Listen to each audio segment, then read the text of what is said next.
Welcome to the Achievers Book Club. I'm Sarah Undu and I'm thrilled to be your guide as we delve into the pages that inspire, challenge, and propel us towards greater achievements.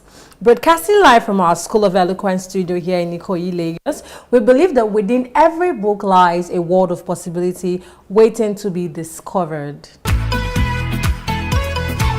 Today, we are not just reading a book, we are engaging with a timeless classic, a blueprint for success that has transformed millions of lives across generations. Our book in focus is the legendary Think and Grow Rich by Napoleon Hill, published in 1937. This book distills the wisdom of successful individuals of Hill's era into 13 powerful principles. It's not just about financial wealth, it's about achieving anything you set your mind to, and it continues to be a cornerstone for anyone striving for mastery in their lives. This book teaches us that true wealth begins in the mind. To help us dissect the profound principles of Think and Grow Rich, we have a very special guest in our studio today. He's an icon in the motivational space, a true beacon of inspiration, Mr. Motivator. Welcome to the Achievers Book Club, Mr. Motivator. Thank you very much, Sarah. It's good to be with you. Thank you. You're welcome. So we're going to dive right into the book. So Napoleon Hill begins with desire and emphasizes on a definite purpose. He says whatever the mind can conceive and believe, it can achieve. How crucial is this concept, especially for Nigerians navigating our unique landscape of opportunities and challenges? Absolutely. You picked those two words very intentionally. The Nigerian space, opportunities, lots of opportunities, but again, we have a tremendous ton of challenges.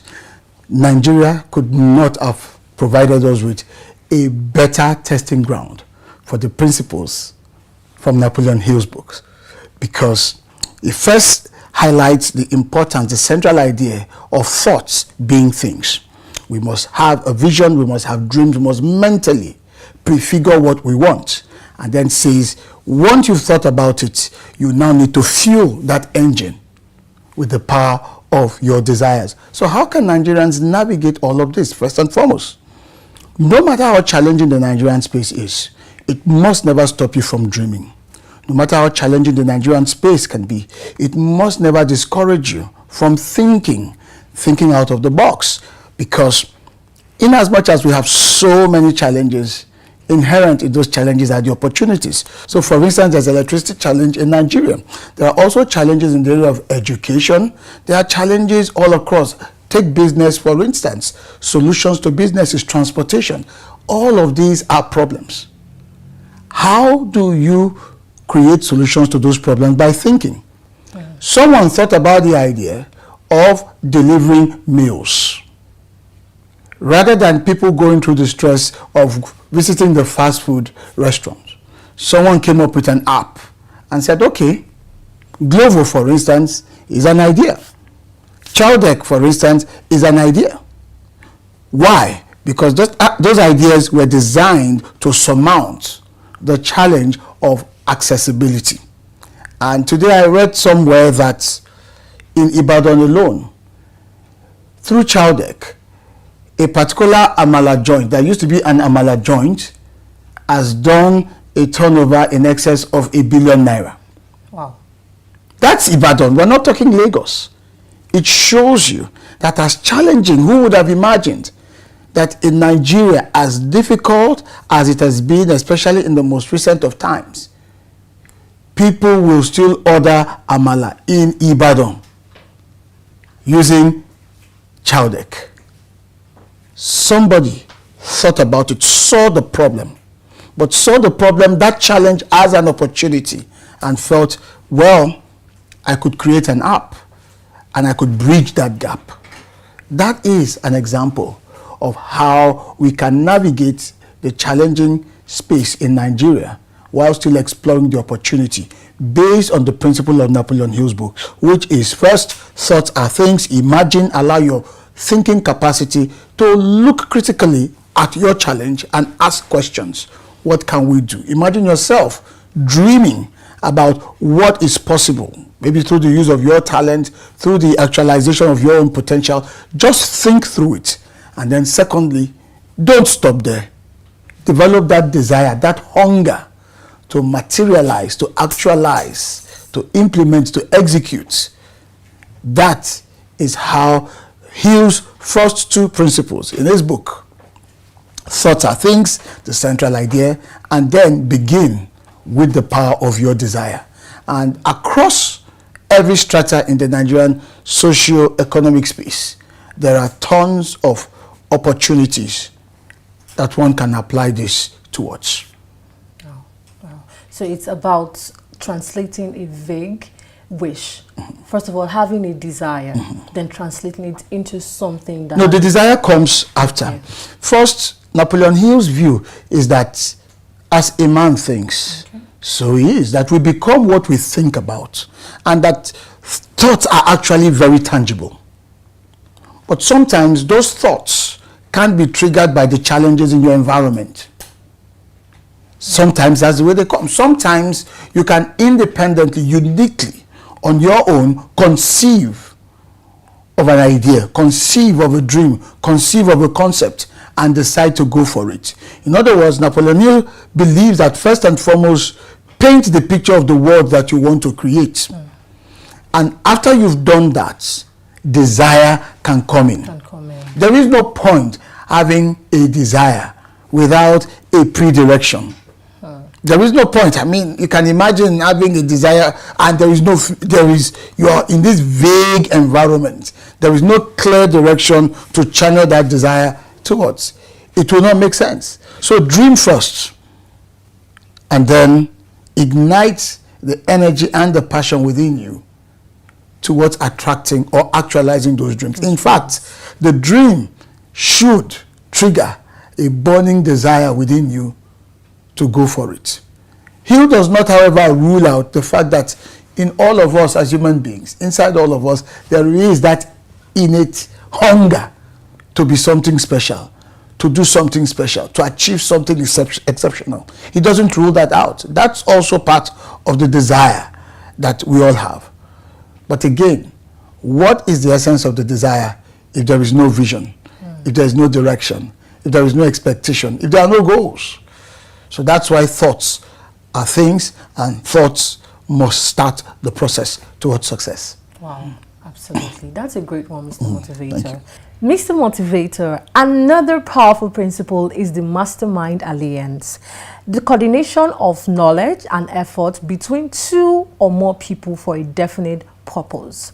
So, in a society like Nigeria, where community is so central, how can individuals truly leverage this concept for achievement? It is true that community is a very central part of Nigeria, but the way I look at how community works in Nigeria is that it is too social. Too social in the sense that if you're married, you have a family, and your mother lives close by, you can bank on her help to support you with child upkeep, for instance.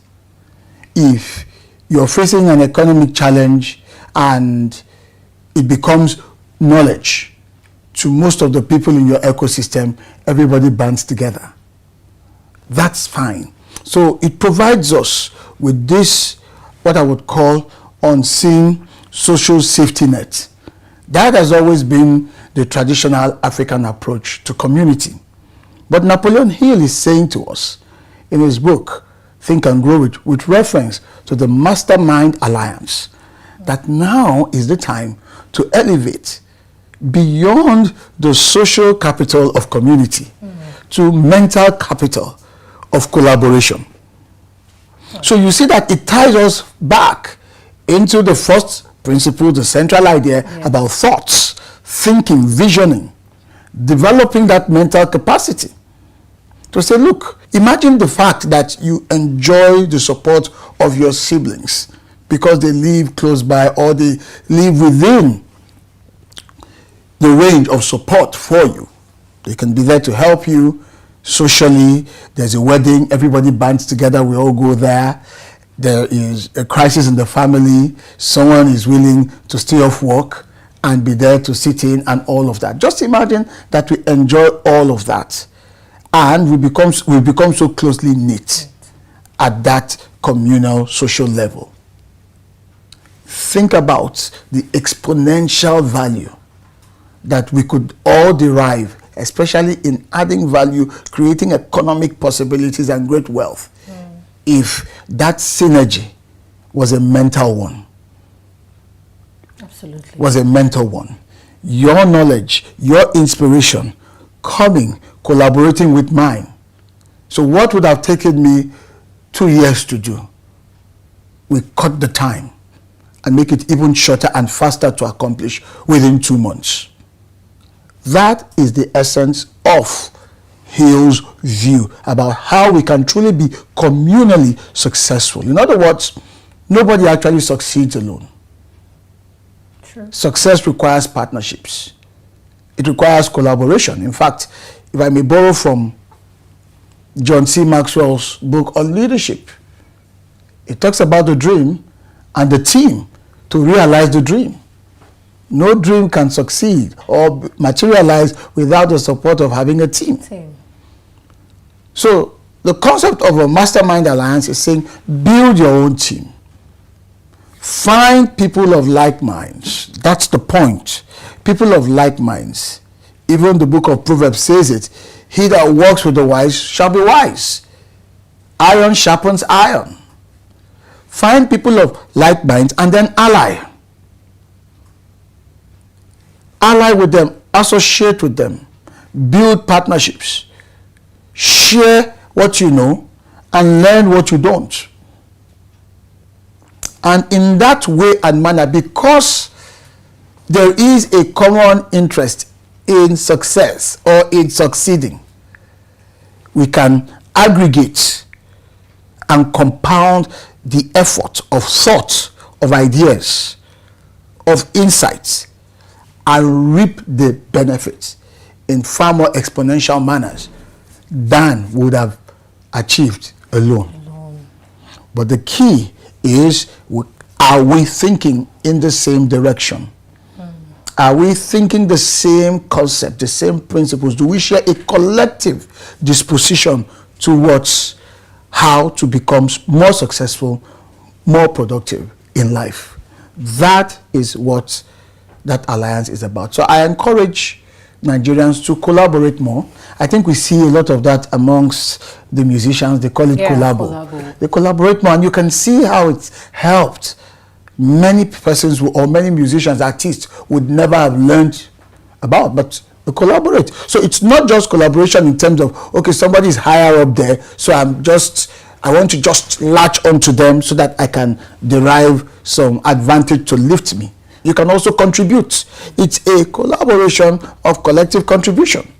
Not you being a leech. Not the opportunistic mentality of using others, of riding on the crest, on the wave of others, but saying, I come into this with some value. It might be from my experience or my expertise or exposure, whatever it is.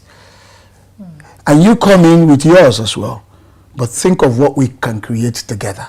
So we've got to think more in terms of that. But let's transform that capital from our social communal support system and begin to make it look more mental, more ideas-centric, ideas-driven. That will make a world of a difference. So, Mr. Motivator, it's not just about networking, but having a strategic, purposeful collaboration. Absolutely. With people. There must be an intent towards it. Why network if you won't, one, be bringing value into that space, and secondly, if you don't share something in common? There's got to be some kind of alignment amongst all the parties coming together. Yeah, that sparks a lot, Mr. Motivator. Absolutely. Okay, Mr. Motivator, no journey to achievement is without its challenges, especially in our dynamic environments. Hill dedicates an entire chapter to persistence. Absolutely. What does true persistence look like? How can we even cultivate it when things actually get tough? That's perhaps my best chapter in that book, the one I love the most, persistence. I particularly love it because It was a statement from Brian Tracy, one of my good old friends, that inspired me to go take a look at that chapter again. Brian Tracy makes a statement many years ago, and I stumbled on it. He said, anyone that persists and persists and persists eventually succeeds. That inspired me to go take a look at that chapter again, and I grew very fond of it. Now, you're talking about how can we, or what it takes to be persistent, especially in this kind of environment. Number one, believe very well in what you have set out to do. That's non-negotiable. Don't have feelings for it. Morph the feelings towards your idea, your vision, your goals, your dreams into commitment, meaning that you have mentally resolved. No negotiations. I want to build this business. No negotiation. I want to go into this partnership. No negotiation. I want to write this book. No negotiation. I want to study this course. I'm over 60, but no negotiation. I want to go for my master's degree or go for my first degree. Because that resolution is key to bolstering you, strengthening you for the setback you are about to encounter, because you will. That is what opens the door. That is what necessitates persistence. That is what necessitates persistence. You must first and foremost resolve that, wait a minute, I've made up my mind. I'm going to do this. It means that there'll be good days and there'll be bad days. There'll be days you feel good about it. You feel hippie. Wow, today was a very good day. I felt so fantastic about it. I felt so great about it. There'll be those days. But there'll probably be many more days where you feel so cold, so downhearted, and just wonder, come on, I don't really feel up to it today. But it is that resolution, that resolved mind, that made up mind that will pick you up on those days when you don't have any feelings that are good and upbeat about your goals, your visions, your dreams, your aspirations. Why? Because you've laid the foundation of persistence by resolving from the beginning. So when we resolve, we are effectively shielding ourselves, preparing for challenges of setbacks, discouragements, difficulties, because our mind is already made up. Okay, so there's a difficulty, that's fine, we're not going back. Let's find a way around it. Being flexible. Absolutely. Or let's find a way through it, underneath it, above it, or let's ask for additional hands. You watch Who Wants to Be a Millionaire. When you get stuck, they give you lifelines. They tell you, you know what, phone a friend, or try your 50-50, or ask the audience. There's got to be something for you to at least summon to engage that setback in order to keep the journey alive till you get to the destination. And that is also the case. Recently, we've had very difficult economic challenges, significant downturns across the entire space. But I've seen so many people who have continued to pursue their visions, continued in spite of the difficulties, in spite of the inclement weather, in spite of the challenges of people. You're running a business, you employ people, they are proving to be a challenge, proving to be difficult, and then some people leave. You've got to go back and rehire. That's persistence for the business owner. You hire and rehire and fix the issues. You keep it going until the business gets to where it is stable, it is profitable and productive. That's persistence. You failed one of the diets in your professional exams. You go back and retake it. You failed, you go back and evaluate what happened. What did I get wrong? What did I miss in the last one that I can fix in the subsequent one? You see, it is not your emotions that will carry you through those moments. It is that disposition that you resolved from the beginning the resolution. Yeah. Absolutely. From the beginning. That is why Napoleon Hill's work, the first chapter is so central, because it deals with the mind. Thoughts. Thoughts are things. If you don't get that right from the beginning, it will make it very difficult to apply most of the other principles in the book, because the mind then sets its course and says, this is my commitment to success, to achievement, to making it in life, to being the best that I can be. And so, come what may, I'm able to get back in the game after I've taken a beating, and I continue, make the necessary course corrections, and keep on going until I get to my destination. So in the Nigerian context, for me, the most important value that can help anyone deal with the challenges in terms of how long they can hold out till they reach their desired goals is to first conclude that, hey, this is for real, I'm going to do it. And then as you face challenges, anticipate the challenges. You're into sales. Always anticipate there will be no's. You anticipate many more no's than yeses.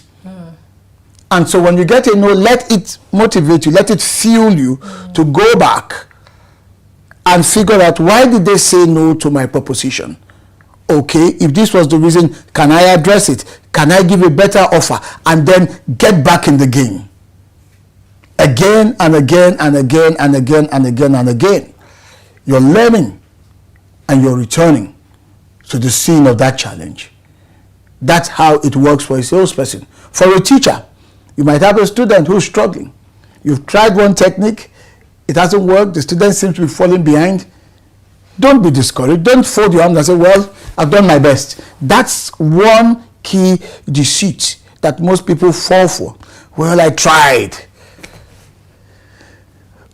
There's the movie Star Wars, and I got this statement from that movie. I can't remember which of the characters that said it, but he said, there is no try, there is only do. So when we keep on in the Nigerian context, oh, I've tried, that is not enough. You must keep doing. So for that student that you're the teacher, you must be persistent. Okay, this methodology hasn't worked. Let's try something else. Maybe I need to study my student more to understand their capabilities and their interests. Or maybe I need to adapt my techniques. You continue until gradually you arrive at a model that could eventually not only solve that problem, but become a model that could go on to do bigger things. Why? Because you persisted. You never gave up. That is the mentality. And we can apply this. Everyone can apply this across all fronts of human endeavors. But resolve, make up your mind from the beginning, and then keep going at it, keep course correcting, and find motivation from the setback. It should fuel you. It should energize you to say, okay, rather than feeling embarrassed, I'll try again. That's the way to go. That's how persistence works. Wow. Wow, Mr. Motivator. And we've got Napoleon Hill to thank for that amazing work. Absolutely. Absolutely. Mr. Motivator, this has been an enlightening and powerful discussion. Thank you so much for sharing such an incredible insight with our Achievers Book Club viewers. Thank you. Thank you very much. What a profound dive into Think and Grow Rich. Now, let's turn these powerful principles into tangible action with our Achievers Challenge for this week. 1. Clarify your definite purpose. Take 15 minutes to write down your number one most important goal with absolute clarity. Be specific. What is it? When will you achieve it? And what will you give in return? Read it aloud morning and night. 2. Identify your mastermind. Think of at least 2 people, either your friends, colleagues, mentors, whose unique skills and perspective could help you achieve your definite purpose. Reach out to one of them this week to discuss a collaborative idea. 3. Practice 1% persistence. Choose one small task related to your goal that you often procrastinate on. Commit to doing it for just 15 minutes every day without fail this week. It's about consistency, not intensity. Share your progress using #Achievers Book Club to social media. We want to celebrate your wins. Don't just read about achievements, live it. Small, consistent actions followed by clear purpose are the bedrocks of monumental success. We see possibilities.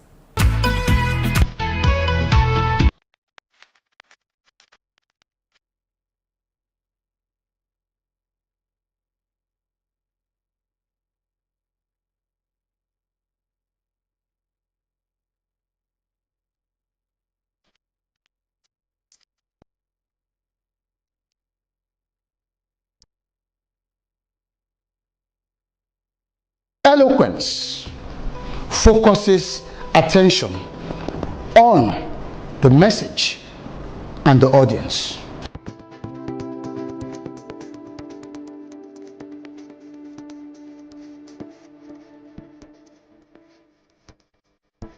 I found it very interesting and exciting. It was very beneficial. Definitely would learn a lot, a whole lot. Thank you. The delivery was second to none.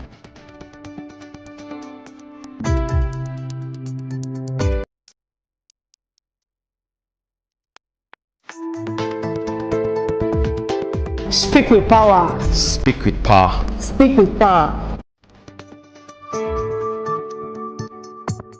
And my name is Dr. Edward Bush, one of the co-founders and president-elect of AMEN. That stands for the African American Male Education Network and Development. I want to give a big up and a big shout out to the Achievement Channel for all the great work that you're doing, motivating and inspiring the young people of Nigeria. Keep up the outstanding work, Achievement Channel. I'm Herb English. I am the president of the African American Male Education Network. Big shout out to the Achievement Channel. Really appreciate all the work that you're doing here and abroad. Thank you so much. As we wrap up our incredible journey through Think and Grow Rich, the pursuit of knowledge never stops. Next week, we'll shift our focus to the 7 Habits of Highly Effective People by Stephen Covey. We'll be exploring the first 3 habits: be proactive, begin with the end in mind, and put first things first. Get ready to embrace powerful principles for personal effectiveness that will empower your path to success. The pursuit of wisdom is a lifelong adventure. Each new book, each new page opens up a new possibility for growth and impact. Embrace the journey, we'll see possibilities. Thank you for joining me on the Achievers Book Club. Remember, the wisdom you gain from these pages, when applied, transforms your world. Keep learning, keep growing, and keep achieving. I'm Sarah Undu, and I look forward to seeing you next time.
Good morning and welcome to Achievement News, your daily source of positive and inspiring stories from around the world. I'm Tracy Dominic, and here are today's top headlines. On today's news, we bring you hope-filled stories from around the globe. First, in Lagos, Lagoon School attends a training program at the School of Eloquence. And on the international scene, a community initiative has successfully planted over 10,000 trees, transforming urban spaces into green oases. Next, in New York, a group of high school students has developed an innovative app to help the elderly stay connected with their families. Our first story focuses on the importance of education, empowering school Students of the Lagoon Secondary School, Lekki, Lagos, have started a 3-day transformative program for the senior prefects at the School of Eloquence. This 3-day program, which had 20 students and 2 teachers in attendance, the Dean School of Eloquence, Ibon Essien, addressed the prefects in an opening remark, emphasizing the importance of excellence and agility in their various roles. This 3-day program is tailored to enhance the students' proficiency, empower them to become excellent individuals, and thrive in their various roles as prefects at the Lagoon School. And now, in a small town in California, residents came together to rebuild after a devastating wildfire. Through shared determination and collective effort, the community has not only rebuilt their homes, but also created a stronger, more connected town. Such stories of resilience remind us of the power of community and collective action. Now let's move on to our Business Boost segments.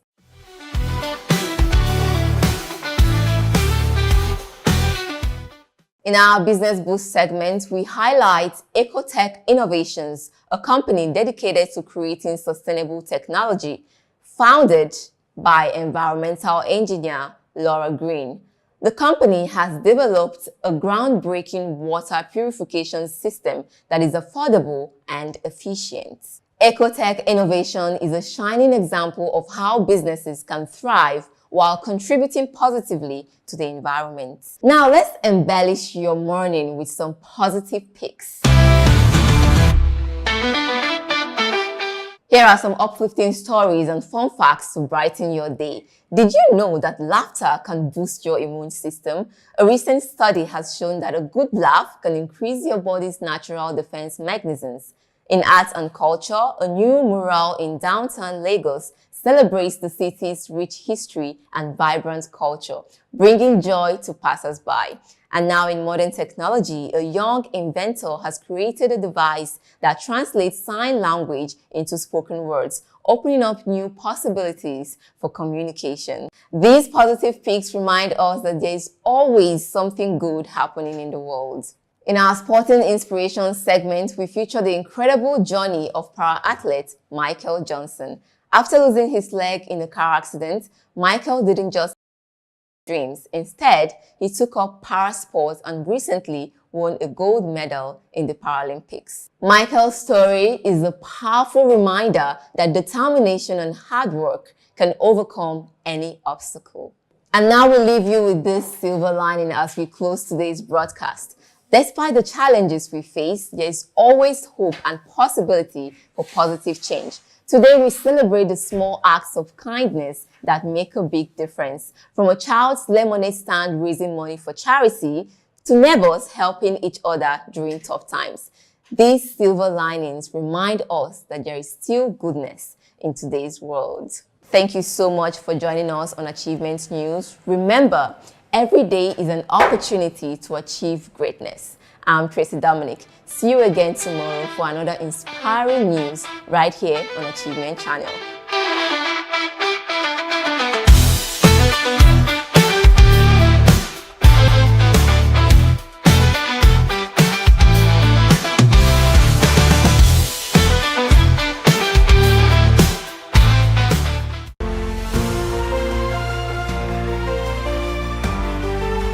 Hello there, welcome to Inspire Her on the Achievement Channel. I'm your host, Helen Ongma Odeleye. Today we are talking about becoming your best self, a journey of self-discovery and growth. Join me as we explore the transformative power of self-awareness, goal setting, and confidence building. Get ready to unleash your authentic, empowered, and extraordinary self. I'm joined by 2 amazing women.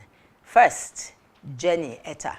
She's an author of The Bathroom and is a reminiscing of thoughts and happenstances on entrepreneur and songwriter of Oba Anwoba.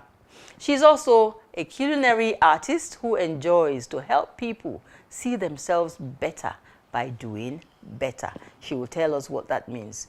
We also have Mrs. Keisha Olukorede. She's the Federal Controller of Works, Lagos. She's an engineer and a phenomenal woman doing great work in the Federal Civil Service. Now, let's get the conversation started. Like I said before, we're going to be exploring a couple of areas. We're going to be helping our sisters out there, the women out there, and get them inspired. So let us, first of all, meet you formally and take us on a very short journey, you know, of what you've been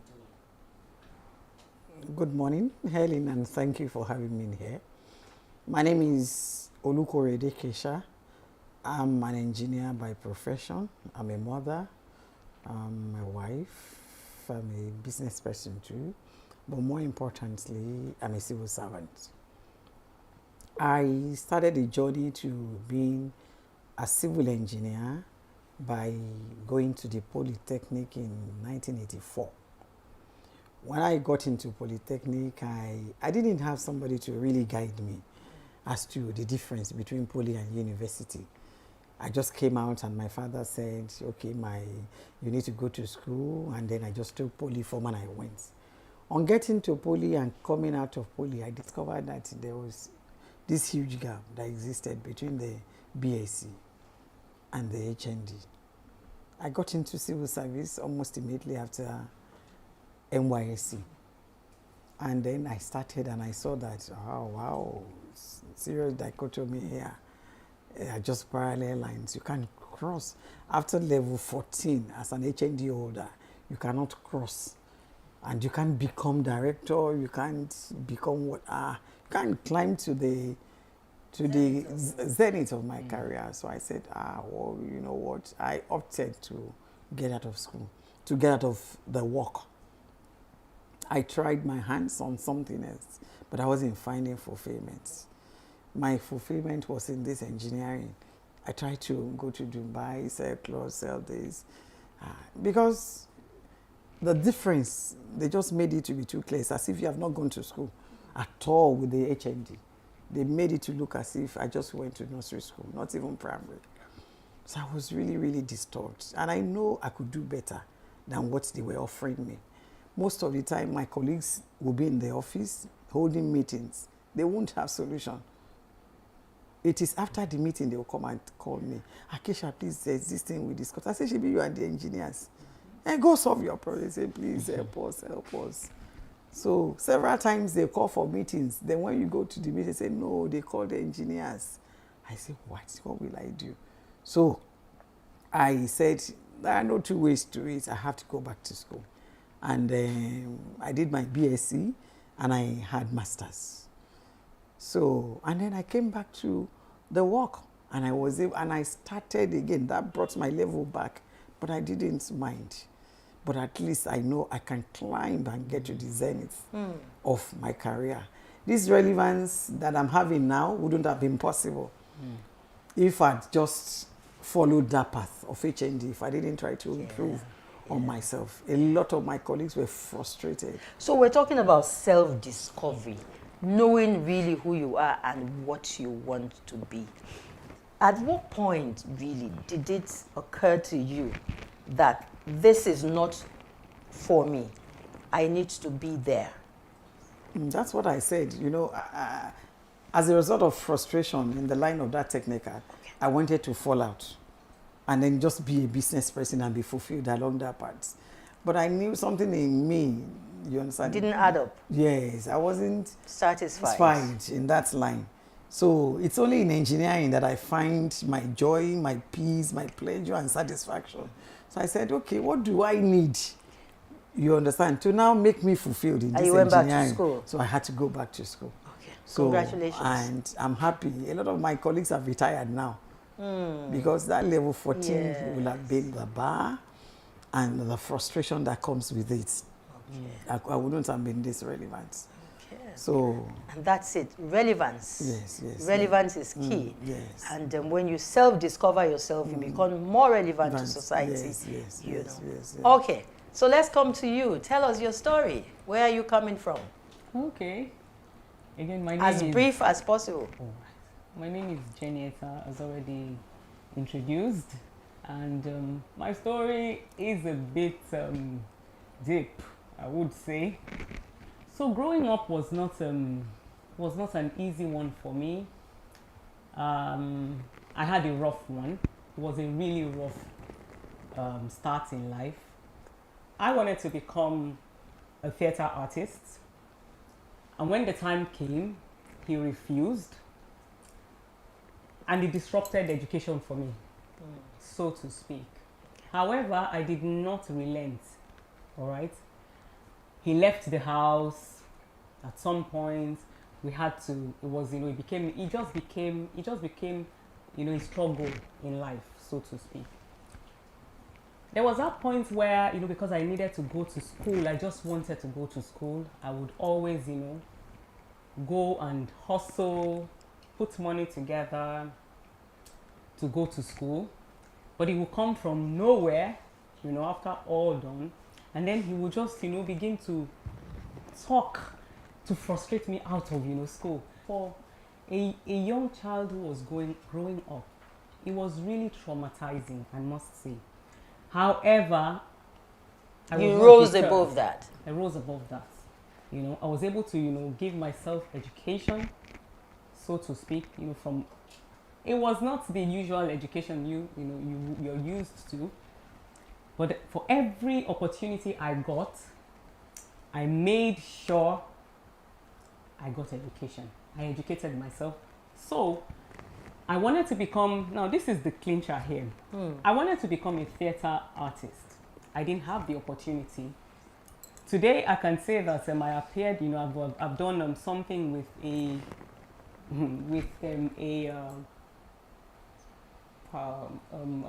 TV production. I've acted in a very popular, I've acted in a popular soap opera known worldwide. That's some form of achievement. I wanted to be a writer of some sort. I wrote when I was a little, I wrote when I was young. I achieved it. I did not let, my upbringing, so to speak, deter me. It was a lot. It was a lot. Maybe as we go on in this, it just would unfold. So because what you're saying, what I'm getting, not everybody has, a background that is easygoing. No. And you have shared your story, and you're saying in spite of. Definitely. Because that's where we're here, to inspire. We know that at this point, there are millions of ladies out there, young people, married, mothers, and all of having difficulties in life. But the essence of this show is to say, hey, that woman out there, you should be inspired. Nothing should be able to put you down. You should have your eyes focused on the goal. If there is a goal for you, and there should be a goal for you. When we come back, there's a lot more coming from this conversation. Please join us again.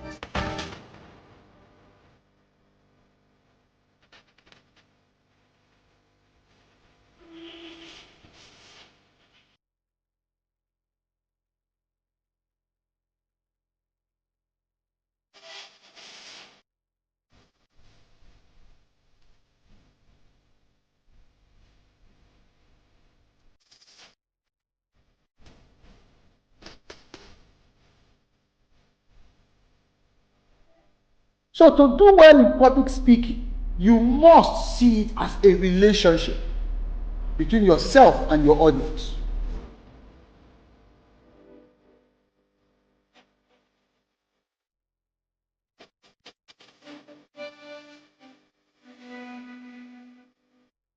Speak with power. Speak with power. Speak with power. Speak with power.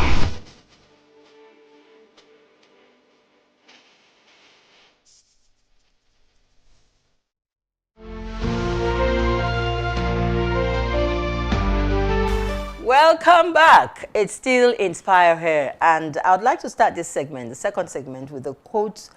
Is a Ugandan proverb, and it says, if you want to go fast, go alone. But if you want to go far, go together. And here we are together with you out there saying, woman, do be inspired, learn from our stories, our experiences, the education that we've had, and our expertise and our exposure. And that's what this show is all about. Thank you, my sister. And thank you, ma'am. You said your story wasn't told. You did not add the sugar, the pepper, and the salt.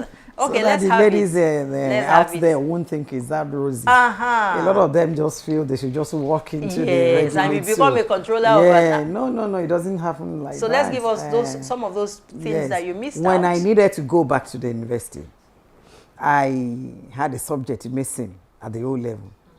And when I went to Unilag, they said I needed that subject. And my younger ones are like I said, I'm the first child and then the only girl. I have boys behind me. And the boys are like, sister, why are you going to do it? I said, I'll go and do GCE. They say, My husband said, GCE. I say, yes now. Because the way they are treating me in this office, and since I know that I'm wired for more, so why will I accept less that they are offering me? So I need to do that. And he encouraged me. I sat for GCE once because I was still doing a little bit of business. I didn't make it. My husband said, that means it's not meant for you. Why don't you just face this line of business? I said, no, I'll do it again. And I did it again, and I made it. At the first attempt, I was offered, let's assist you. I said, if I'm going to go there, I'm going to use my brain. I'm going to use my brain. I will leave everything and give it all it takes. And even the boys sitting next to me, man, you can look at my book. I said, no. And I failed it. And I got something you said, because you realized that you were wired for more. And I tell people in life, there are 4 Ds to hold on to if you must make it in life. Apart from God. Yeah. Apart from God. Very true. Who is the author and finisher of our being, whatever we are in life. There must be 4 Ds that we'll hold on to. Number 1 of the Ds, you must desire a thing. You must desire a thing. And then you don't stop at that desire. Then you must decide to go for that thing. That's the 2nd D. A lot of people stop at desire level. They look at you, I just did, this woman is great and I like her. You want to be like her. Then decide. Take that 2nd leap and decide. Then there's a 3rd D, is be determined. Be determined. I was really determined. Everybody call me she for he or he for she. That's what they call me in the engineering profession. You understand? When I lead a pack of 100 engineers, I'm in the forefront. My honorable minister will say, Kesha, I don't have this, your energy, slow down. You want to push me down. Where are you running to? And that even the younger ones, they say, ma, after this, let's take ELOS, let's take. But I say, so no, where does the energy come from? From the passion of doing that job. And I love doing it well. If you contract me now to get a job for you, I may be a bit expensive more than others, but you will get value for your money. And the last D you need, I said 4 Ds. You must desire a thing, you must decide to go for it, you must be determined, and then you must be disciplined. That's right. Perfect. You must be disciplined. When I went to Unilag, there was a course that one of the professors said I didn't do. The results came out, and I didn't see my name on the list. Even all the younger ones, they followed. I was the eldest in class. They all followed me. They said, Professor Alao, we don't allow you. I said to me, when I got in, I said, I'm always number 1, first on the row. And on that day of exam, I was number 1 on the attendance list. How come I didn't sit for the exam? He was shouting at me, Madam, you didn't sit for that exam. I said, go look for it. By the time he looked and found, he found the attendance sheet first. He saw, I said, I'm number 1. And he saw it, I was number 1. I don't go late for lectures. I will always be there, and I will sit in front because I want to hear. It's the 2nd time.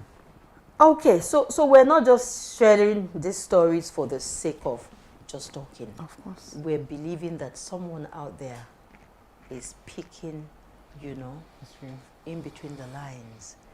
It's either you're at a point where you're about to make that very critical decision for your life right now, and we're saying this is the way to go. Someone else has tried it and it worked for her. You probably need to take a second look, right? Okay, so let's pick up from you and talk about strengths and weaknesses, you know, in who you have become in spite of where you started from and where you are now. How were you able to deploy, identify your weaknesses, your strengths, and how were you able to plunge, you know, to deploy them to achieve your goal? Let me just say, at some points, I got saved. I'm not afraid to say that. I got saved, and that helped a whole lot me. I began to know myself, identify with who I really am on the inside, you know, because of who lives in me. And so I knew that, okay, I could actually go out, you know, if I wanted to achieve something, I can actually achieve it. I can do what it is, and I can do all things, of course, you know. So I went all out for it, all right? I would go, I would fail on it, but I would not relent. I would still go back and still get, you know, and still get it done until I have results. Yes, my weaknesses, I mean, of course, we all have, where there are strengths, there are also weaknesses, no doubt about that. Sometimes, you know, when emotions, you know, I'm someone who, I'm also somebody who is easily discouraged, or rather, who can be easily discouraged. However, the strength on the other part helped, you know, to push. When I stay on it, even though I have emotions running, I stay on it to get it all done, and that's basically what it is. So let me relate a particular instance. Oh, by the way, I dropped out of a lot of, I would say I dropped out of schools. I don't know if yes, I dropped out of schools, not because I wanted to drop out. It was because there were no funds. So that's not to say I didn't really go to school. You know, when there were no funds, there was no support. At some point, I would drop out of school. I had a lot of admissions as well. There were also I had admissions. I remember I got an admission to Polytechnic of Calabar, but my dad did not allow me go. That was to read because it was theater arts. So he was of course his friends told him that's not a place for, you know, that was back then. That's not a place for young women. The end result will be prostitution. You know, that was that. However, I packed my things, came back, and then I was able to do a journalism course. Okay. So because of it. You see, in spite of these difficulties, you didn't stop. I didn't stop. You never stopped. You probably took a break, not a break that you desired. No. And then when the time was right, you jumped back on track. Exactly. So you had a journey. You had a destination that you wanted to get to. Exactly. So I wanted to get to. There was a place I was facing. I wanted to get to, and then of course, you know, resilience helped. Okay. Drive on the inside helped as well. Okay. And I believed in myself. Awesome. That is very, very key, believing in yourself. So as we get ready to wind up, we have a few minutes more to, you know, close this show. Let us look at some of the obstacles that you have faced. Believing in yourself sometimes is not enough. When you have so many obstacles, especially in the workplace. The civil service is known to be a place with a lot of hurdles. Tell us how you managed to scale through some of them. The only hurdle I faced in the civil service was the dichotomy between the technical and the engineering cadre. That was the only one I faced. And I was able to go over it. You didn't face the men and the women thing? No. Maybe because most of my colleagues, they don't even see me as a woman. Why is that so?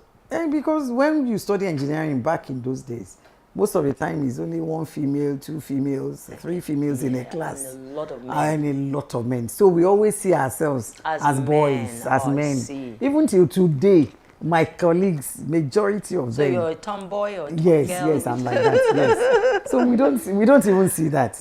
So that's why sometimes when they take decision, they forget that you're a woman. Okay. You understand? They forget. Like now they can say, everybody go to site and then reside there. Then from site you understand, your site reports. It doesn't matter whether the site is inside the village, whether they are doing kidnapping there, whether they expect you. There's no exception. There's no exception. So the profession actually prepared you. Yes. As an engineer, you're wired for that. Your resilience must be very high. So I didn't face that. I didn't face in decision makings in this. Okay. I didn't face that. We treated ourselves as men. When I talk to a lot of women, there are some things they don't like about what I say. I don't like you gunning for a post, gunning for a position because you're a woman. I don't like you clamoring for a post or asking for favors because you are a woman. I want you to actually earn it. That's my own. If men are going for skills, go for skills. If men are going for training, go for training. If men are reading for exams, read for exams. It's not that as a lady you're not reading, then when promotion comes, you don't say they promoted only all the males. You understand? 6 men start for exam and 2 females. They gave it to 4 people. Who deserved? Me, I'm not sentimental about that. So you must deserve. You must earn it. You must earn it. You must earn it. If there are bridges to cross that bridge with the men. I don't stay on a side and say because they are men. If you want anywhere you want to cross, I don't normally wear trousers. But if we're going to tower 35 floors, I will get there before any man. My goodness. I won't say because I'm a lady, so let me stand here. Then when the men go there, they come and give me the report. No. Wired for more. No. Wired for more. Thank you. Women should earn. Always strive to earn their positions. Whatever you're asking for, strive to earn it. Not just asking for it because you're a female. Thank you. Inspire a sister out there in a minute. You know, life is not a bed of roses, they say. However, there are things you can actually do to help yourself get to where you desire. It may not be rosy indeed, but you can always garner courage. Believe in yourself.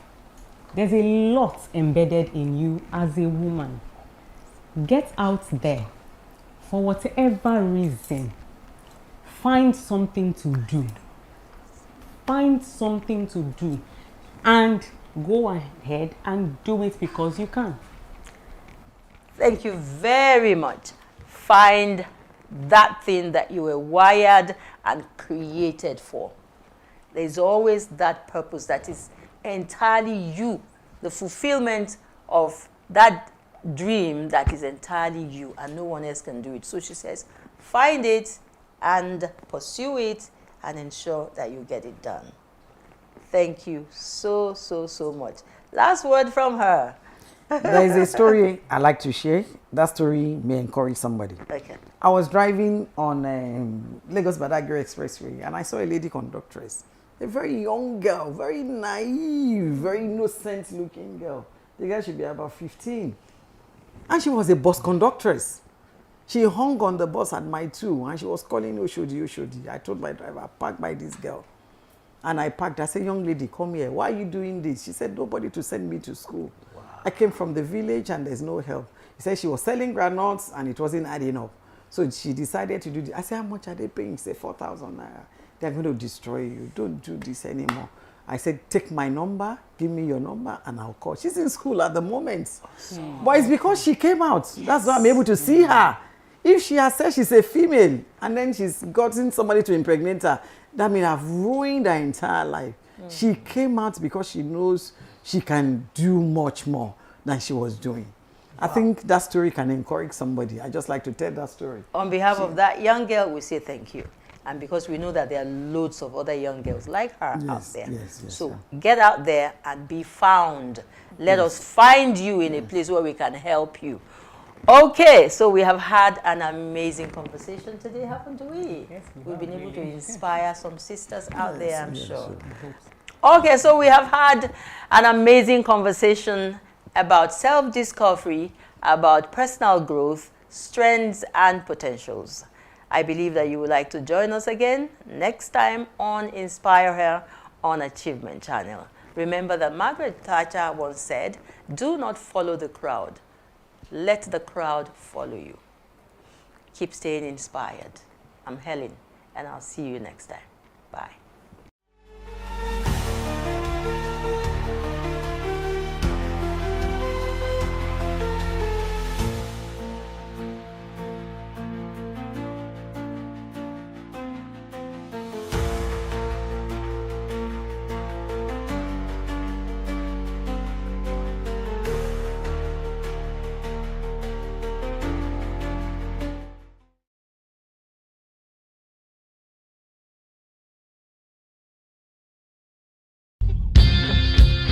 Mr. Motivator, Mr. Motivator, Mr. Motivator,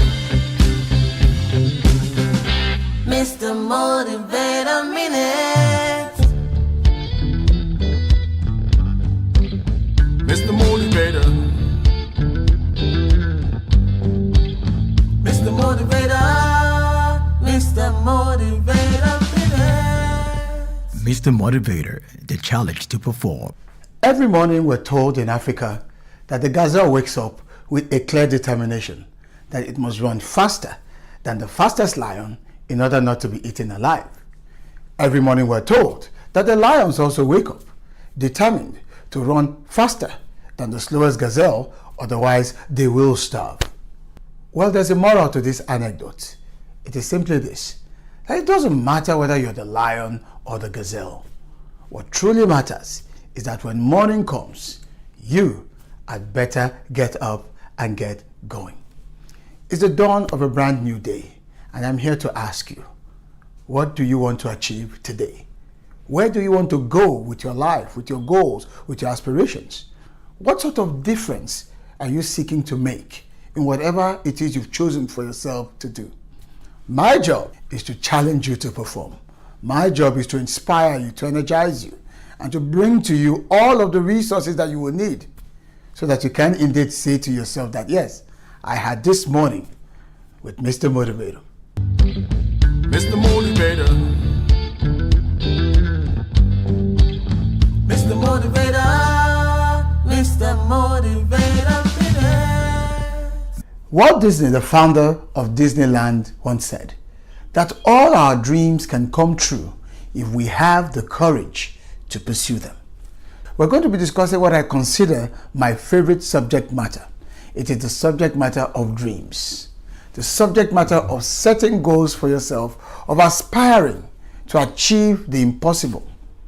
Most times, what we think is impossible is actually something waiting to be done by someone else. In fact, as Napoleon once put it, that impossible is only a word to be found in the dictionary of fools. And I know you are not a fool. So when we talk about dreams, what are the 4 major things that you need to know in order to live a successful life driven by the power of dreams? Number 1, you must dream big dreams. Dream the dreams of giants. Dream a dream that might look so impossible at the outset, but you need a dream to be so big so as to enable it to challenge you, to inspire you. It's always very important to realize that you were not made for small things. As a matter of fact, every one of us is made to do something big at one point in time or the other in our lives. So dream a dream that stimulates you, that excites you every morning to want to get up and go. That's the first principle. Number 2, you must draft the dream. Put it down in writing. Maybe you need to sculpt it, paint it. In whichever way you can, put it out there. Make it tangible so that people can see and relate to it. And number 3, you must declare your dreams. Tell people about your dreams. We're not asking you to discuss your dreams, but I'm saying to you, declare it. Let people know what it is you are seeking to accomplish in your life or in whatever field of human endeavor that you set out to do. And then finally, number 4 is this. And this is where it all comes together.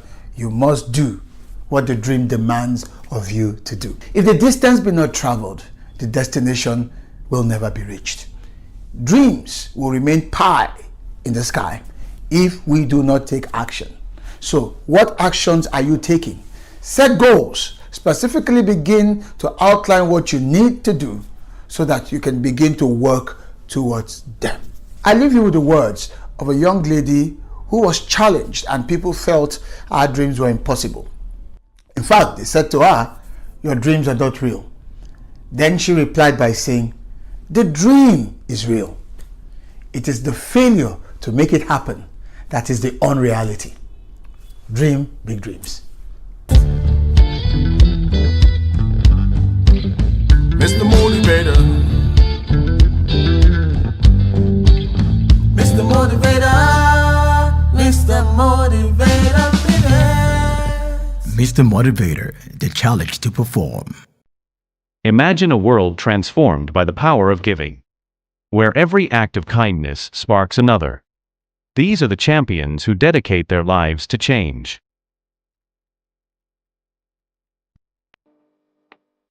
Together, they are paying it forward. Champions of change. Paying it forward. Join us and be part of the movement. Here on the Achievement Channel.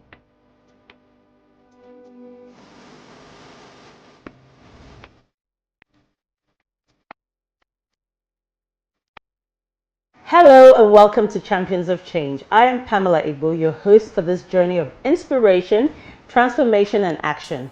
This is the Achievement Channel and we are reaching you live from our studios at the School of Eloquence, Lagos. This program is dedicated to showcasing individuals and organizations that are creating a positive impact in our communities. We aim to motivate you to get involved and support meaningful causes. Today, our champion of change is Olatoun Gabby Williams. She's a trustee of the Gabby Williams Alzheimer's Foundation, which was established in 2018. The foundation recently received the Humanitarian Justice Award for its contributions to elder care. She's a passionate advocate for social change with a history of leading impactful projects. She also founded Sponsor a Child Nigeria, which advocates for children's rights and welfare in institutions across Nigeria. Olatoun, welcome to the show. It's great to have you here and I'm looking forward to our conversation. It's great to be here, Pam. Thank you for inviting me. Fantastic. So let's get right into it. So the Gabby Williams Alzheimer's Foundation is one that is very personal to your family. Could you tell us a little bit more about that experience for you? And also, I'd appreciate if you tell our viewers, for our viewers, what are some of the symptoms of Alzheimer's that we can look out for early detection? Okay, so the Gabby Williams Alzheimer's Foundation was founded on my father's 80th birthday, the 11th of September 2017. He'd been suffering, well, living with Alzheimer's, we say living with Alzheimer's for 10 years then. He went through all the stages, and by the time we inaugurated the foundation on his birthday, Daddy was already close to the 7th stage, which means he was catatonic, he couldn't speak, he couldn't even hold his head up, he was in a wheelchair, he had carers 24/7, he was really sort of not functioning at all. And so, yes, we wanted the guests at the party to see what it looks like, the ravages of Alzheimer's on a man as healthy as intellectually brilliant, as physical. And my father was very athletic, as my father was. We wanted to show them, we wanted to demystify the condition. We wanted them to see also how terrible the disease is. So yes, it was very, very personal. And we wanted to make sure that people, it's a pandemic. It's a pandemic, global pandemic. And there's so little information, although things are changing now. We wanted to make sure that people weren't confronted with kind of ignorance that we were confronted with, our own, and the ignorance of even the so-called the workforce, that many of whom the health workforce, they really just didn't know what they needed to know to really help relieve the emotional burden, the practical caring burden, and we set it up to network with a growing database network of specialists who could deliver talks, Q&A sessions, and there's so many people that are willing to share their knowledge and expertise, and we wanted to pool it and share it with all the people who needed it. Right, okay. So what are some of the symptoms we can look out for Alzheimer's? Because obviously it's the most common form of dementia. So what are some of the early stage symptoms that we can look out for? Flow. We have this mnemonic called flow, and it's stands for, the F stands for forgetting, and it's forgetting all the time, and forgetting important things all the time. That L stands for losing your way, losing things all the time. The O stands for overlooking your personal appearance, overlooking your hygiene, personal hygiene, overlooking things you would not normally overlook. Overlooking, you forget to turn off the stove, for instance. Wow. So that's overlooking. That also comes under F, forgetting. You're forgetting that you have something on the cooker. And the W stands for wandering off. Wandering and just losing your way generally, and just wandering aimlessly without any direction. And also the W stands for having to write things down now. Wow. So that, yes, the mnemonic is flow. Right. Yes. And so by the end of your father's life, he had all those symptoms? Oh, yes. I mean, he had those symptoms even earlier than the 7th stage. The 7th stage, you are just not functioning at all. You're not even walking. Because, it's a disease of the brain. It's a degenerative disease. So it's the brain that sends the commands to the body to do this and to do that. By that stage, the 7th stage, your brain is really sort of eaten up with the disease. Wow. It cannot send those commands. Sure. So, Daddy couldn't do anything. Even eating, sometimes the food be left in his mouth because the brain wasn't sending the command to chew and swallow. Wow. It gets as bad as that. It is a terrible thing to look at. So he was exhibiting those symptoms, I would say, by sort of stage 3. And I can't name, the specific, they do have names, but the specific stage, I cannot name it. But I would say that by the middle stage, 3, he would already, all those symptoms were a factor of his life. Right. Yes. Wow, that must have been so hard for you to watch that and see your dad degenerate that way. So I know that the mission of the foundation is one of education and advocacy so that people can understand. Could you just tell us briefly what are the specific ways you've been able to do that since you founded the foundation, and what are some of the challenges, particularly in the Nigerian context, that you faced doing this and how you've navigated it? Interestingly enough, people are hungry because it's a pandemic and because a lot of families have elderly people who do act strange at a certain age. And they're curious about what might be going on. Is this the normal aging? Is this something else? So we found that in terms of receptivity to the information we're giving, Nigerians have been very receptive, which is great. So they're responsive to the information. We like to work for our outreaches with faith-based organizations. Okay. At the moment, it's churches, but we want to go into mosques. We want to go to all the faith-based organizations because that's where the people gather. That's where you'll find, literally thousands of people, and we can also get them in cell groups in churches as well. So we can go small, we can go big, yes, challenges. As I said, people. The specialists we work with, this network of specialists we're building, and which is growing every day. Nutritionists, public health practitioners, neurologists, gerontologists, geriatrics specialists, neurologists, I've said that already. They're very happy to share their knowledge. They want to be part of the fight against dementia. We may not be able to stop it happening. We can help to prevent it, but we can help people understand it better so it's destigmatized, and we can also help people manage it better. So we find that in terms of responsiveness, there are no challenges. You know, Gabby Williams Alzheimer's Foundation is endowed, but we will be going into fundraising very soon, and also we will be the brain health of the executive retreat we've put together is a funded program. So we will get money coming in, and that will be interesting as a stage in our journey to see how easy it is to transact. Sure. In social enterprise transactions. It'll be interesting to see how well we do.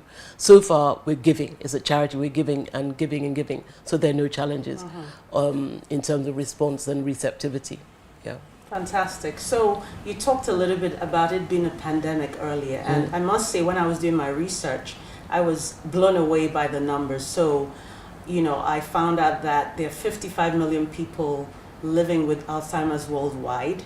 60% of that number are in low and middle income countries like Nigeria, and it's due to increase to 139 million worldwide by 2050, which is an outstanding number.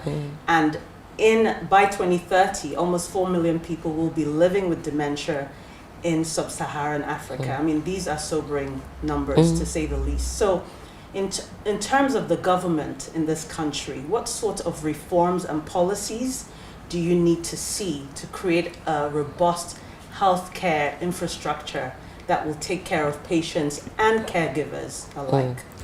Well, we've got the primary health centers. I mean, that's the first point of call. That's a port of entry into the healthcare system, and we need to revitalize them, re-equip them, man them. The National Senior Citizen Centre is working hard with the training of geriatric social care skills, making sure that the workforce is eligible to be the workforce. At the level of training, certification, registration, they're working on a quality assurance model. And that's going to sort of be rolled out. So everyone in the aging space, if you want to go into training, you use that template. So we're looking forward to receiving that. That is extremely important. Revitalize the primary health centers, because that is they're all across the country. I think they're about 33,000 now. Not enough, but that's the first port of entry. Make sure they're properly equipped, properly staffed, and that the staff are properly trained. I was thinking about telemedicine. I think that might be the solution for a lot of the old people. The populations you're talking about, they're going to be living. A lot of them will be living in rural areas. They're already there, and we want to reach them. And we know the infrastructural problems in rural areas. So telemedicine might help. Will help if we can get the government behind it independently and also in private-public partnerships. So we get private sector coming up with platforms for telemedicine, apps for telemedicine, and get government doing something to make it happen, some sort of regulatory framework or even funding. Telemedicine, I think, will really help to alleviate a lot of the suffering of elderly people and people living with dementia in rural areas. It will also, what else can I, the caregivers, for occupational therapists, we recommend that they increase the workforce in occupational therapy, because they are vital for people living with dementia and also the elderly. They help with managing the home environment, making recommendations for modifications, to ensure safety, to prevent falls. They are very useful with care planning, and they're also very useful in training the caregivers. Increase the occupational therapy workforce. Telemedicine is something they really do need to roll out, and that will really go a long way, I think, in alleviating the suffering of the staggering numbers you've just mentioned. It sounds like there's so much work to be done in this area, but we'll take a quick break now. We'll come back with this incredible conversation when we come back. Champions of Change. Paying it forward. Join us and be part of the movement. Are you in governance? You need public speaking. Are you in business? You need public speaking. Are you a professional? You need public speaking. Learn how to overcome nervousness and speak with confidence before any audience at the School of Eloquence, the home of public speaking. Attend our practical and training one-on-one coaching with West Africa's only certified speaking professional in Lagos and Abuja. Call 0802 3032 066. Log on to schoolofeloquence.org. School of Eloquence. Teaching the world to speak. Champions of change. Paying it forward. Join us and be part of the movement. Welcome back to the show, and we're having an incredible conversation so far with Tone. So Tone, tell me, in terms of the community, how can the community get engaged to create more awareness, education, destigmatization of this disease, and so that it can be far-reaching? Okay, that's a great question. Let's start with the individual. Individuals, you can get involved in the World Days. There's World Elder Abuse Awareness Day on June the 15th.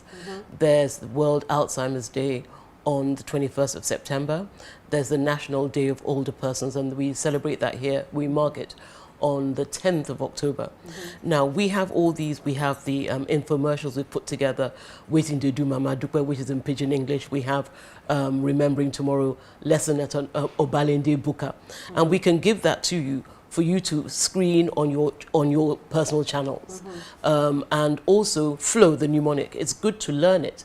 And on your Facebook Live, go out there and tell people Flow and go through the motions, forgetting, losing, overlooking, wandering off, writing things down.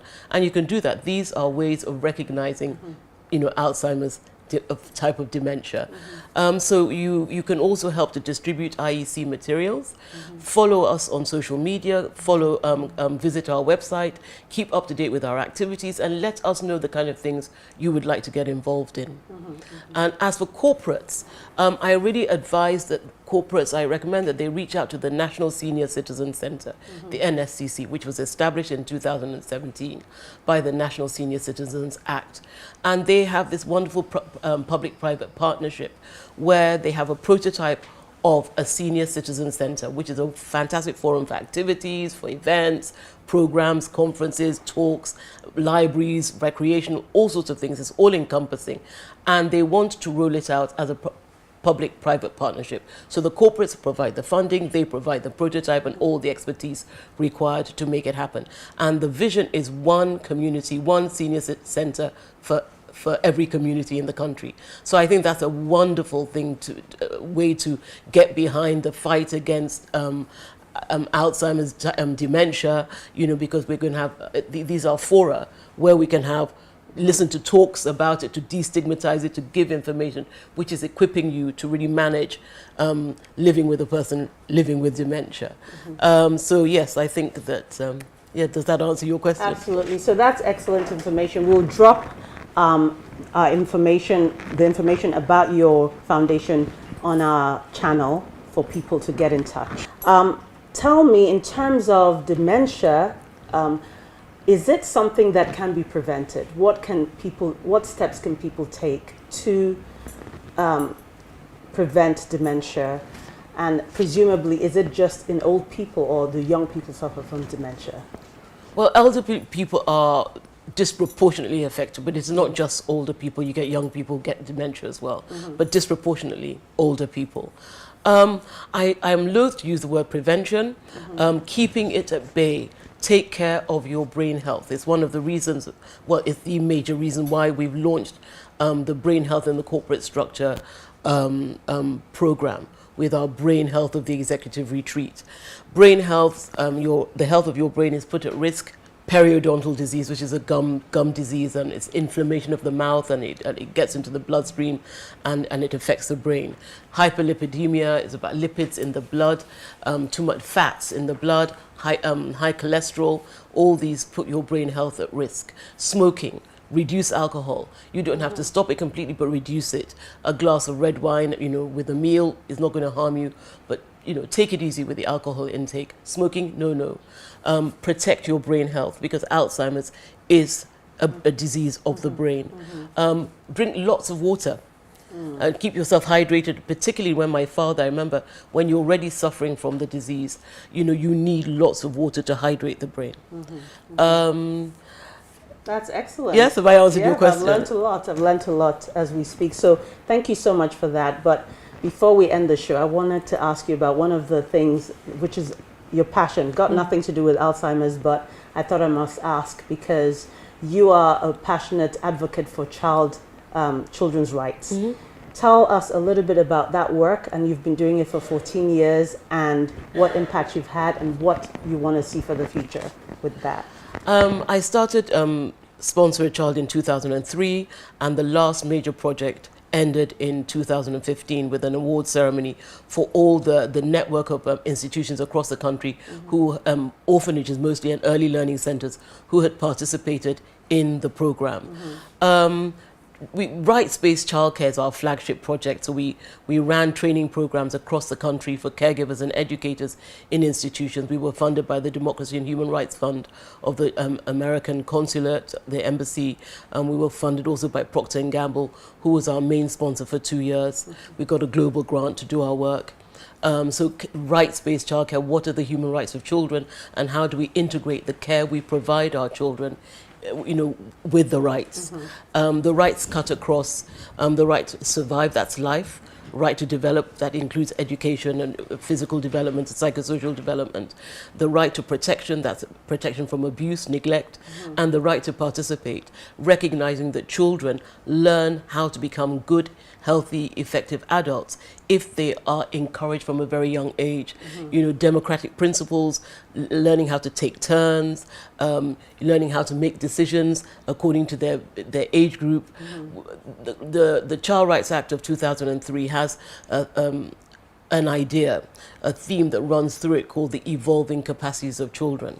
So now we look at our children as individuals and we tailor the way we raise them to suit the individual's evolving capacities. So it's no longer this this one size fits all kind of upbringing. You're much more cognizant of the child as an individual. We are more cognizant of the child as having agency. We want to encourage them to think independently, to think critically. So the rights really do help to enshrine those ideas of the agency of children, of their evolving capacities. And we also, through my work now with the UN, I'm a founding partner of the UN Book Club for Africa. And thank you. And what we do is we invite them to become partners in development. So you can do, at your age, with the supervision of your teachers, you can do something in your communities to help, you know, implement the Sustainable Development Goals. So go out there, find something that you can, you know, you don't like, you want to tackle it. Let the teachers take them to the local government and challenge the officials in local government and do something and take, you know, and take their place as citizens of their country and within the community. Great, that's excellent. We must get you here for another show on children's advocacy. That would be fantastic. But thank you so much for having, you know, given your time to talk about Alzheimer's and the wonderful work you're doing with your foundation, and we wish you all the best. It's been great to have Tone here today. All the information about what they do and how you can get in touch will be on our channel. So thank you so much again. It's been great to have you here. Thank you so much for inviting me. I hope you've enjoyed this episode of Champions of Change. We hope these stories have inspired you to take steps towards making a difference in your own little way. Change starts with one person, one act, one decision to make the world a better place. Together, we can be the change we wish to see. This is the Achievement Channel. From our studios at the School of Eloquence, Lagos, I am Pamela Egbo. See you next time. Bye.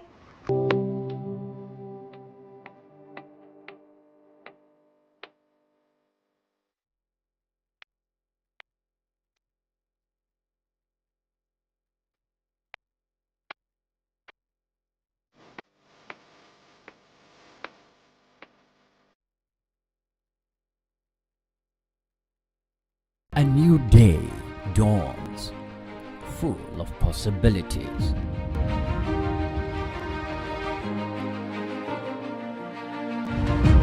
Take the first step towards your dreams.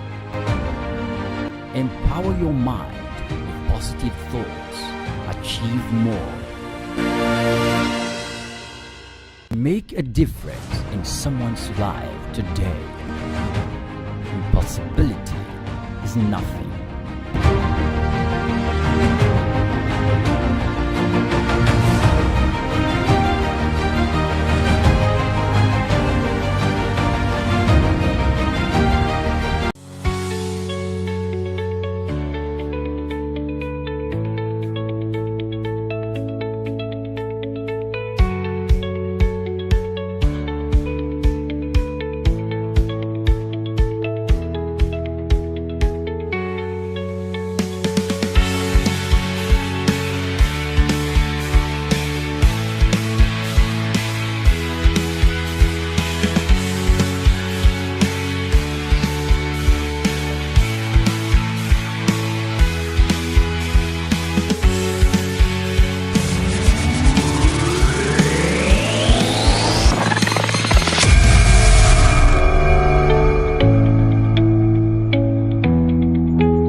Welcome to Career Success, the premier program dedicated to helping you navigate the path of professional excellence. Whether you are just starting out as an entrepreneur looking to advance your career or considering a career change, this program is designed to provide you with the insight, the tools, and inspiration you need to achieve your career goals. This is Achievement Channel, and we are reaching you from the School of Eloquence here in Lagos. My name is Oyinpriye Krumale. Our guest is a distinguished accountant, a high-profile administrator, and a renowned educator known for exceptional achievements and contributions to our industry. Ms. Doreen Onyekwelu is a dynamic leader with a remarkable career spanning over 28 years of working experience across health, manufacturing, and educational sectors in Nigeria. In 2005, Doreen moved to the Lagoon School to take up a position as a Director of Finance and Administrator and served for 17 years until her appointment to the position of Acting Principal in 2022. She became the principal in 2023 and heads the school's management team. She's also a member of the governing board of Lagoon School. Good day to you, Doreen. Good afternoon, Mr. Priye. Welcome to the program. Thank you. Your profile is quite robust, and I am thinking, where am I going to start from? So, you can start from anywhere. Thank you very much. It's nice to have you on the program. Thank you. Now, can you share with us, just a little bit about your upbringing, your influence, and your interest, and just what you feel the public should know concerning your background in education? Oh, great. Thank you very much. I come from a family of 6 children. My dad, 84 years. So does a lot of things. In fact, I like to mention his name all the time because he's my role model. My mom as well is a teacher, 71 years. Yes. 71. Great. Yes. I see. And they still drive, do a lot of things for themselves, no house help, for instance.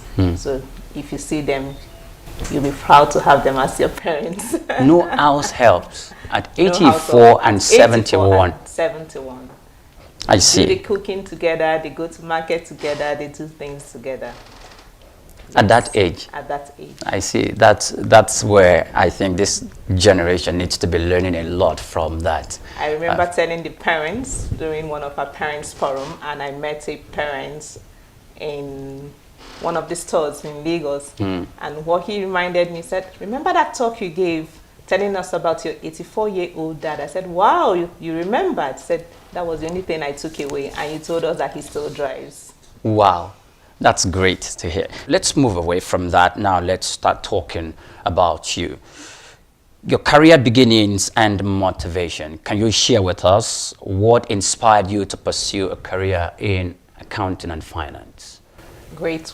As far back as when I was in primary 3, the first newspaper I read, looking at career path, I saw accountancy. and one of the subjects required is mathematics. I loved mathematics. My mom is a mathematician, my dad is a mathematician.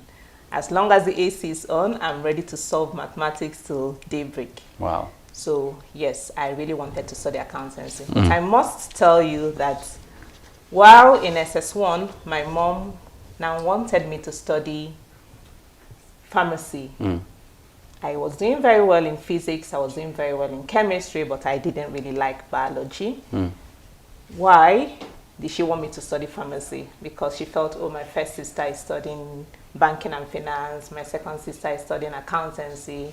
We are 6 children, why do I want to study accountancy? She wants to be a mother of a doctor or a pharmacist and all of that. So I had to drop accounts in my SS1 to do physics, chemistry, biology. But my first JAMB, I didn't make the cutoff. Okay. My dad, like I said, being my role model, had to call me to say, you know what? It's not the end of life, begin again. Because my first 3, I'm the 4th child. The first 3 entered university immediately. So I had to step back, write JAMB and again, wait. and wait for 1 good year, yes. Okay. So I had to take up geography as well as government, which I didn't do well in school. But I got all the support from my dad as well as my mom that eventually understood. So I went back to reading for JAMB again to do accountancy, which was my dream as far back as primary 3 when I was just 9 years old. I see. All right. How did your experience as an accounts clerk, at Niger Foundation Hospital and Diagnostic Center shape your career aspirations? Because it seems that's where you started. Yes, that was actually when I was in my first year in the University of Nigeria, in Enugu campus, studying accountancy, and the school went on strike. And I don't like just staying at home, not doing anything. So I decided to apply for that job, which I got to be the accounts clerk in Niger Foundation Hospital. I worked there for like 3 months before they called off the strike and I went back to school. I was really happy to have that opportunity. One funny thing I must say is, okay, there wasn't any counting machine, for instance. I know how you count money like this, but they taught me how to count money fast in this manner. I was really glad. And I got good, lovely feedback because I would say that I'm someone that is very meticulous. I will never want to leave without balancing my accounts and all of that. So, yes. The left and the right must correlate. Exactly. Okay. For any debit entry, there must be a corresponding credit entry. So that was really helpful. When school resumed, I just felt, wow, I'm in the right profession studying accountancy. Okay. And it gave me push when school started. All right.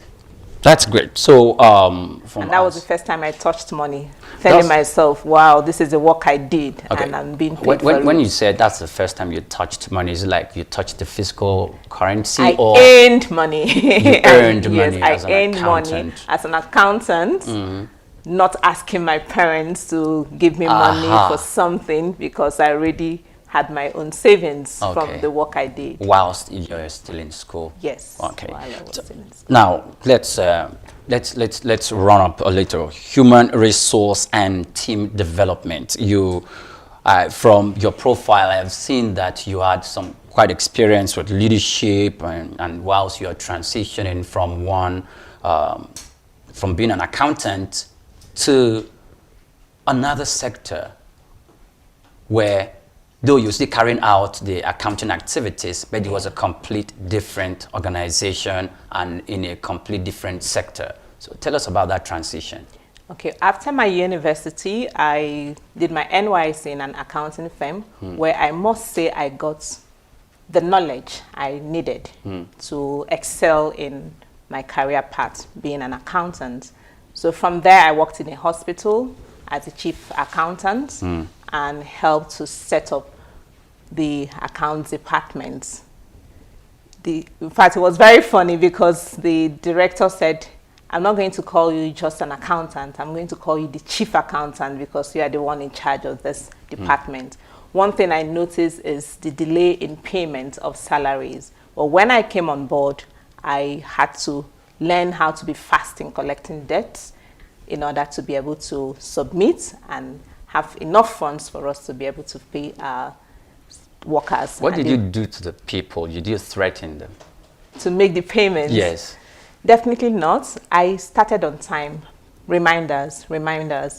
You know, being a hospital is also very, will I use the word, that empathy. Someone is not feeling fine and you're going to remind, especially those in the ward, you need to make this payment. But I don't go through that part just directly. I go visiting them often, sharing their pain with them, encouraging them.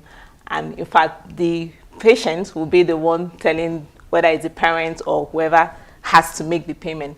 Please, we need to settle, just because of the route I was following. Yes, I was able to make sure that debts were settled in good time in order to be able to pay them salary before the end of the month, of each month.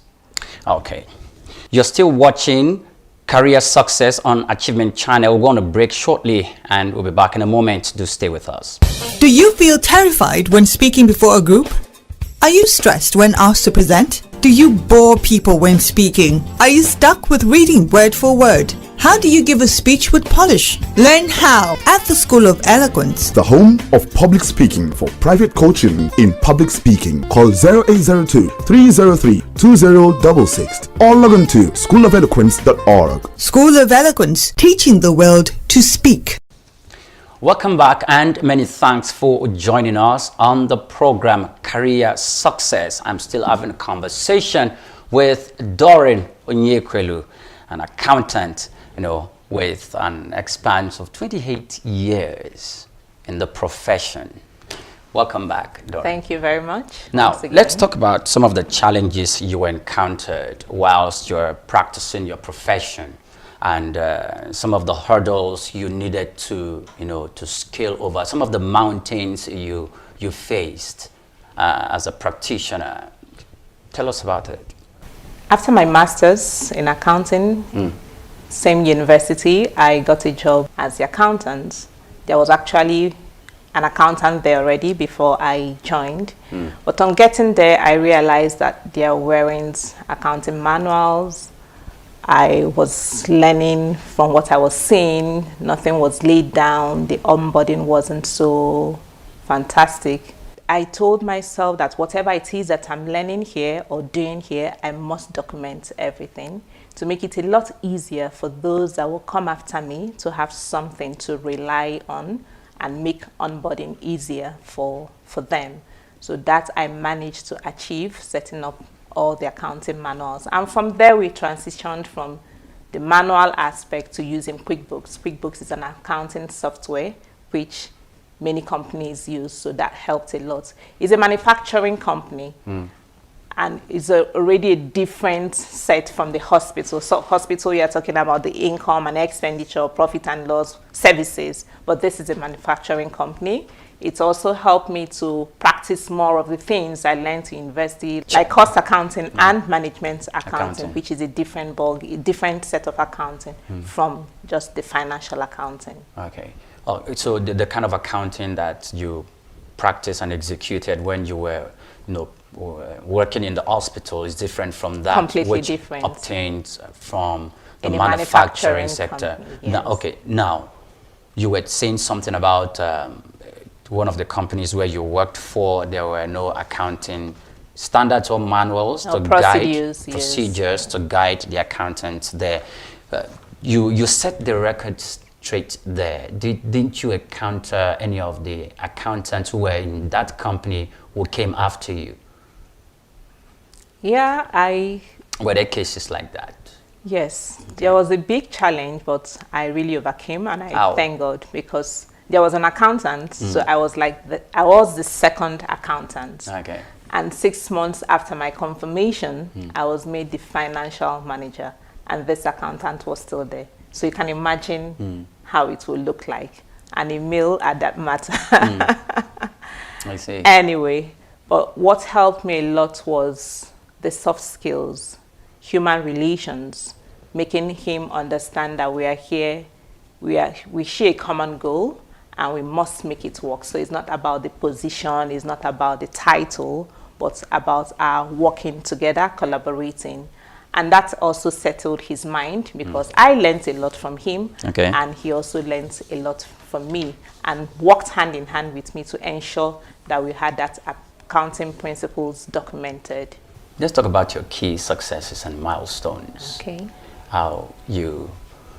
Which of these areas in your previous company, were there any key successes and milestones that you achieved? And also in the manufacturing, were there any key successes or the highest, will I call it accolade, or what you achieved whilst practicing within your 28 years span that you can boast about and confidently talk about? One of the greatest things, I'll say, if I look back, I'm very happy to remember are the people I worked with, because I also helped them to see the importance of owning one's job. So we're not just working for a company, but we are working for ourselves. So to grow in integrity, just as things as little as being punctual to work, I helped them to see that it's really important to work with that mindset so that we'll be able to give our best. And people were grateful. Okay, those achievements, were there promotions? Were there not just promotions in instances where you were celebrated and you were more like in the limelight, in the middle, in the organization? Because if that doesn't, I was expecting to hear something like that since you were. Oh, definitely. Yes, tell us about those. Remember that when I started, I said that 6 months after, once immediately I was confirmed from just being an accountant, I was made the financial manager. And truly, I was asking myself, wow, just 6 months into what I was doing, I looked back. One thing I said to myself, I guess they saw the attitude to work which I had. Just a little story on coming to Lagos for auditing. I went with my managing director, my direct boss. She was the one that told me this story afterwards when we were doing stock counts.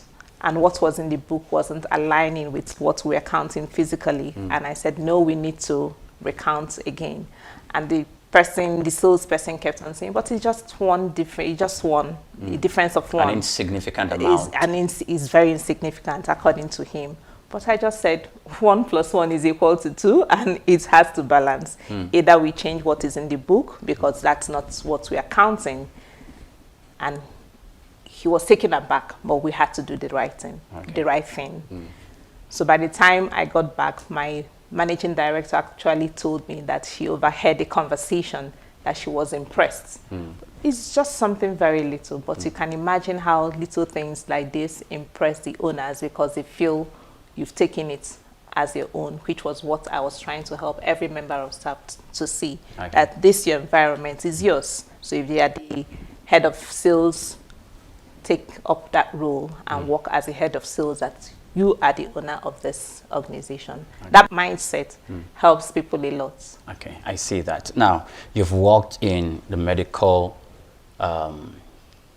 sector, in the industry, you moved to manufacturing, and finally, you transitioned to education, which is, now you are the principal of one of the biggest schools in Lagos, Nigeria, the Lagoon School.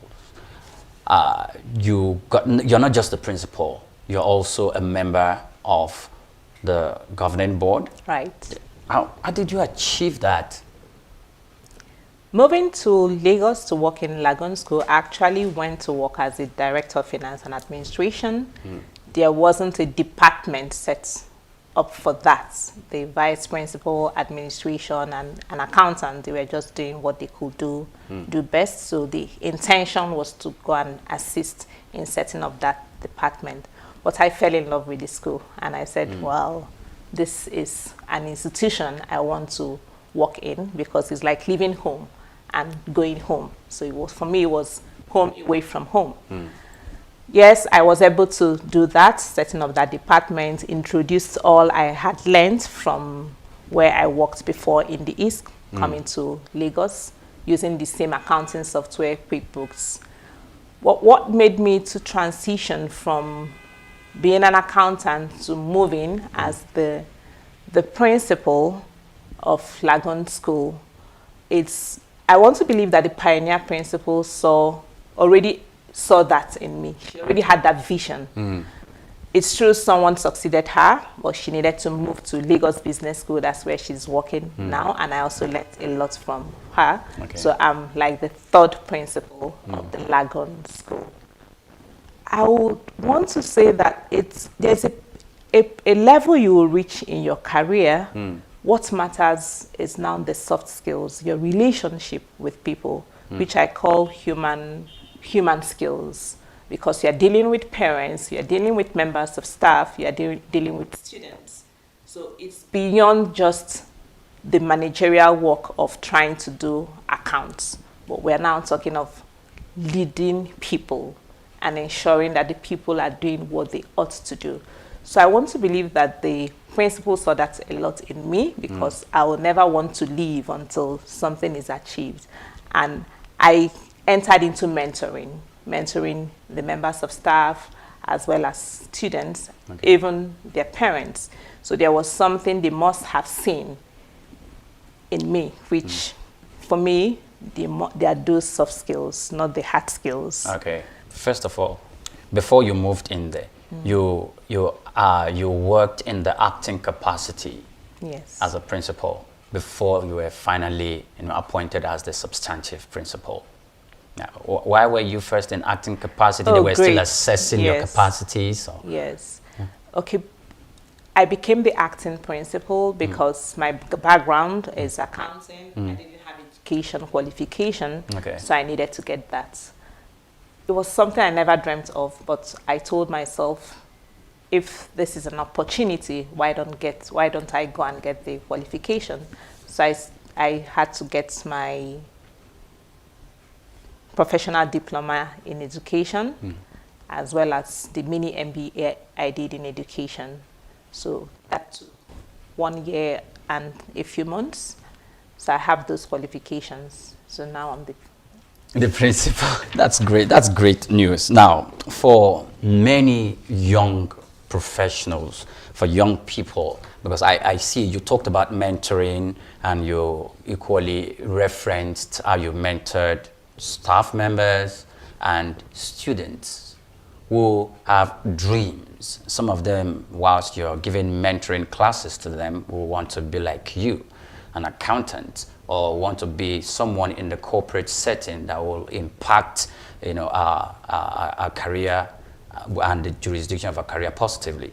What advice would you give to these persons who have such aspiration, but they are being deterred by some of the hurdles they face or some of the challenges they encounter on the way?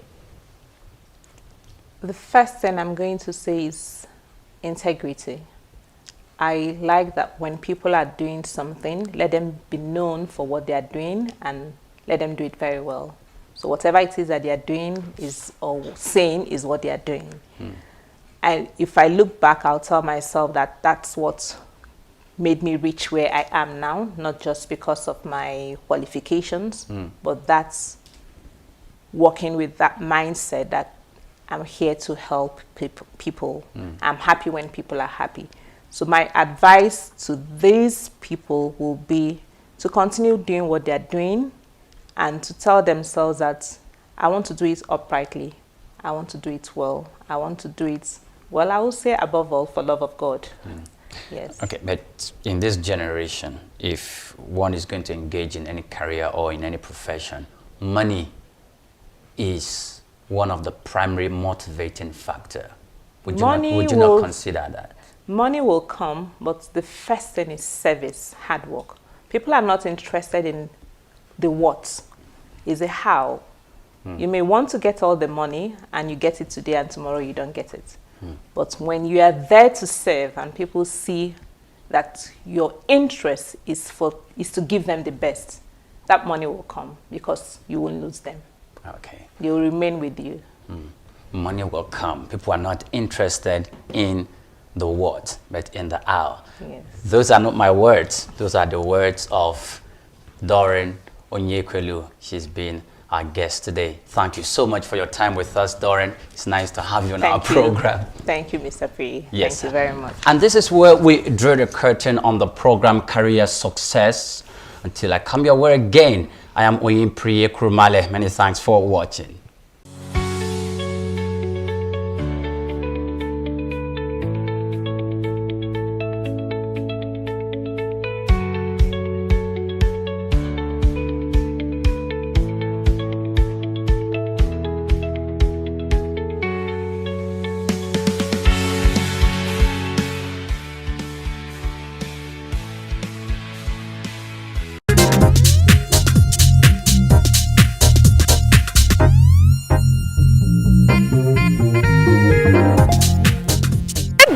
Welcome to Eloquence. Have you ever been out to events or occasions where certain people are being called upon to give a speech? And you're wowed based on their performance and confidence, based on their delivery and the power they ooze. Based on this, I'm in one of the streets in Lagos to ask for people's opinion about public speaking. Do you think public speaking is an inborn talent or a skill? Come with me as we sample people's opinion on this. I am Adeoye Damilola, and this is Eloquence. What do you think about public speaking? Do you think it is an inborn talent or a skill? Well, public speaking, it works both ways. It might be by skill and it might be by birth. Like, some people are naturally talented to speak, and I think we have that commonly than the one of the skills. It's an inborn. It is not easy acquiring that as a skill. Well, I think it's a combination of the two. You understand? It could be an inborn talent and also a skill. Some they develop theirs, why others is an inborn thing for them. They are able to face crowd, you understand? We have some of us that have phobia. Well, I think it's a skill, something you have to actually learn how to do. To the best of my knowledge, it is a skill. It's not an inborn talent. Yeah, we can say public speaking is an inborn talent, but it can be developed. I think it's both, really, because I believe that some people have it inborn and some people develop it as a skill. But you just need a certain level of confidence, you know, to purport yourself to where you want to be. I don't think it's inborn. I think it could be inborn, but every skill in this life, you have to learn it from something or someone. So it's something you can develop. I think it's both, because some people are born with the talent of oration. They can speak very well, even when they're not educated. Some, they have to learn it to know how to speak, especially if you're a public figure and you think you speak in public and all that. That's why you have schools where they teach you how to speak in public, to have confidence and all that. So some people are born with it, some people they just have to learn it. I think it's a skill. It is a skill where people can develop it, and once they know how, they can gather the ability to do that. It is a skill. You can learn it. You understand? You can say, I can do this, I can do that. Our government officials, our leaders, what do you think about their speeches? Most of them, I think they get the ones that are skilled with the public speaking to do that for them. Maybe because of their educational background. Some didn't get to finish school and all, so they are not really good in public speaking. They do more of speech, written speech. Most of them do read, and those that want to deliver 100%. So I'll say they read it. You know, it's quite obvious, you know, it's read. A lot of times they don't really pass the message across, and you can't blame them. You know, somebody has to walk over what they are delivering onto us, and they don't do what they ought to do. At the end of the day, they mess it up. They are reading it, they are not delivering it. It's not, what I'm saying is that it's not purposely that probably they have it in their hand. It's possible they memorize it, or they have the point with them, they just developing one after the other. So they are reading it, they just don't deliver it. That's my belief. They actually write speeches for most of them. Meaning some people who took their time to go to school or go to learn all of those things, I mean how to read and write or something, you understand, I write for these people and they come to read to us. You understand, our leaders just say their mind to the guys who write, you understand now, and those guys write it for them, so they come to write another person's mind, in quotes. meaning their own thoughts must have been altered by some kind of writers or some kind of people who think they can write for the public or something. So they just read this. They just read the speeches out. So sometimes most of them read the speech. I would say they deliver, because at times when you peruse what the speeches they made, at times it's not all that right with the action. Some deliver, some read from the script they are given.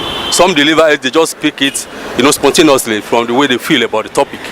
They read, the majority of them read. So, there it is. What is your opinion? Do you think public speaking is an inborn talent or a skill? Till we meet again next week, this is Eloquence. Eloquence is brought to you by the School of Eloquence, the home of public speaking. Bye-bye!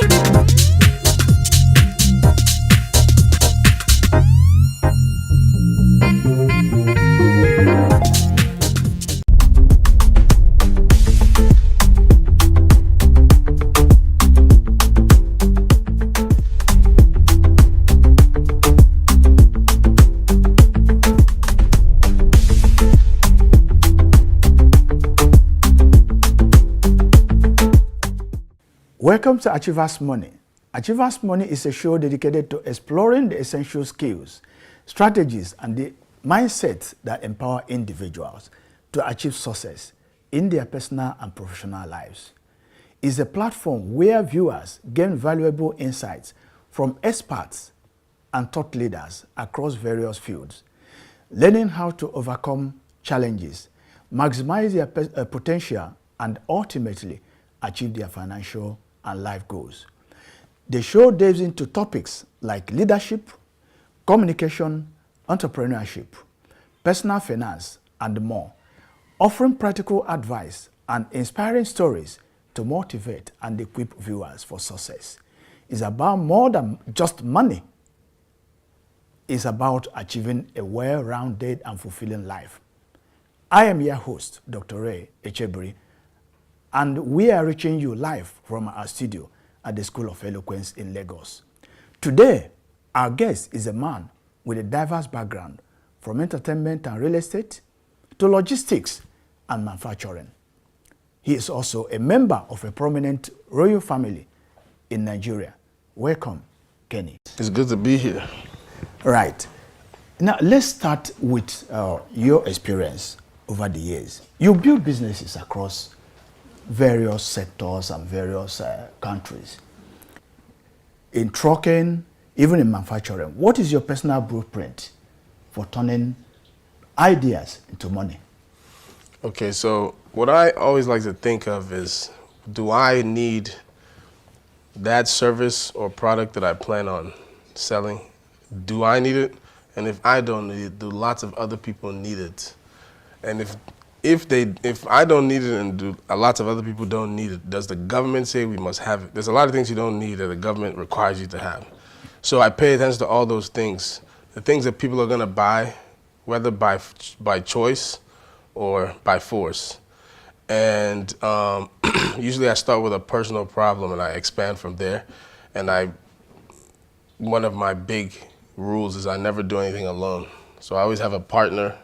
I don't think I've ever done any successful business without a partner. I always make sure I have a partner with me that is strong in that business. Oh, but many so that's my strategy. Oh, great. But many people in Nigeria believe that partnership doesn't work here. It really works for you? I think they're wrong, yes. I don't think anything else would work for me. If I wasn't somebody who partnered frequently by rule, I don't think I would have been able to do as many businesses. And personally, I don't think businesses work the best if it's owned by one person. Wow, that's great. Yeah, you come from a family of public service, but you veered off that and you're creating a niche for yourself. You've created a path for yourself. How did you do that? And how do you measure impact and income? Okay.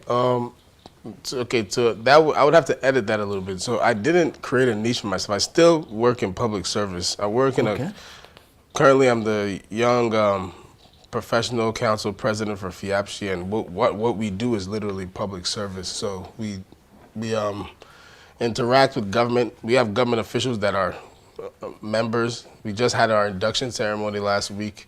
A couple government officials were just inducted into the organization. So it's like a private public mix, and we advocate a lot for better policy, sustainable policy with Lagos State government a lot. So I wouldn't say I've veered away from public service. I just found a way to me, I think that if you're going to be an honest politician or an honest public servant, you need to have your own money, and you need to have a steady flow of income, so you don't start stealing or looking at the people's money. That's the way I think. So I don't think I would be giving that much value to the people if I'm not making sure my own bottom line is secure before deciding to be. And I think that's something my family has taken really taken really seriously. It's been something I've been taught growing up, like make sure you have a business that sustains you, then go do whatever you want to do for the public. Right. You brokered a whole lot of businesses in different sectors, and you are doing well in most of these deals.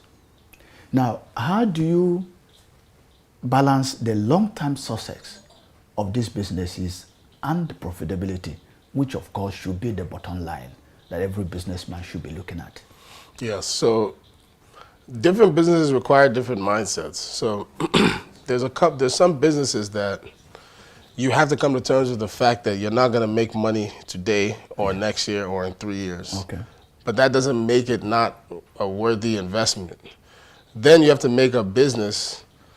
You have to have a business that creates cash flow for you, so you have day-to-day money. That's why it's important for me to have multiple sources, by way of multiple skill sets. That's the reason why I've been in so many industries, because I basically decided, like coming out of college, that I wasn't gonna be an employee of anyone, and that forced me to keep my mind open and my eyes open for opportunities.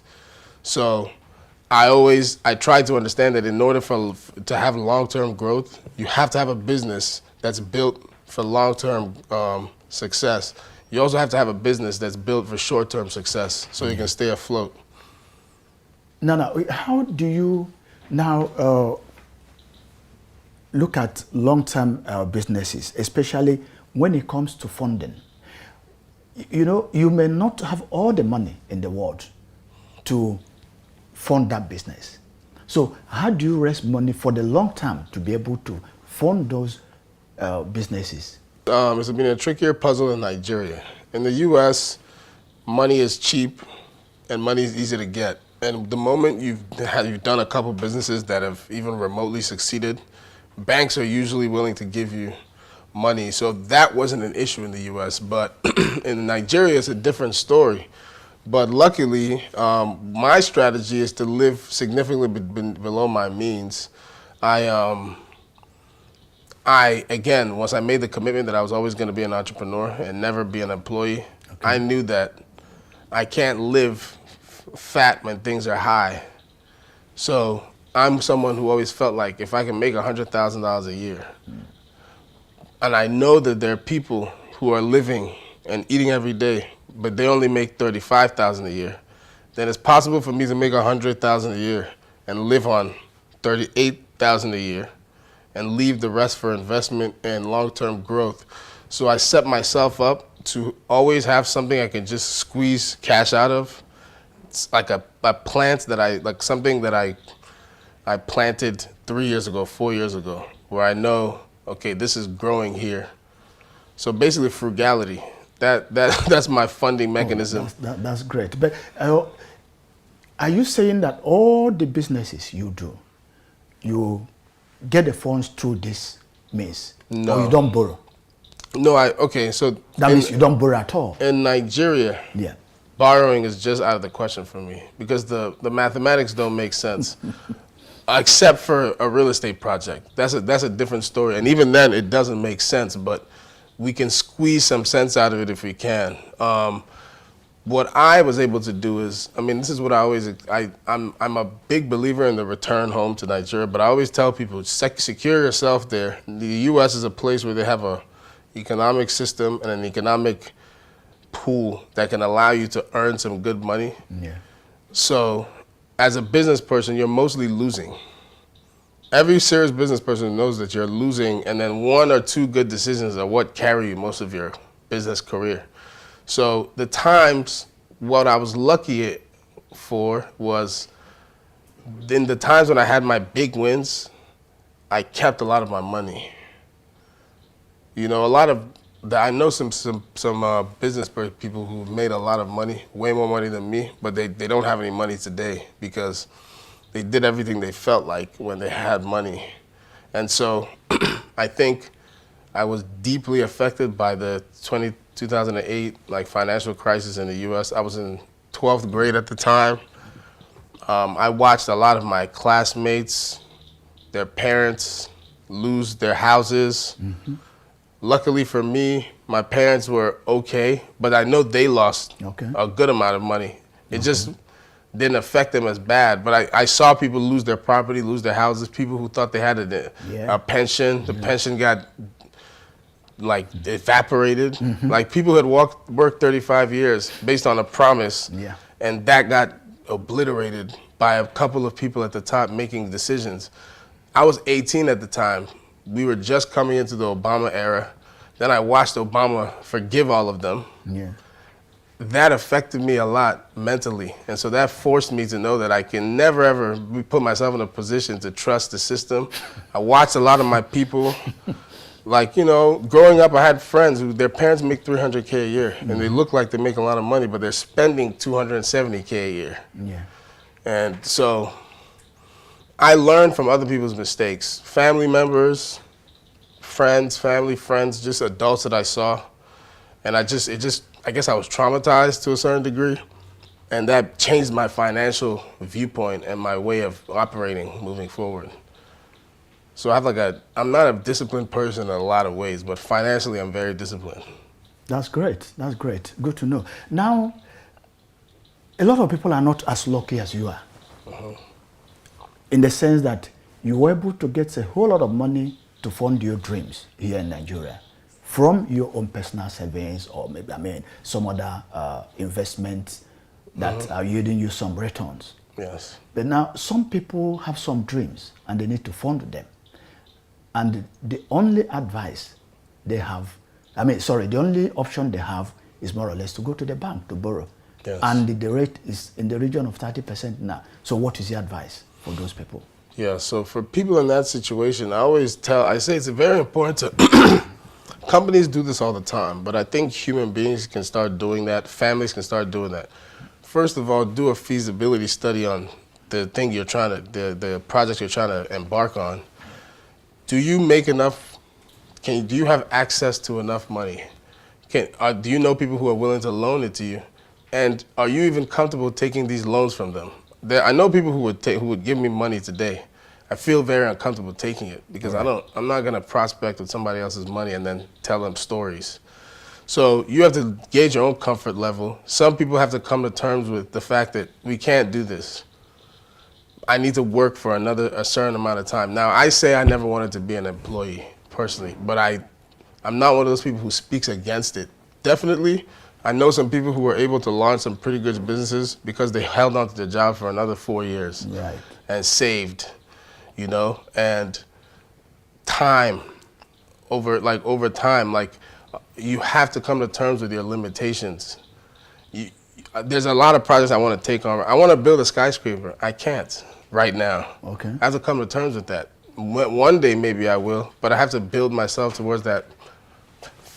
Come up with a plan for how you can come as close as possible to it and try your best and definitely engage in partnership as much as you can. Networking. Great. And it's been a very interesting discussion.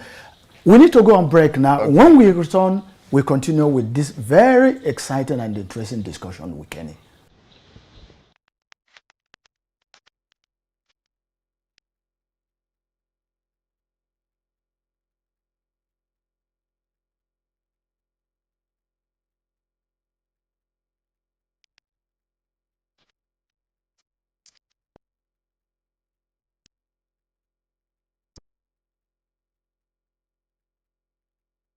Eloquence focuses attention on the message and the audience.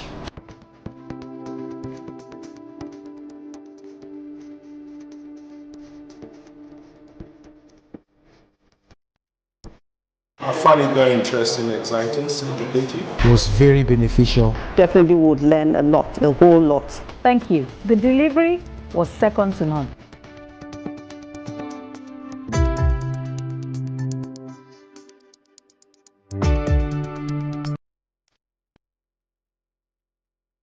Speak with power. Speak with power. Speak with power.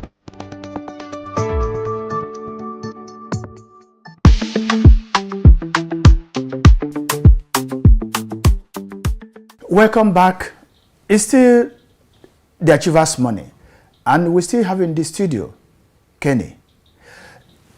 Kenny, it's been an interesting discussion. Definitely. And let's continue. Yes. Now, it does appear you have a way of spotting where the money is.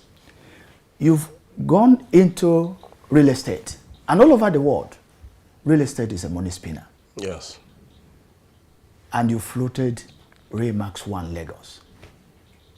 How did you come about that dream? Well, to be honest, I've always been in real estate, like from a family, so it's my family business, Remax. So what we did was we acquired the Remax franchise and now operate as Remax. So over the course of years, my father and my parents have accumulated real estate holdings. I was in charge of a number of them in Miami growing up, but during a certain point in my life, in my young adulthood, coming out of university. So it wasn't so much that I didn't come up with real estate. Like, no one can take credit for coming up with real estate. Is the oldest time. What we just did is found an appreciation for it. I don't think enough people respect real estate as much as they should. So I wouldn't say that was exactly a shrewd spot. It's just real estate is tried and tested over time. And I think if you want to protect yourself and protect your assets for as long as possible, real estate is usually the smartest route. So I don't think I could take credit for finding something special in the market from the real estate standpoint, at least. Yeah. Okay. Now, why did you go for franchising? Why didn't you come up with your own unique name instead of going for Remax One, which is a foreign brand? So our perspective was, I don't want to reinvent the wheel. We have a couple problems here in Nigeria. We have a huge trust deficit. We massively don't trust each other. Okay. And for good reason. Not to say that people trust each other in the U.S. The only difference is they trust the system. So you don't trust each other and you don't trust the system. Yeah. But what we do trust as Nigerians is established brands over time, especially when they're foreign, especially when they're American for some reason. So it's a psychological thing. So people buy with what they're used to. It's like a Nigerian, if you drop them off in the middle of the desert and you put 10 restaurants in front of them and one of them is Tantalizer, they'll probably walk into the Tantalizer. That's just what they're familiar with. That's how people are. So, and I studied data and I saw that about half the new build in Lagos between 2019 and 2022 was bought by people in the diaspora. So they're the ones with the cash who saved up $100,000 who can convert it to Naira and invest in a property in Nigeria. And I figured it made more sense. Like, actually, my mom brought the idea to me, and, I thought about it, and I completely agreed. I looked at it like, okay, so if I can sell real estate using a brand that they already know and trust, and then they feel like there's some type of accountability, they feel like they believe that I have a great interest in not defrauding them or engaging in any kind of, untrustworthy behavior, they'll be more likely to buy with us. And they're the ones buying at the largest rate. And then also the Nigerians in Nigeria who are HNIs, who have the money to buy these properties, a lot of them are also aware of Remax from their travels and whatnot. So it just made more sense rather than reinvesting the wheel and then spending millions on establishing trust in your brand. Okay. You know, I just figured just pay someone who's already done the hard work of establishing a brand and making it trustworthy, and then use their brand. Okay. Does it mean that your target is Nigerians in the diaspora, not really Nigerians in Nigeria? No, my target is not Nigerians in Nigeria. It just so happens that Nigerians in the diaspora are buying at a rate that allows you to keep your lights on, to then launch yourself to sell to the Nigerians. Because you can bring Nigerians up to speed on the brand, but who you really want to impress and target at first are the people with the money right now to keep your business afloat long enough for you to make a profit, to then market the brand to the Nigerians and then make that a Nigerian. So it's very much RE/MAX has a great interest in having a established brand in the largest black nation in the world, with the country with the largest number of people under the age of 18 in Africa. You know, so that's a huge group of people, future homeowners, future adults, future renters. You want to trap them, you want to catch them, but first you need those HNIs and those diaspora people to keep you afloat and keep your bills paid and keep your lights on. From all indications, actually, you know so much about the Nigerian real estate market. What is your position, or what's your take on the Nigerian real estate market? Is it growing at the rate it's supposed to grow? Or are there impediments, if it is not growing at the rate it's supposed to grow? Are there impediments, things that are not making it to grow at the rate it's supposed to grow? It's kind of a half and half answer. So it's growing at a good rate. The amount of units that the average Nigerian could even afford is not growing at a good rate. So what that means is we have a lot of real estate that's unoccupied.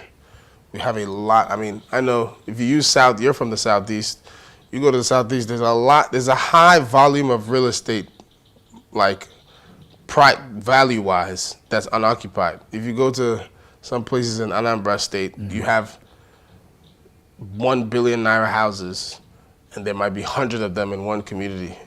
That's 100 billion naira worth of real estate that's unused because the owners in Lagos or Abuja or in the US or in London or wherever they live. Lagos, same thing, a lot of like land banking, you know, real estate banking. So there's a lot of unoccupied units in Ikoyi, VI. We have a shortage of affordable housing, which is making the price of housing inflated, which is good for like the real estate professionals as it is now. I don't think it's a good formula for the polity at large. We need a lot more affordable housing. In order to make affordable housing, we would have to get into way more creative ways of debt. They would have to make debt cheaper. They would have to create, you know, using different financial mechanisms, create a way to allow the average Nigerian to be able to one day own a home. There's many Nigerians who rented for years and years and years and had to save up for 30 years just to finally build a house. If you're working, if you can keep a job for 30 years and it's a solid job, you should be able to own a house, in my viewpoint. There's many teachers, university professors, many people, civil servants. Maybe they won't have the house they want, but you should be able to own a property that's yours that you can give to your kids when you die. Yeah. And I think that's very, very doable if we're willing to be creative, like financially, private sector and public sector working together. So in Nigeria, mortgage is an issue? Mortgage is a huge issue in Nigeria. It's a very huge issue. And what do you suggest, what are the ways we can get around that? Okay, personally, I think that the bank or banks who are willing to bet on the housing market are gonna win. There's a thing called REOs. So banks have the ability to engage in the business of REOs. So basically, look, many banks in Nigeria don't want to get into the real estate business. I think that's a huge mistake. They use AMCON, you know, but to me, I think it makes sense that if a man wants to buy a property that's 100 million, that's inevitably going to like appreciate over time. why not give him a fair mortgage? And then we also have to have very strict regulation on that space, so that yes, this man is going to engage in this deal with you. You give him a loan, he buys the house, you own the title, and he pays over time. If he misses it, if he starts missing payments up to a certain point, you repossess the property, you keep the money he has already paid you over time, and you get the actual house and whatever value it is. But a lot of banks don't want to get into that business. I will never understand why a bank doesn't want to get into the REO business. But the first bank to decide that I'm going to give people mortgages, I know there's a bunch of microfinance. You go to a bank now, they have like 18 G-Wagons parked in the parking lot because they've collected people's stuff. But the issue is that you have a G-Wagon. That is going to depreciate forever and ever. If it's parked in your parking lot for 1 year, it's lost 1 year of value. In that 1 year, they've made another G-Wagon. So that's the issue. So the moment they're ready to face the real estate industry and actually stop being afraid to run a real estate division in their banks, they'll always be scared of the mortgage space. Okay, now the next issue I would like you to discuss is entrepreneurship. When should entrepreneurs exit if they are struggling with a particular business? Okay, that's also an ethical question to me as well, because I'm like an entrepreneur, and I personally think you have an ethical duty to, like, for example, if I start a business, I have a bunch of people, I told them to come work for me, we're gonna grow this thing, blah, blah, blah. I've told them all. If the thing starts going bad, I have an ethical duty to make sure I make it work for the sake of a lot of these people. Some people have given up one job to take the job with me, a job that they could have built their future with. So I think ethically, you should definitely try your best to see it through. So I think it very much matters what the reason for exiting is.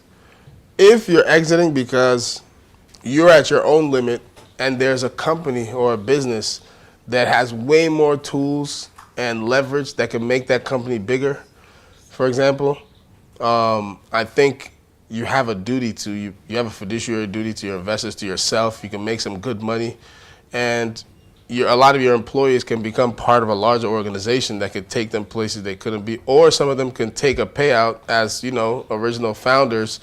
So I think that if you can come out without damaging too many people's lives, get out of it as fast as you can. If you're getting out because it's not working at all, right. If you're getting out because it's not working but it can work, you're just not the person who can take it to where it's supposed to go. Then there's also taking on partners. You don't have to exit. There's also taking on partners.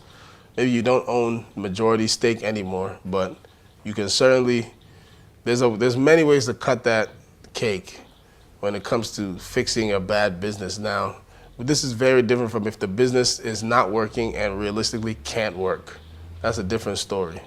But if it's a business that can work and it's just not working under you, maybe take on some partners. Right, Kenny, one last question, and it's about the youths. Yes. Many of them have this entrepreneurial fire burning in them. They want to start their own businesses. Some are also there trying to make money very quickly. Yes. What is your advice for the Nigerian youths? Those who want to start their own businesses, how do they go about it? What are the right steps that they must take? Okay, so one of the things I always tell young people is be very self-aware. Self-awareness is one of the most important traits because it allows you to know who you are, audit yourself accurately, audit your surroundings. There's some businesses you just simply can't get into because you're not in a space to get into it. But you can get yourself into that space. So I always tell young people it's very important to network as much as you can, provide value. One of my lucky traits is that I don't have this sense that I'm not afraid to be used. So I think a lot of people, in order to not be used, they never want to do anything for free. someone who has value and that you need isn't going to hang around you if you're not giving them value. And if you're making them pay you for the value, it's like, fine, I could just go hire someone else. For someone to give you the chance, for someone to give you an opportunity that on paper you might not deserve. Maybe you deserve it spiritually, maybe maybe you deserve it, but on paper, no one can prove that you deserve it. For someone to believe in you and give you those kinds of chances, you have to, one, be willing to provide value without asking for anything in return. That's something that I've always done. And network, take advantage of the people around you and find ways to give them value and grow. That's how you get into rooms. That's how you get opportunities. The reason why you're even allowed to be here is because someone is benefiting from you being there. If you work really hard to not allow people to benefit from you, you'll get the kind of outcomes that comes with that. I see a lot of young people. I know in Nigeria they use this one. They won't use my head, and I'm like, you probably should let them. That's what's going to allow them to bring you around, call you when this is happening. Oh, come around because you're valuable. Then that's how you network and leverage your network and all those things and take advantage of it for the short and long term. And be honest. If it's fast money, question it. Some fast money is real and pure. Sometimes, if you're lucky, once in 100 times, there's fast money that's real and pure. But more than likely, it's not real and it's not pure. Try to avoid it if you can. Be honest. And I know it sounds cliche, but that matters a lot to people. Even thieves want you to be honest, So I think it matters, just work on yourself a lot. Make money, try to make money as much as you can in different ways. Don't have too much pride. Don't think there's anything that's above you, that's below you. And at the same time, don't think anything is above you. Have audacity, but with guardrails. These are things I would tell young people. I see this every day. I see a lot of young people who could squeeze more juice out of the orange of life, but they don't due to certain maybe character flaws, not believing themselves, believing too much in themselves, all these different things. So definitely audit yourself, be very self-aware, and work on yourself constantly. That's what I would say, tell to the youth. That's straight from the expert. These are things you may not be able to learn in a business school, but we got all of them here from Achievers Money. Thank you very much, Kenny. You're welcome, sir. Bye-bye, viewers. See you next time.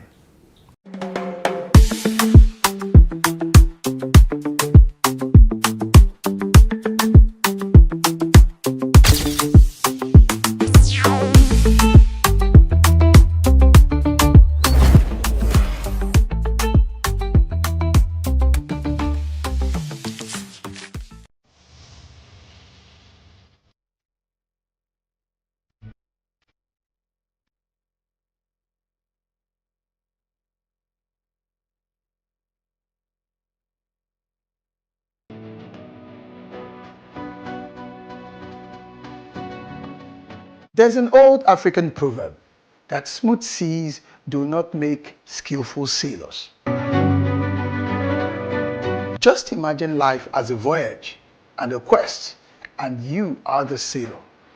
Indeed, the navigator, and your dreams and your aspirations for greatness and for goodness represent your destinations. Hello, dream chasers and future history makers. Welcome to another timeless capsule where we dive deep into the wisdom of ages to fuel your journey, your quest, your desire towards greatness. Today, we're setting sail on the vast ocean of life, guided by an ancient African proverb. Smooth seas do not make skillful sailors. Think about it. If life were always calm and predictable, how would we grow? How would you learn to navigate the storms, harness the winds, and chart our own course towards our dreams? It is indeed, and in fact, the challenges, the setbacks, the unexpected turns, the twists, those difficulties that truly shape us into the capable, resilient individuals that we are meant to be. Just like a skilled sailor relies on their experience and knowledge to conquer the roughest seas, we too must draw upon our inner strength and determination in order to overcome some of life's obstacles that stand between us and our aspirations. Remember, every challenge is an opportunity in disguise. It is a chance to test our limits, to learn new skills, and to emerge stronger than ever before. In fact, as the great Jim Rohn once said, it should make us stronger, wiser, and better. And that's why we must embrace the storms no matter what happens. We must embrace setbacks, for they will teach us valuable lessons. We must also embrace the detours, for they may lead us to even greater destinations than we originally imagined. That is a very important lesson for you. I know it's not always easy. There will be times when the winds are against you, when the waves crash over your bow, and when you feel like giving up. I know. But in those moments, remember the words of the great Nelson Mandela when he said, "It always seems impossible until it's done." So keep your eyes on that horizon, your dreams in heart, and your spirit unwavering. You are the navigator of your own destiny. You have the power to turn those challenges into triumphs, setbacks into comebacks, and dreams into reality. So, let the winds of adversity blow. Let the waves of doubt crash against you. You are that skillful sailor that is capable of navigating any storm. And remember, the greatest rewards await those who dare to venture into the uncharted waters of their own potential. Set sail, my friends. Embrace the journey, and may your voyage be filled with courage, resilience, and, of course, the unwavering belief that you are destined for greatness.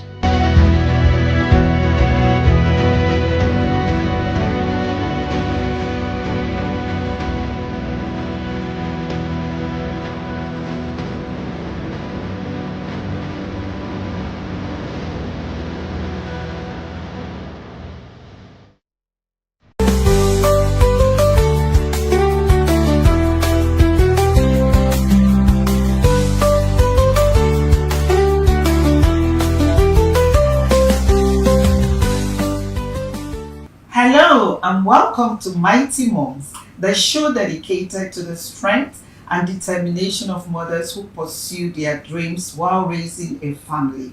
I'm your host, Sarah Roberts, and you're watching the Achievement Channel, broadcasting live from the School of Eloquence Studios in Ikoyi here in Lagos.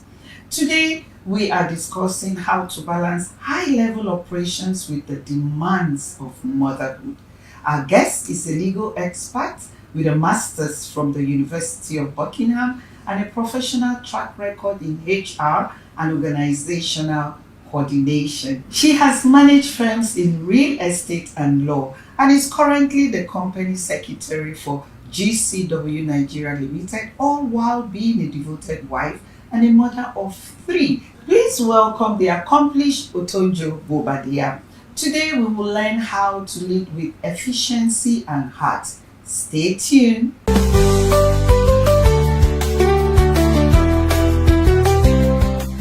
Otonjo, I hope you are okay with me calling you Otonjo or Tonjo. Definitely. Which one do you prefer? Definitely, anyone is fine actually. So. All right, I like Tonjo. Okay, that's fine. So maybe I'll mix it. Otonjo, Tonjo. Right. It's a wonderful name. Thank you. You're welcome. Thank you. To the show. Yeah, thank you. We're happy to have you. Thank you. Happy to be here too. Thank you so much. Otonjo, you have a master's in international law. Yes. And an HR qualification. Yes. How do these professional skills help you to solve everyday problems at work? Okay, first of all, I would say, okay, so I have a background in law. Even before master's, my first degree was in law. And by the time I went into the workplace, I worked in the legal department I worked in the administrative department. And for some reason, maybe it's just I'm a woman, I don't know, but I found the administrative and HR department more interesting. It was more practical, more hands-on. Yeah, law was More like, engaging. yes, more engaging. And law is like, oh, you're just always writing or researching. So I just said, okay, you know what, I wanted to change. That's just it. I just decided to do certification to actually move into the HR sector. Seriously? Yes, actually. And then I moved in there, and you know, I found out that it's almost like it's a very good marriage. The legal system, the law and HR actually work perfectly together. I would say that the two of them are integral for the progress of the company. HR deals with the management of the human resources, and then law tells you the legal implications of managing human resources, managing transactions of the company. So it kind of gave me an advantage almost immediately. I didn't see it before I got into it, but when I got into it, I found out that, okay, this actually works. I would see that the other HR staff will come and meet me and ask, okay, the law, so can we do this or can we not do this? Or even in their templates, the employment contracts that they give staff, most of the time, HR staff, they can just use a general template for their employment contracts. But as a lawyer, I would look into this contract and say, okay, this is a trap. I look at some clauses and say, no, you have to remove this from there. If not, you put your clients into a trap. So I was able to advise. I had the advantage also with risks that you cannot take with your employees or business. The company cannot, depending on the company you are, there are some businesses you can't go into, there are some businesses you can. So I was just able to advise on that part and also do what I wanted, be more engaging, be more practical, both with staff, both with transactions. So I think it really helps. It's a very good marriage, and it actually benefits the company in the long run. And it gave me the advantage, the market advantage too, to have the two of them. So yeah. So at a point, you must have been so indispensable.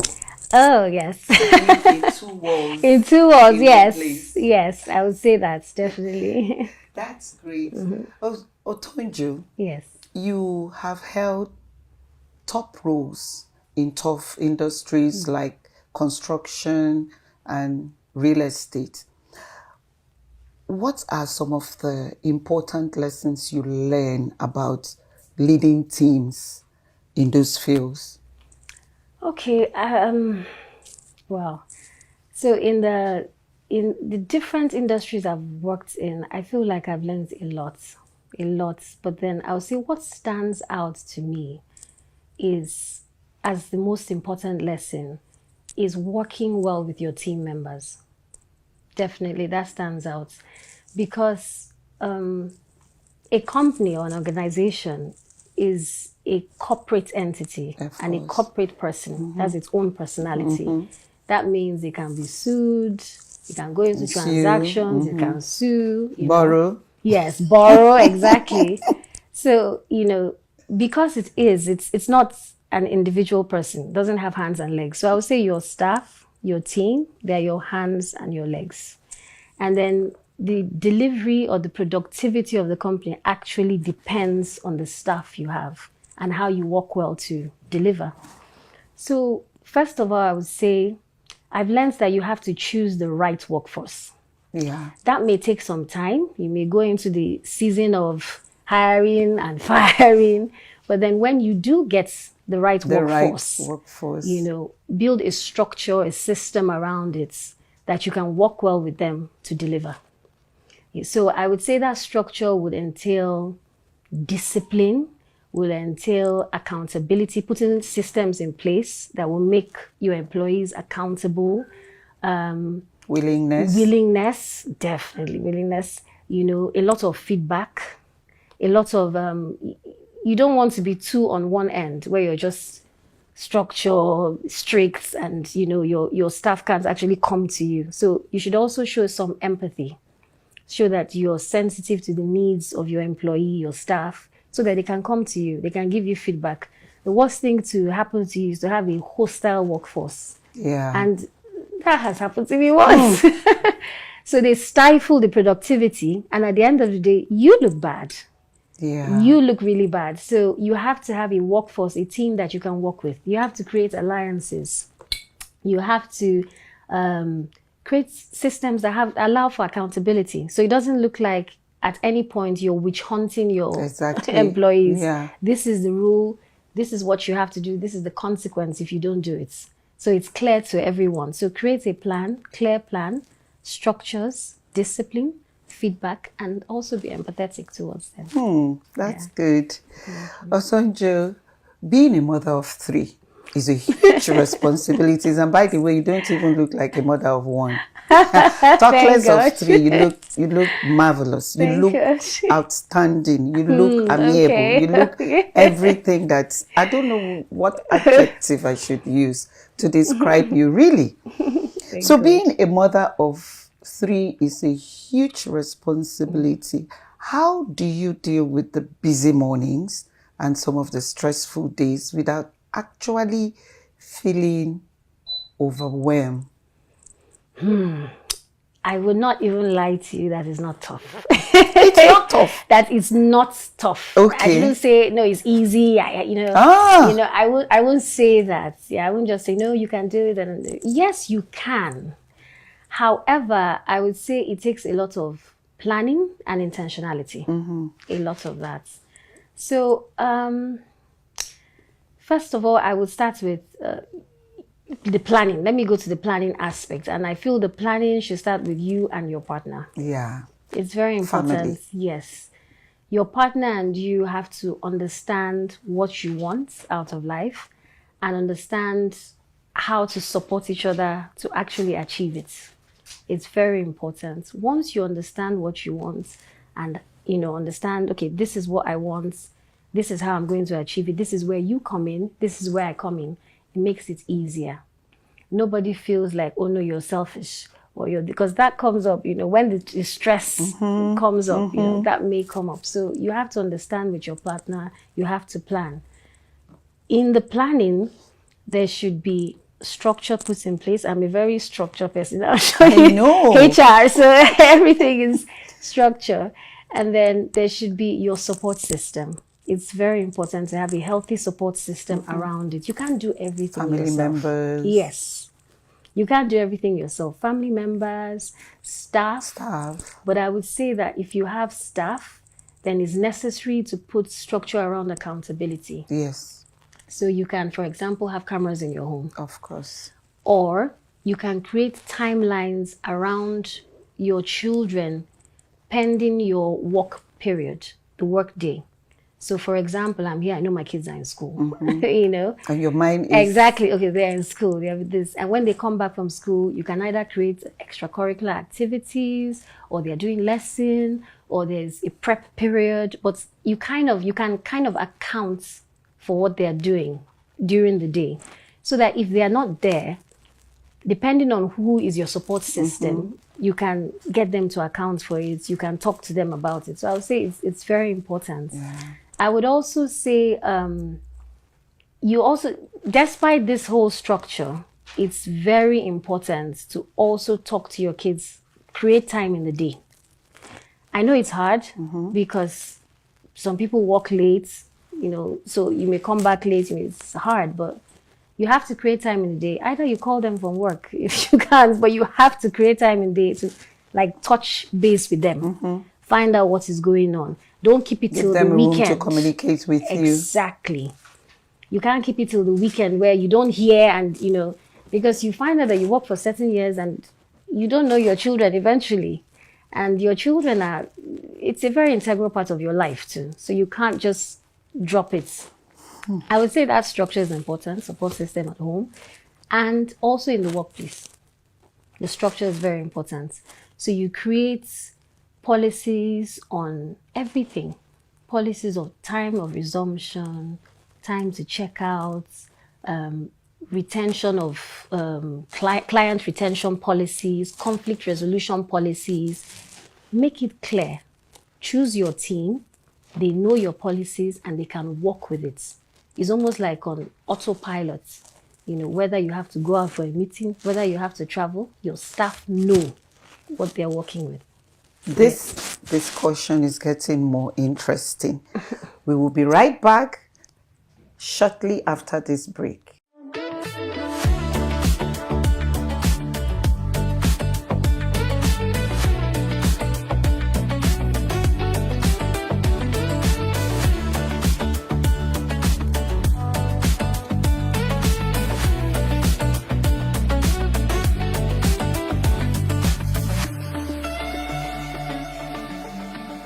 Eloquence focuses attention on the message and the audience.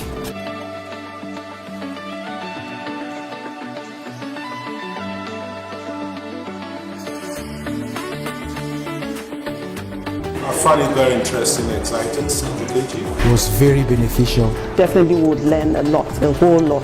Thank you. The delivery was second to none.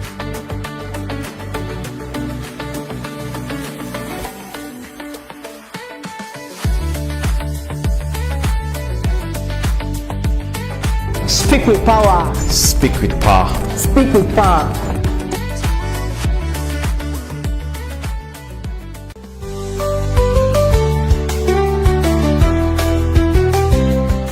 Welcome back.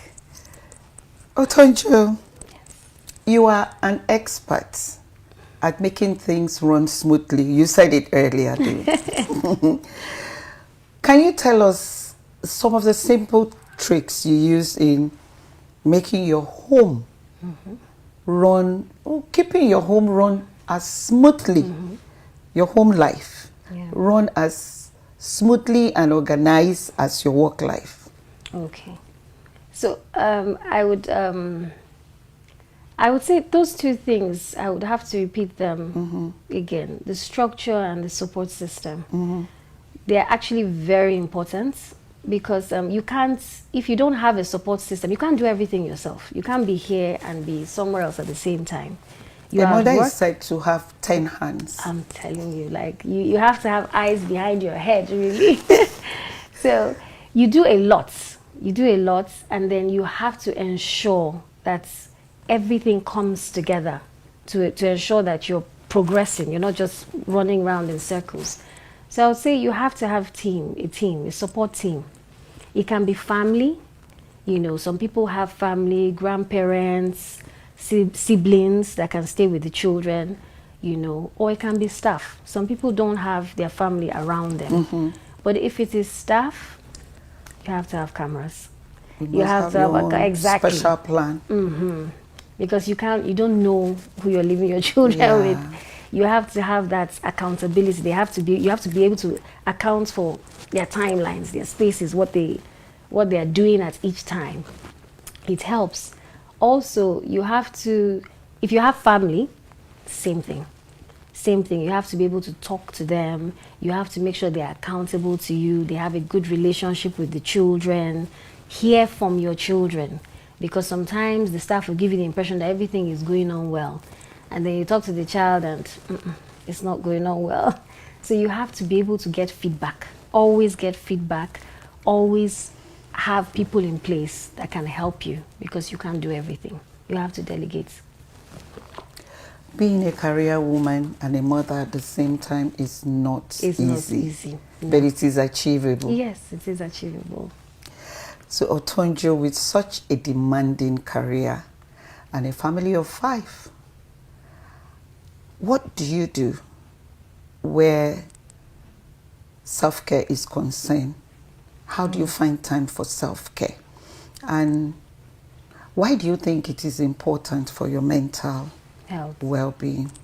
I think self-care is very important, especially when you work really hard. So you make plans for a kind of getaway alone? Definitely, definitely. Let's hear it. Yes, so I would say first of all, you have to be conscious. You have to be very deliberate about that.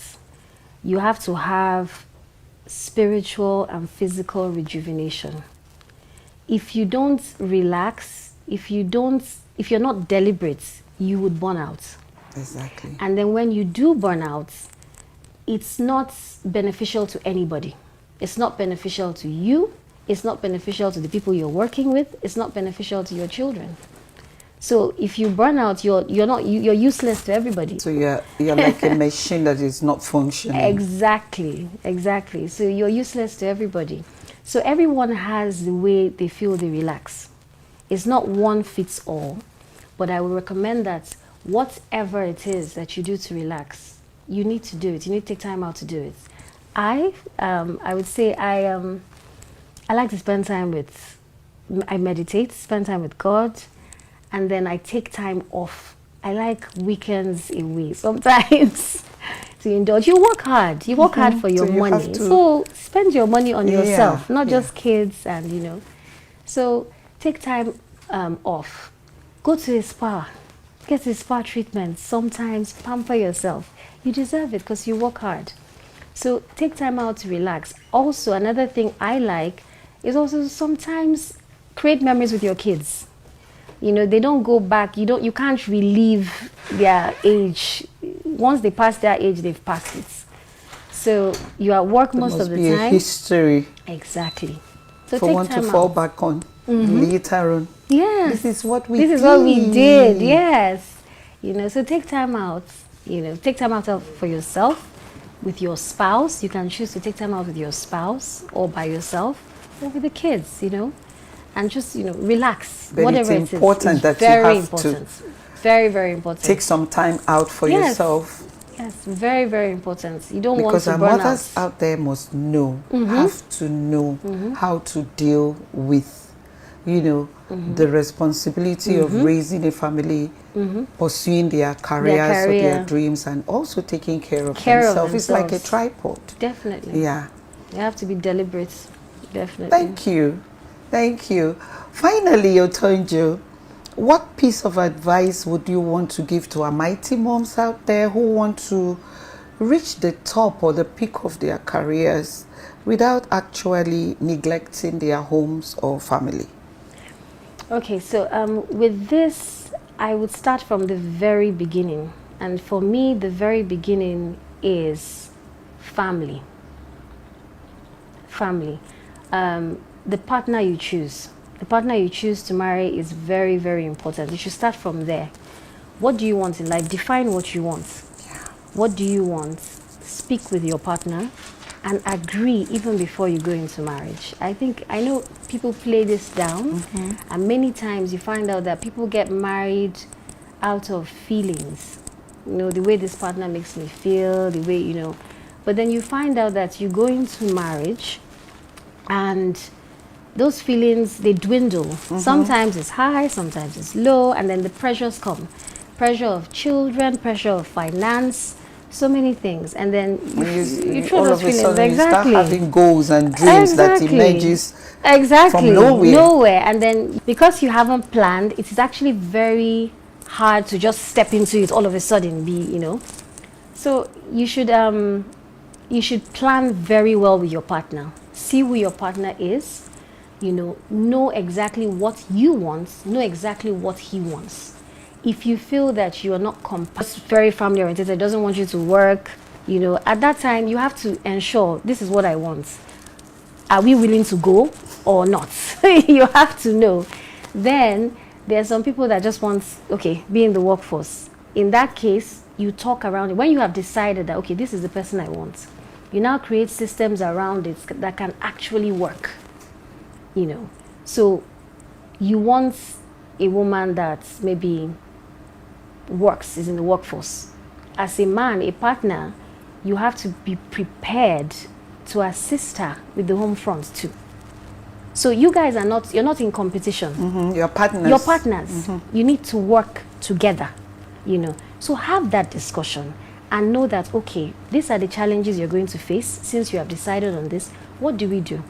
As I said before, it's not one fits all. Yeah. They are different. Exactly. So you decide, this is what I want. Yeah. This is what we can do. This is the support system we can create around it. For some people, it may be work before we have children. Maybe let's spend some few years before we have children. when you do have the children, take a bit of time off. At that time, we'll save or we'll invest for later on. Some people, it may be all the way. All the way. So it just depends on you and your partner and your planning. It's very, very important to plan. I would say that. And then when you do plan, create the system. Create the system around it. Create, you know, get the support system you need. Get the structure in place you need. You guys know you're working together. So it's not a surprise. Your partner is, no, I don't want this. Or, you know, we've already talked about it. Yeah. You know, so you can always come back and say, but we talked about this. Let's go back to our drawing board and let's see what are the things we need to put in place that will enable this to work. Because I feel the two pillars are so important. If you do not do your career well or achieve what you want to achieve, you may feel unfulfilled. But then your children are so important that when you do retire, because one day you will. Yeah, they will show. Exactly. You will, and you will come back to children that maybe you don't know, or children that don't really have a bond at all with their parents. With their family, yeah. And then somehow, in some ways, I wouldn't say, no, I'm not saying financially, but even if you're wealthy, your children would administer your finances at the end of the day. Now, if you haven't trained these children well, or you don't have a relationship with them, you may be put in a home. You know, true. you may be neglected because no matter how rich or wealthy you are, as you get older, the things you can do by yourself reduce, and then these children are supposed to take over from you. If they don't know what to do, you're also in trouble. So everything is hinged on planning. The mighty mother must plan Very to important. enjoy her future.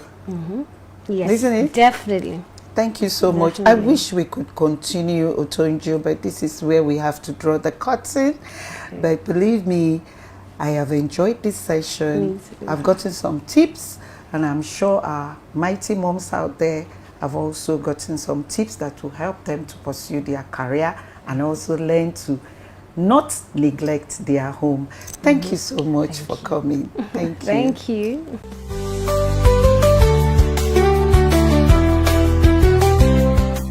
What a powerful session. A huge thank you to Otonjo Bobadilla for reminding us that being organized in business starts with a disciplined and loving heart at home.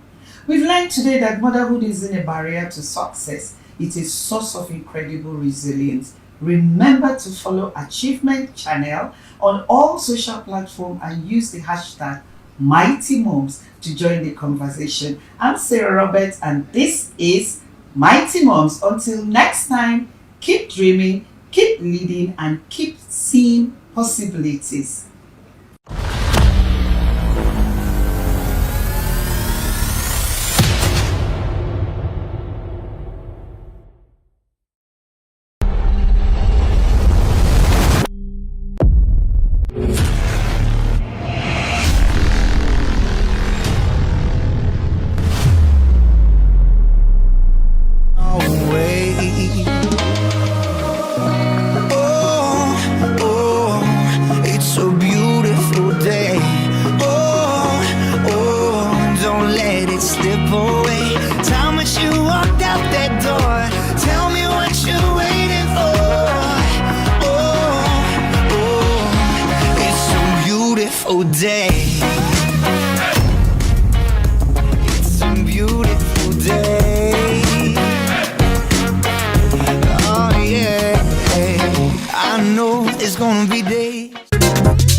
Achievement Channel, and I'm Tracy Dominic. Today we're at Central Lagos CMS, where we are diving into an intriguing question. How do we rate our own public speaking skills? Yes, we often judge others, but how do we assess ourselves? Today we're about to find out all of that and more, so come with me.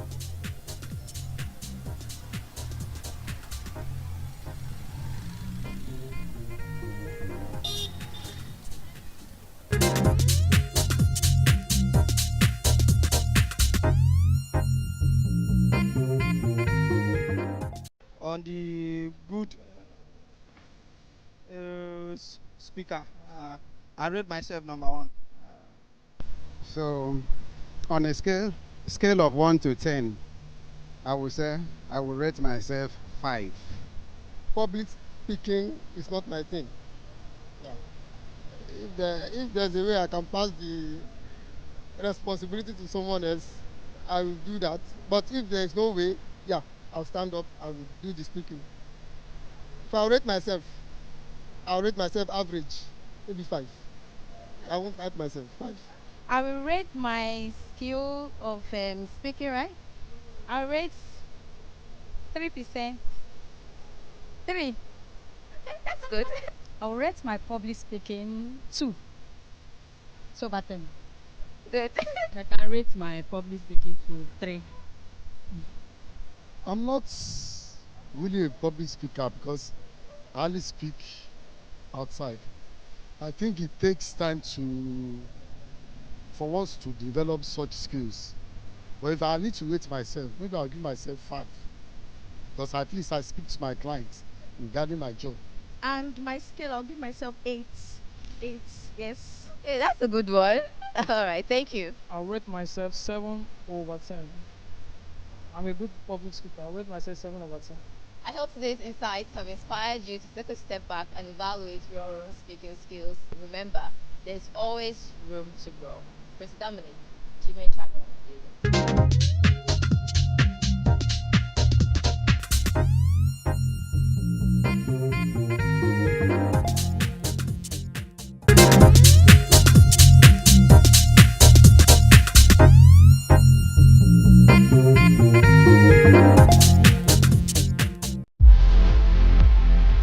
Welcome to Teachers World, where we celebrate the heroes of education.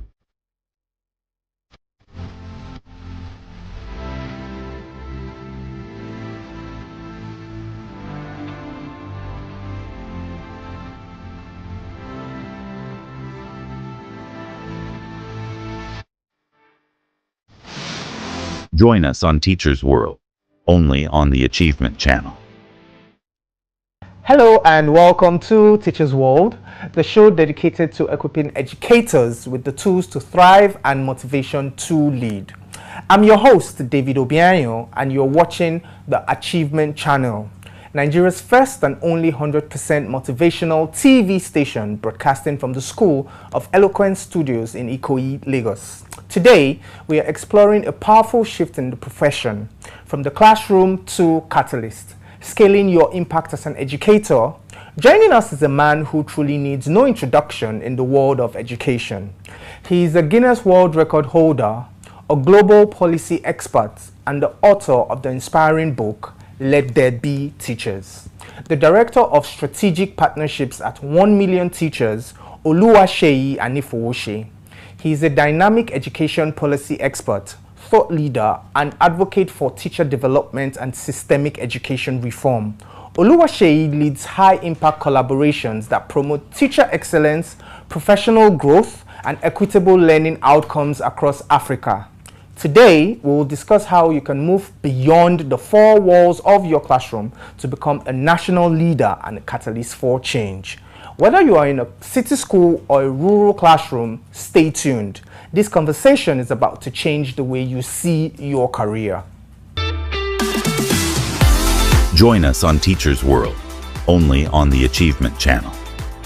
Welcome again to the show, Mr. Oluwaseyi. It's good to have you here. Thank you, Mr. Smooth Teacher. Nice to see you again. Okay, so what a lot of people may not know is that we've known each other for close to a decade as acquaintances, went for an activity, and from then we knew that we were going to be doing so many projects together. Absolutely. So that brings me to the first question. It's a thing about mindsets. You and I, we already had this mindset from the beginning that we were going to do great things. Yeah. So if I ask you, what do you think it is that makes a teacher's mindset such a pivotal part of making them see themselves as leaders and not just employees? All right, so thank you once again. And I'd like to start by appreciating you for this kind of initiative. Over the years, one of the things that I've always believed, particularly in our sector, this education sector, is that we do not know how to tell our stories very well. All right, I feel that we've not been sharing the things, the impact in the education space, and so this kind of initiative helps us to be able to communicate our value, and I probably will get, probably we'll talk more about that as we go in this interview. So basically, I'd like to appreciate you for this first stuff. And then, so talking about the question, mindset, I believe that teaching is not just a profession, all right? Unlike every other profession, teaching is way different. I like to say that you're not a teacher because of the subject you teach. So for many years I taught English, but that's not what makes me a teacher. What makes me a teacher is my capacity to illuminate the mind, inspire change, and transform generations, one child per time. And so, as teachers, we must come to understand that because you teach in a school doesn't confine you to that school, right? Towards the end of last year, I started to make some videos on my social media platforms, and I did a series, and I titled it Teachers Who Built a Nation. And in the videos, what I did was to objectively did a collection of Nigerian leaders who were once teachers. And interestingly, there were a lot of them, starting from Shehu Shagari, Obafemi Awolowo, Ahmadu Bello. I mean, many of these presidents, up till our last vice president, Yemi Osinbajo, many of them had classroom experiences. So what that tells me is that being a teacher gives you the capacity to live not just within the four walls of the classroom. It gives you the capacity to be able to lead, to transform not just your environment, but to transform your nation. And so we must get to a point where teachers understand that you can inspire change. You can build a nation. And building a nation is in two ways. First, in yourself, and then in the students that you teach. All right. I normally would say that we teachers are custodians of the future. So in your classroom are students who will eventually lead the future. And so that first of all empowers you as an influence in future. So that means your relevance in the future is secure. I don't know if you understand what I mean. And then talking about you as a teacher, you also have the capacity to lead a change. So we must encourage teachers to understand that because you are teaching in a school, should not confine you to that school. Right? So you are not just an employee who is collecting salary. You are a change maker. Transformational leader. Absolutely. Totally get that. I mean, as transformational leaders ourselves, we have walked this path, and I think I totally get what you're saying. And maybe someday soon, some people may start researching teachers who built a nation, and we might have Oluseyi and David right there. Absolutely, and that's what it. So what we're doing right now is actually we're curating the future, such that 10 years after now, 20 years after now, people can reference David Obiayon, who was once a classroom teacher, but then transitioned from not just being a classroom teacher to begin to engage, all right, to begin to develop. That's how they started. They were not just comfortable with just being teachers.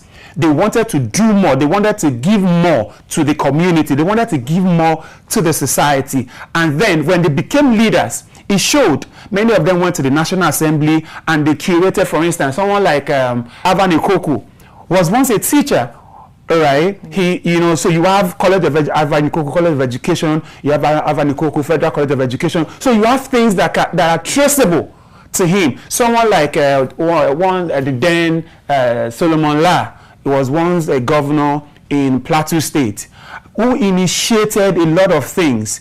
So you have a number of them who were not just comfortable with just being teachers. So they carried their influence beyond the classroom and began to institutionalize policies that will help the younger generation become better. And that's what we're enjoying today. I see you towing that part. Okay.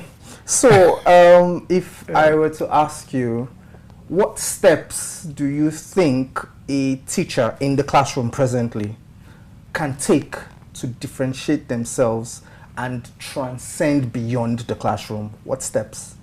I would say communicate your value. All right. So it is one thing to have value, and so I wrote a book.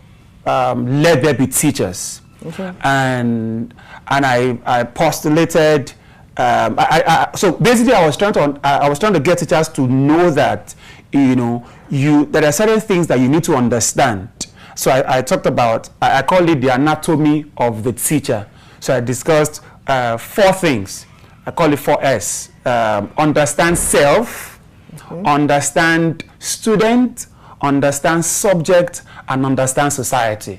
All right, understand yourself. That talks about identity. So you're not and that's basically what I talked about when we started. Understanding your identity as a being. So I'm not just an English teacher. My influence goes beyond that. All right, and then so to your question, understand both your subject and your student.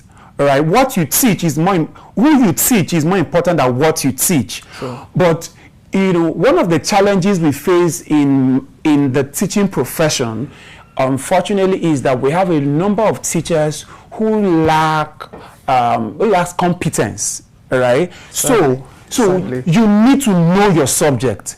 All right, you need to be able to, and thankfully you are someone who I'm looking for the word now, who represents knowing your subject, who represents who has capacity who doesn't just show capacity in what you do. You won several awards. All right, so that stems from the fact that you value what you do and you give it your best. So as teachers in the classroom, you must give it your best. That's where it starts from. It is not when you leave the classroom that you begin to give your best. So giving your best begins from the classroom.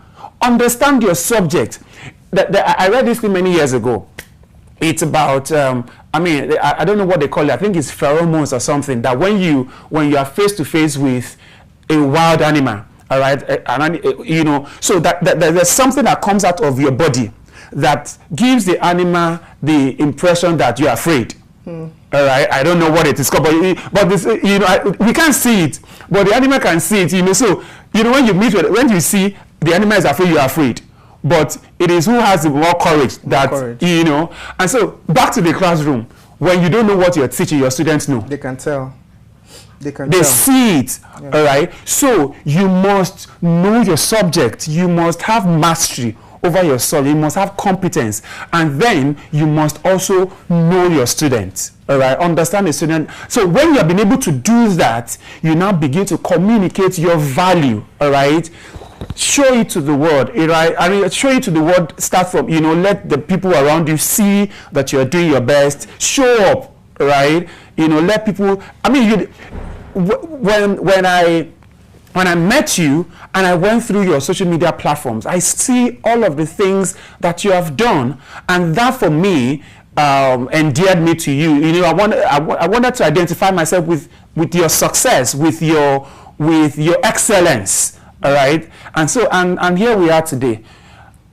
Okay, so it's looking like this show is revolving around me, but you are actually the guest on my show. But thank you very much for the flowers, and I would have you know that being my first guest today also shows that I have mutual respect for you. Now, you talked about 4 S's. Correct me if I'm wrong. We have the subject, student, Self, society, and self. Yeah. So self will bring me to my next question, which I know that is something I have embodied and I personify, which is, why would you think, or why do you think it's impossible to be a catalyst for change without proper well-being that's taking care of yourself?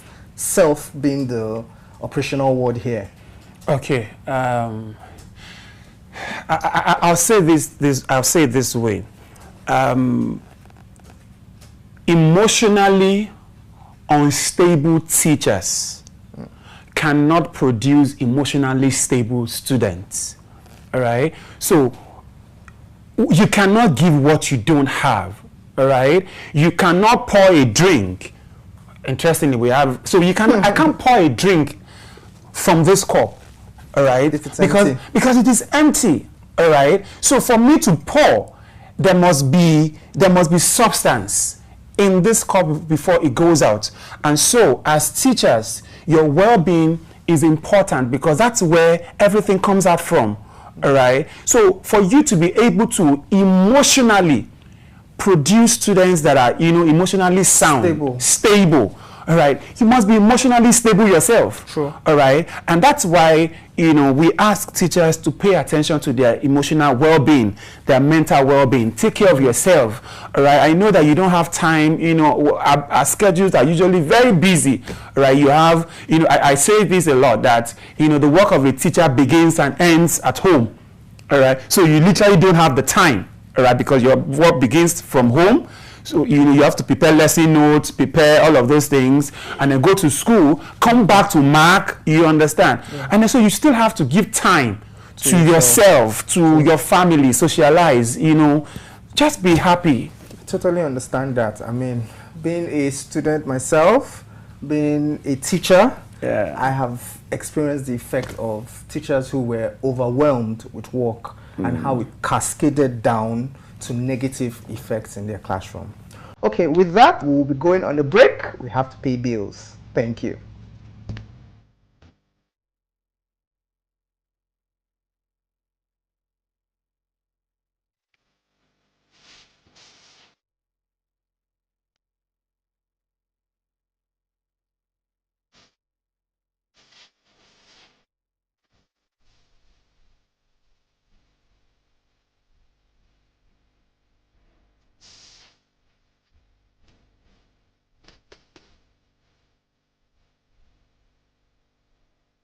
So to do well in public speaking, you must see it as a relationship between yourself and your audience.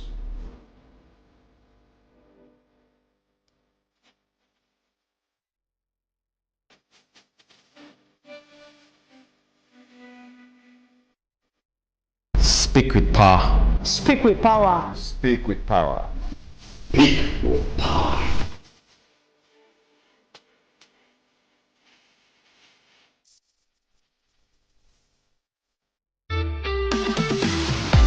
Join us on Teachers World, only on the Achievement Channel. Welcome back to Teachers World, and I still have Mr. Anifowoshe with me in the studio.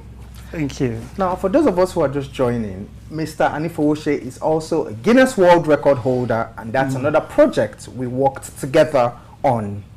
Now, this brings me to this question. As a Guinness World Record holder, what would you say is the importance of teachers working together, collaboration? Okay, so what that event has taught me is the power of collaboration. Right? There's nothing you can do alone, right? We can't do anything alone, Success in life is dependent on not just your ability, but it also depends on the strength of other people, and we must learn how to leverage our different strengths, right? So what that event has taught me is that collectively as teachers, we have the strength, in our togetherness to transform education, to transform the teaching profession, not just in Nigeria, globally, right? See, I don't know if many of the interviews I've attended, there's something that I normally would say, and that's because it's my personal philosophy. It says values and institutions are not given to us by God or handed to us by nature. We invented them. And if they don't suit our purposes, we have the right to change them, right? So the things that we see in the teaching profession, they are the things that were engineered by some people.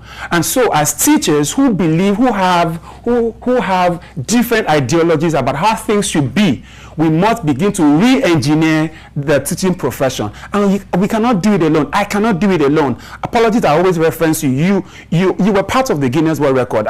So the record, the conference was a global platform, all right, for us to begin to advocate better teaching standards, advocate better welfare for teachers, advocate policy reform for teachers. That's not what one person can do. That's not what only Oluwaseyi can do. That's what all of us can do together. So lessons from that event is that together we can begin to make things happen.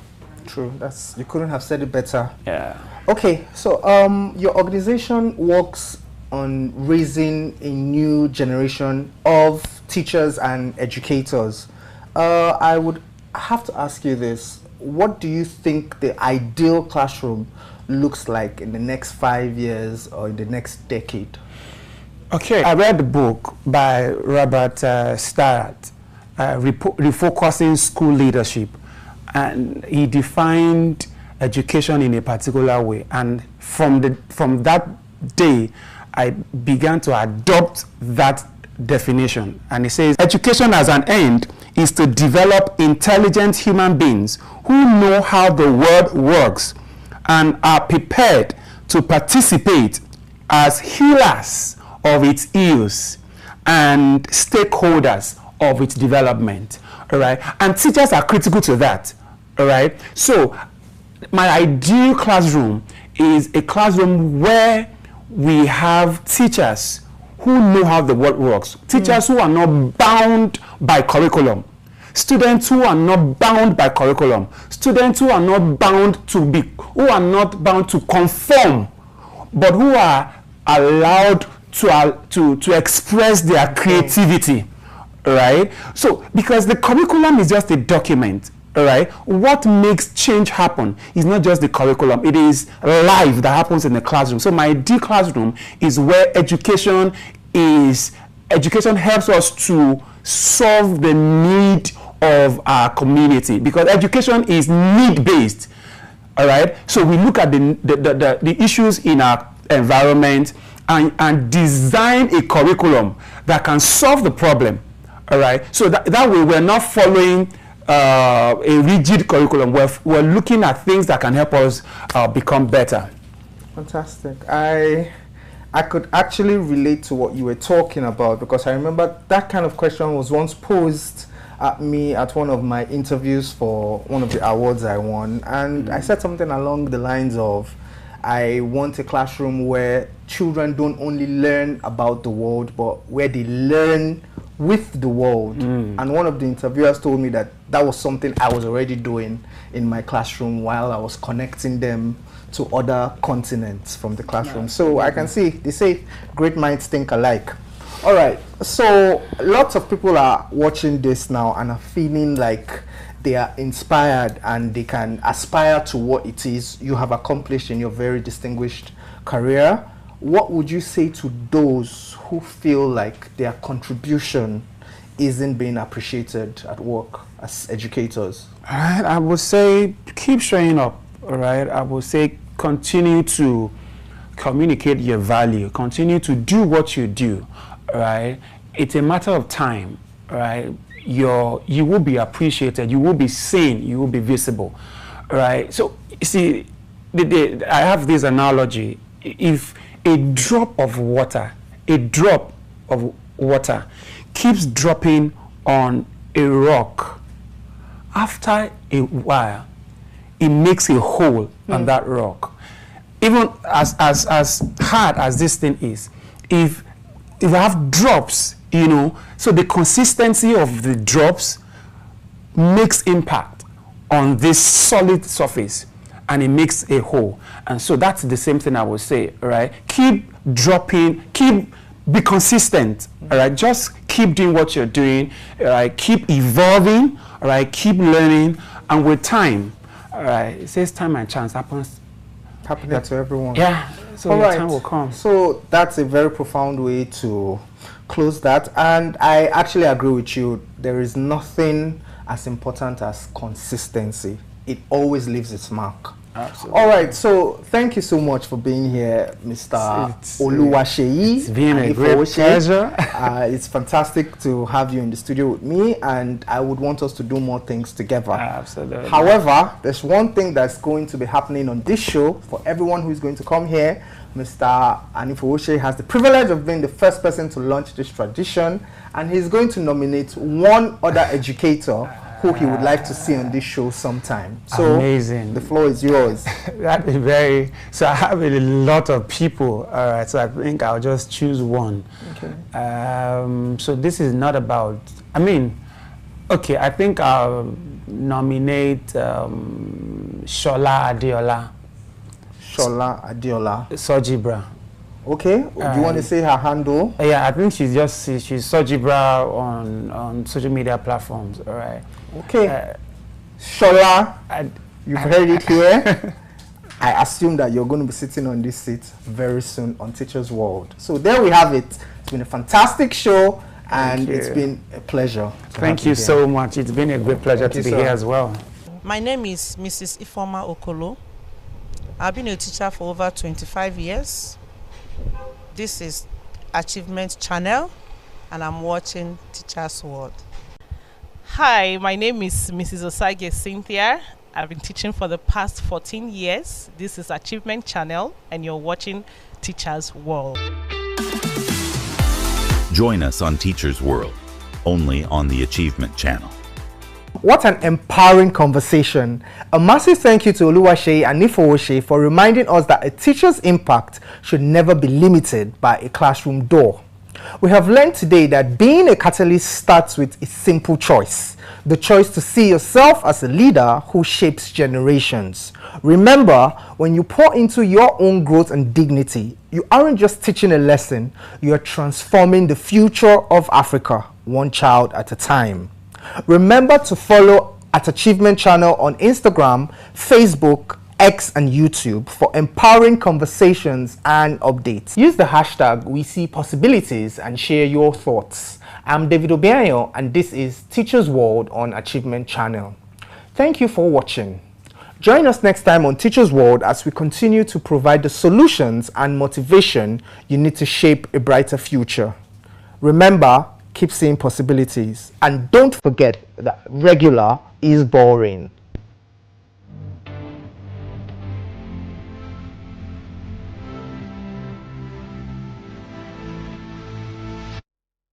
A new day dawns, full of possibilities.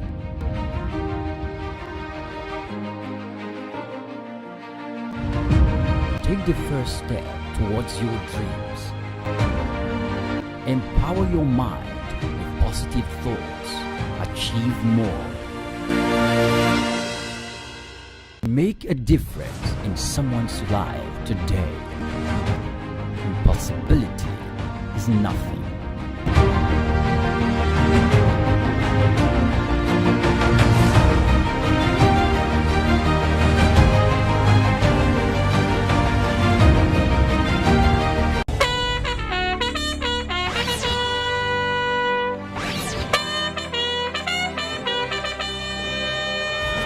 We wear the khaki, but we carry more than just a bag.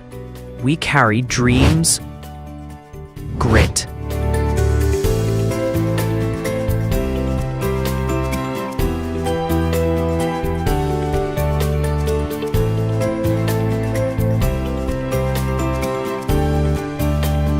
and a will to serve.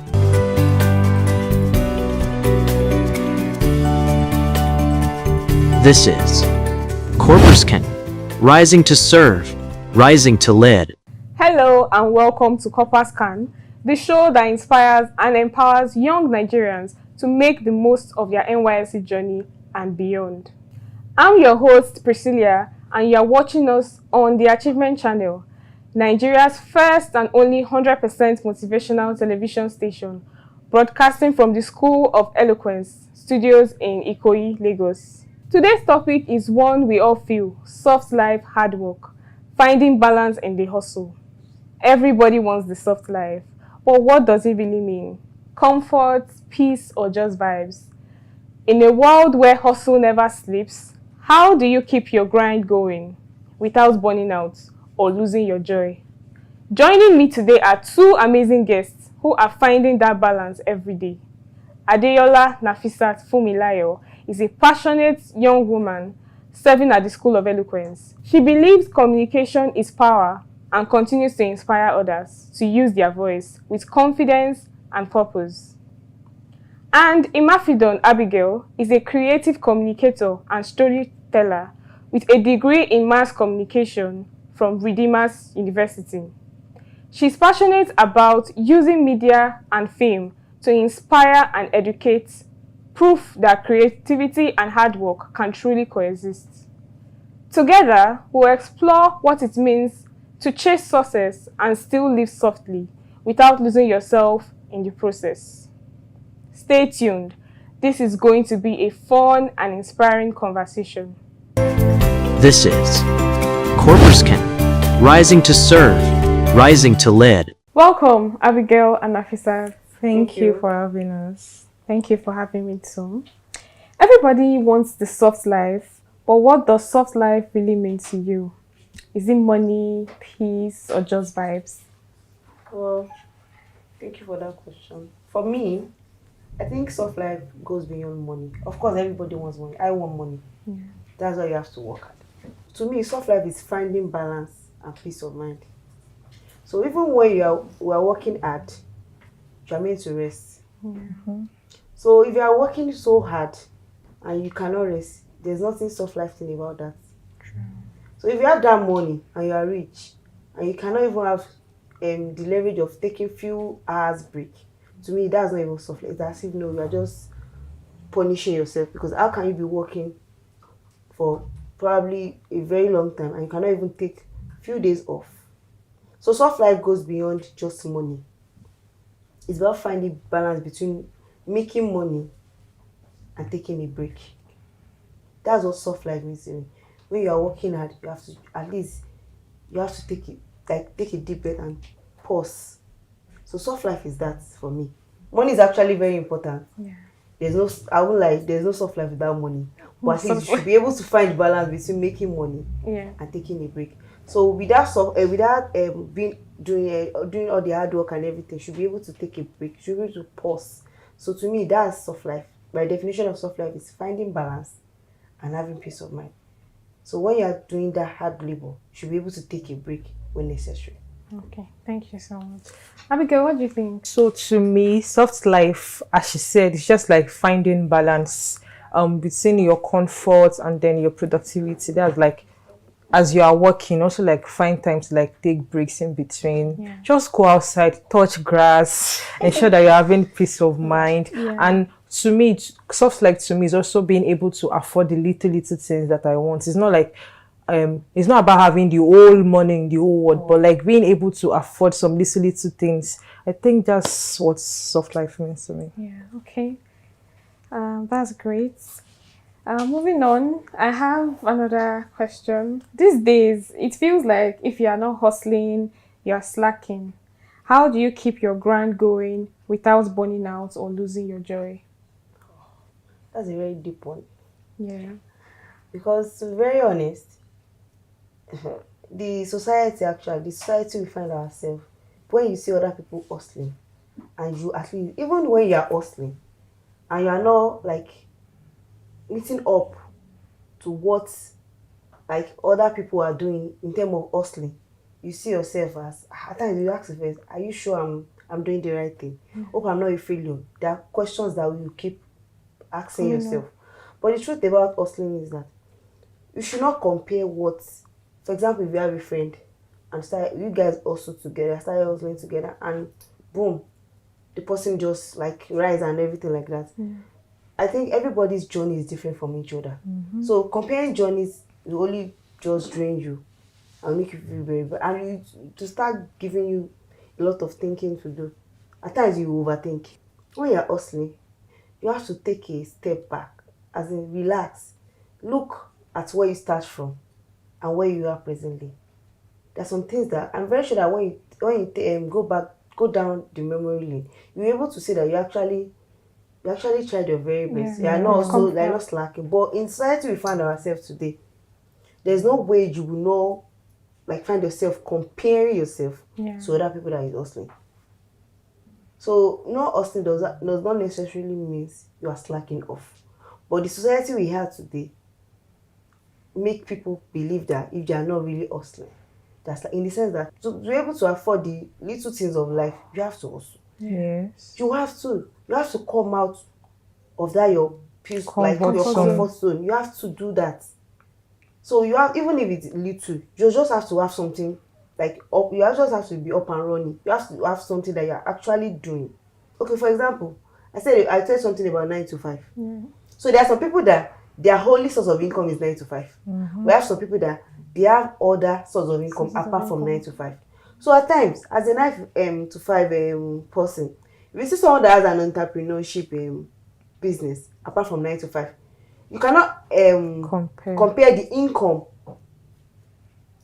the income of that person to you that the only source of income is 9 to 5. And at times when you, for example, let's say the person just randomly said something about starting entrepreneurship or having a business. You were there when the person just said the idea, and you were there when the person just started the business. And probably a year down the line or 6 months down the line, when you notice the growth of that person, for someone like you that you're just the only source of income is just 9 to 5, you question yourself I should have just also I should have just go into this entrepreneurship also. Because and one thing is that the reason because that person did business and the person, he or she, is able to succeed in it, does not mean that if you do the same you'll be able to succeed in it. That's just the point. So doing that does not mean you are slacking off. And I think also hustling, and put it that way, means different things to different people. So that's it. Okay, thank you so much. Abigail, what do you think? I think I will go with the word finding balance again. In as much as the country we find ourselves, you have to hustle hard to buy the basic things. I feel like as much as you are working, I think you also find time to rest and all. I also find time to do little things for myself. Be it things that I enjoy. For me now, I really enjoy reading, watching movies. So if I've worked hard for the day, even it's just reading a chapter or watching an episode, I try, because that's it helps me settle down after that long day stress. Because if you are thinking about it, if you just keep thinking about surviving, I promise you are going to crash out so bad. So instead of overthinking, overworking yourself, also find time to balance. Create balance, do things that you like. And she also mentioned the point that if you also see others maybe your age mates doing better than you, I won't that thoughts will always come up. But it's just you just have to find a way to not those thoughts override your sense of this thing. And yes, exactly. So that's just Thank you so much. Yeah. We've listened to some insights from Abigail and Nafisat on how they find their own work-life balance, and we'll come back after this short break.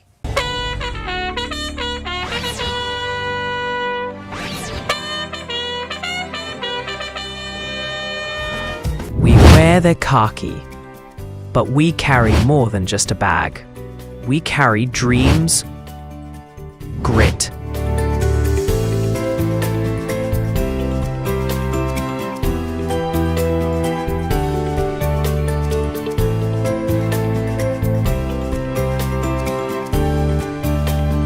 and a will to serve.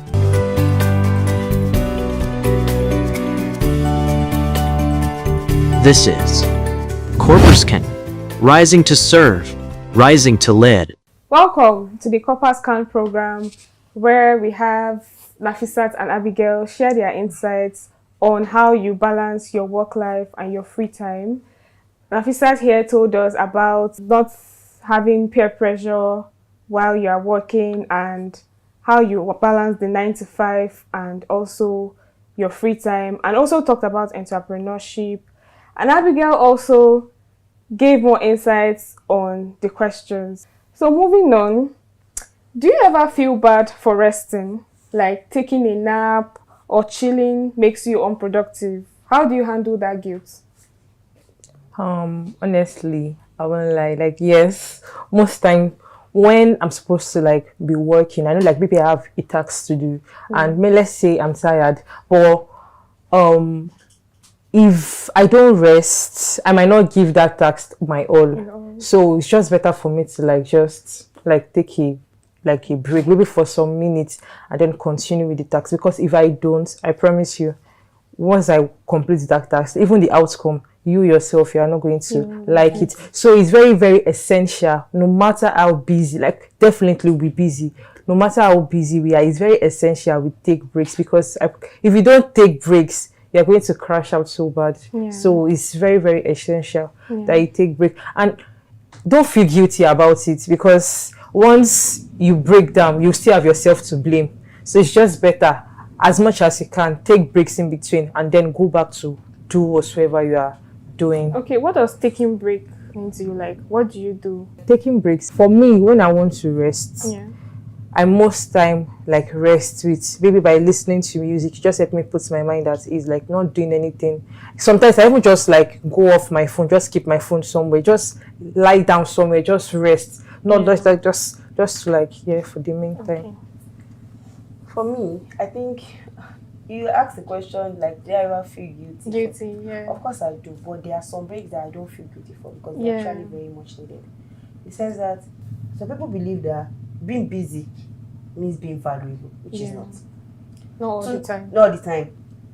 At times, rest is also very productive, because when you rest, your mind works better. Like your creativity come out much more better, because you've taken, it's like you take a deep breath.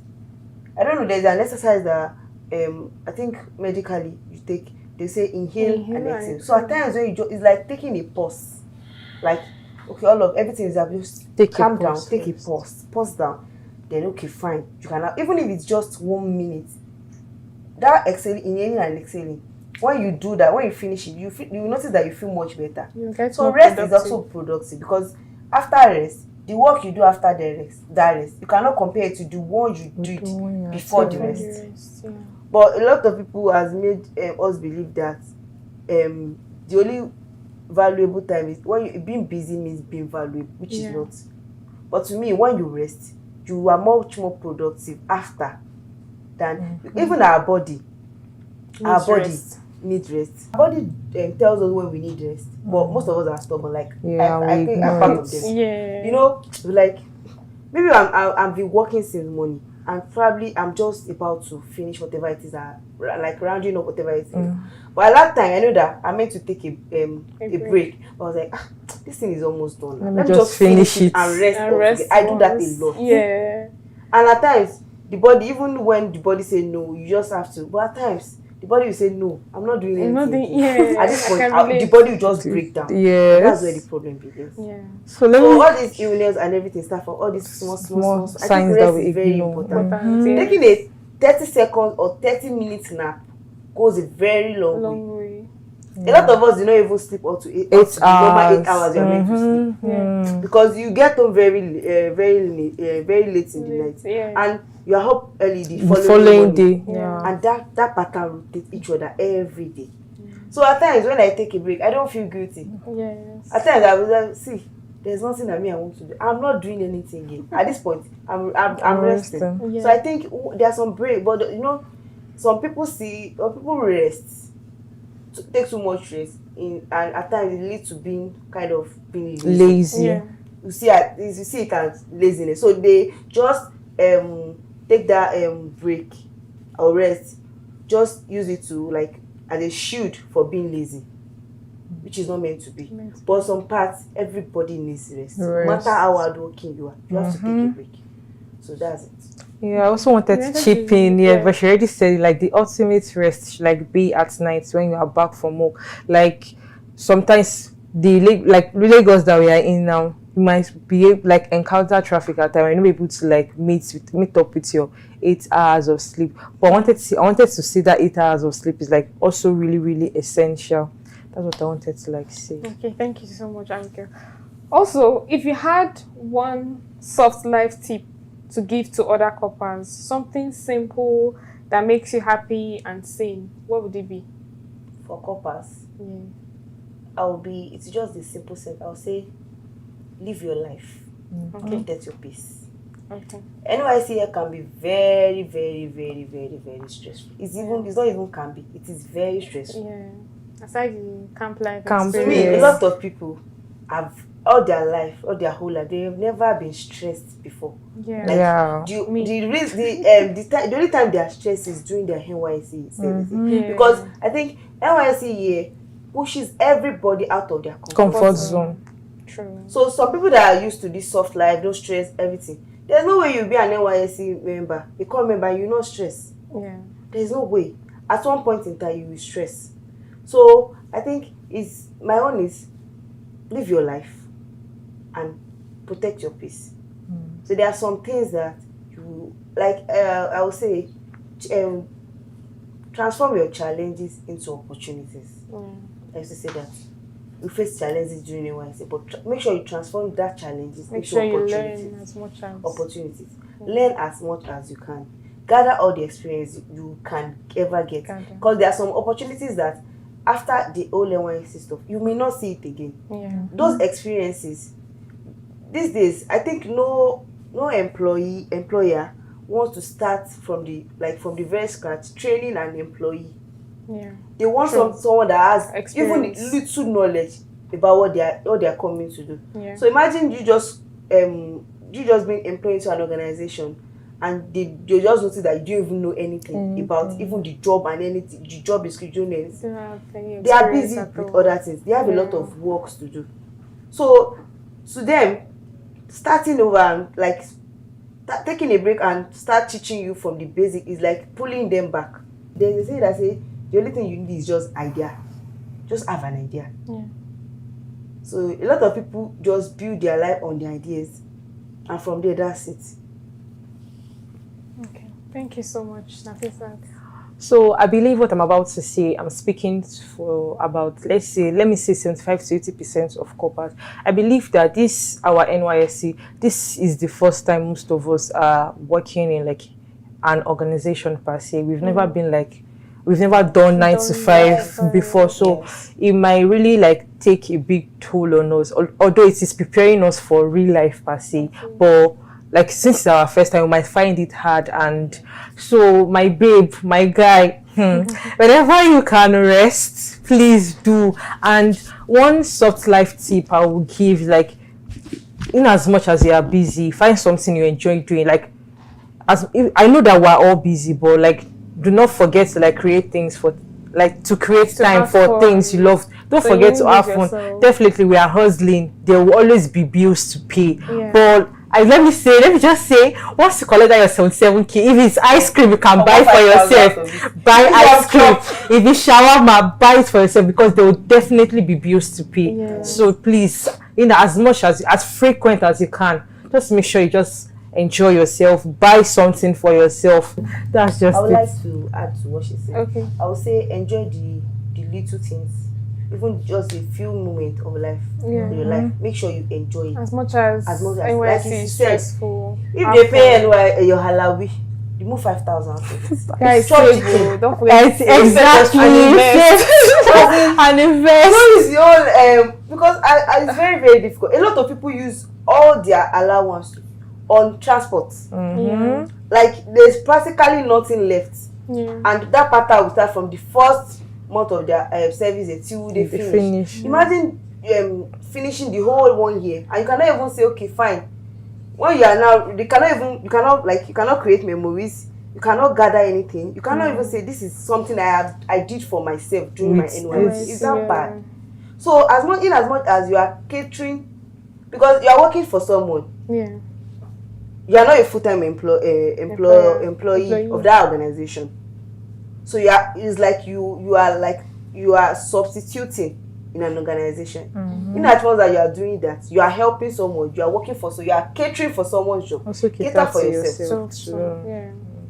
Cater for yourself. Take care of yourself. Even if it is just little things, it's very, very important. Essential. It matters.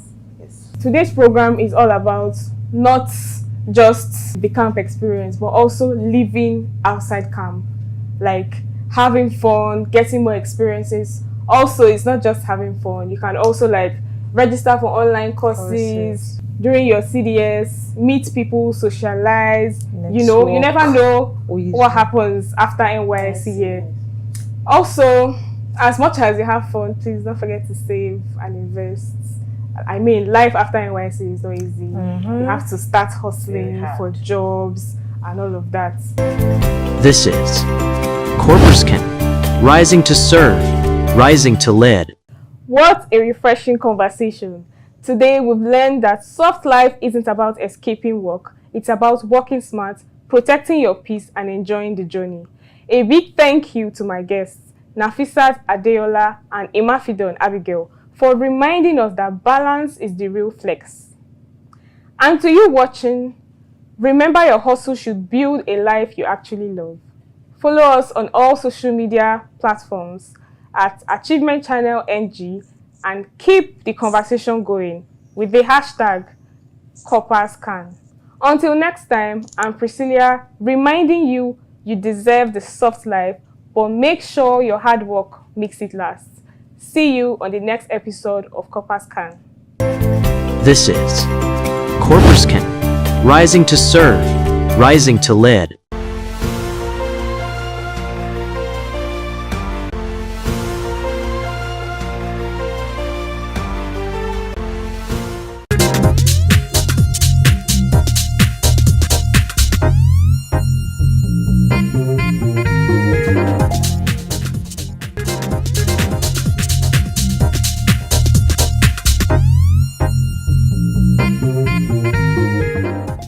My name is Mrs. Osage Cynthia. I've been teaching for 14 years now. I see teaching as a vocation and a way of, giving back to the society, helping children who are struggling with their education to grow and find their path in life. As a mother, I want the best for my children, and giving back to children in the society, helping them to find their potentials, helping them to find their path, gives me joy. I see that, in fact, it's a passion for me. I love teaching as a profession, and in fact, I see that even as a hobby, basically. Yes. When I see children who struggled during the course of their years, because I teach in the secondary school, they struggled, but by the time they get into the higher institution, you see them doing very well, and at the end of the day, they come back and say, Mrs. Osage, you were part of my success story. So it gives me joy, So that's why this keeps me going and it helps me to do more. There was even a time a child sent me a text message and said, Mrs. Osage, I'm now a medical doctor.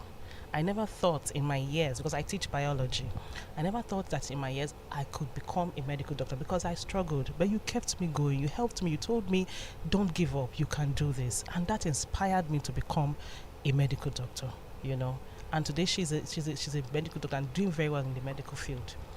I would rather say I am born to teach because I derive pleasure seeing me instill value into people.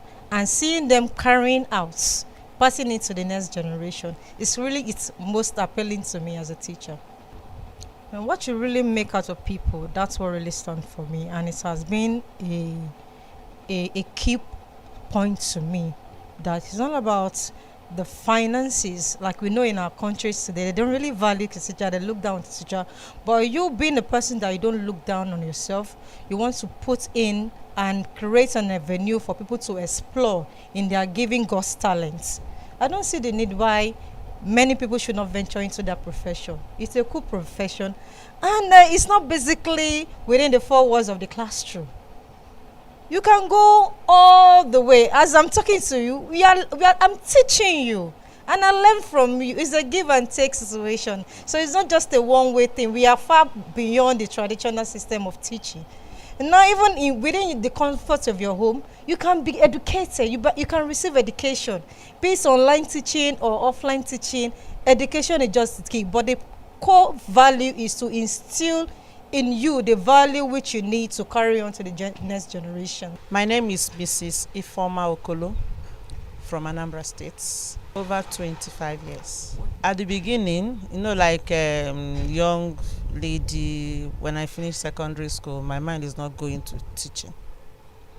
My mind was that, go to all those kind of courses, architecturing, pharmacy, and the rest. So I decided to now say, okay, let me go for architecturing. But then, when I say fortunately, my dad is, he's late now, learned. And then he had a friend in one of the college of education in Delta State. He said, instead of you to be waiting to take JAMB, because it's not like now that before you even do the WAEC, they are taking JAMB. So we now take WAEC before JAMB. So he said, you've done your WAEC. Instead of waiting to take JAMB, why not just come in the college of education? So I entered. So when I entered, I started with mathematics, physics, education. So after that, maybe that was what made me now say, why will you now after this one now go to? So I continued with education courses. From there, went into my degree education courses. When I look at my students, I feel that this is my life. That I can't even imagine myself going to do something else, like something that doesn't have to do with human being. So I feel that I need to mold these ones, because when I will be talking to them, I will just be picturing them in my mind, their eyes and everything. I say, this is where I belong. I have to look at these girls, especially because that is where I am now. My students are what inspired me to really say, I don't need to leave this profession.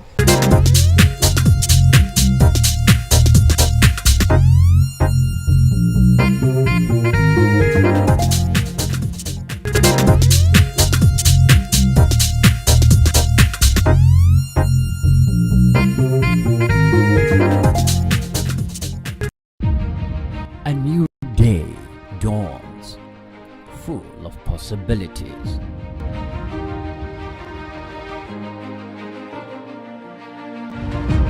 Take the first step towards your dreams. Empower your mind with positive thoughts. Achieve more. Make a difference in someone's life today. Impossibility is nothing.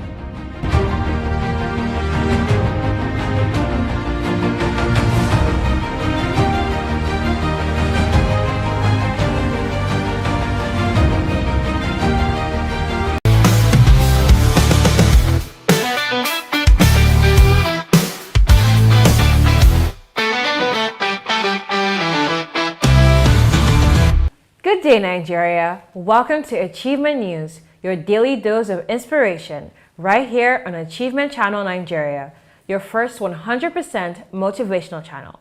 I'm Udeme Essien, broadcasting live from our studio in Ikoyi, Lagos. Today, we're celebrating the spirit of achievement that drives our nation forward, from grand celebrations to the heart of our bustling markets.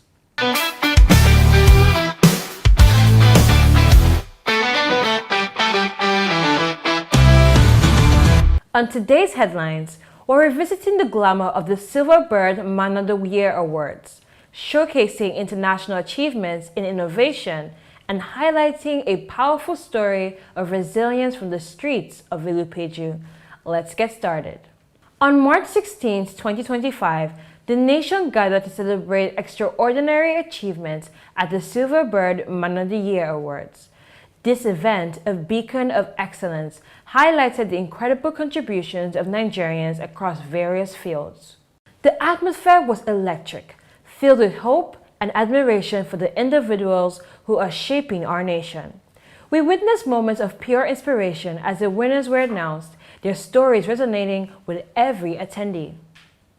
How does it feel being surrounded by so many talented individuals tonight? No, I feel great. I feel privileged. Out of 200 million Nigerians, and we have almost 100 people we are celebrating today. And fine, I'm not collecting any award, but at least I'm happy to be among them. I'm very happy, delighted to see people succeed. And I have some man of the year, like some of the governors I love so much, like the Ekiti State Governor, Biodun Oyebanji, the Enugu State Governor, the Minister.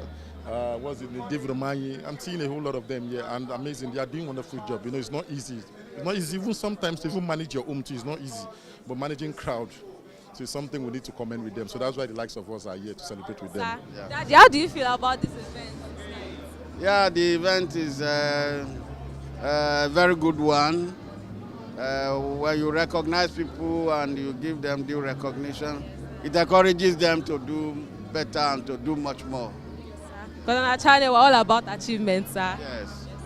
Thank you so much for this interview, sir. Governor Babajide Sanwo-Olu of Lagos State was honored for his outstanding leadership and commitment to the development of Lagos State. His dedication to infrastructure development and inclusive governance has set a benchmark for purposeful leadership. And also, Governor Biodun Oyebanji of Ekiti State received the Silver Bird Man of the Year 2025 award, acknowledging his significant contributions to the state's progress and youth empowerment. Richard Mofe-Damijo, a veteran actor and media personality, was celebrated for his impact on the Nigerian entertainment landscape, reflecting his dedication to promoting African arts and culture. The event also recognized many other distinguished individuals and governors who have made significant contributions to society, underscoring the diverse talents and achievements within our country. The event was a vibrant celebration of the Nigerian spirit, a reminder that we are a nation of achievers.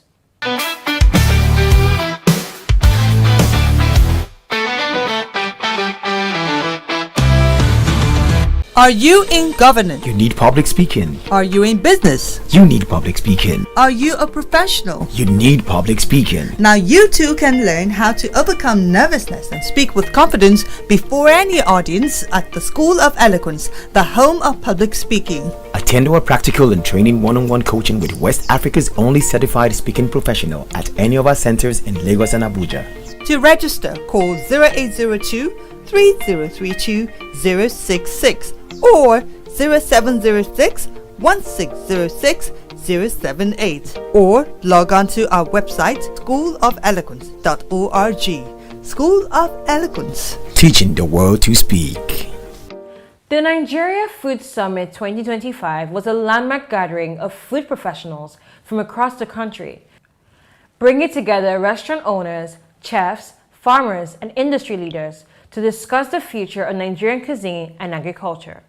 With the theme, Making Nigeria a Global Food Destination, the summit provided a platform for collaboration and innovation, highlighting new strategies to enhance Nigeria's position in the global food industry. The event was a crucial step in positioning Nigeria as a global food powerhouse. Participants shared insights on boosting food exports, improving sustainability, and celebrating our rich culinary heritage.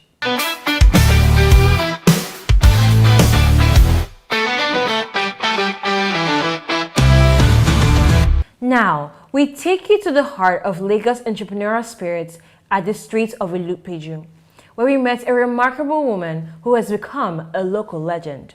Iyabumi, as she's popularly known, has been selling bananas for over 25 years. Her story is one of determination and unwavering optimism in the face of daily challenges.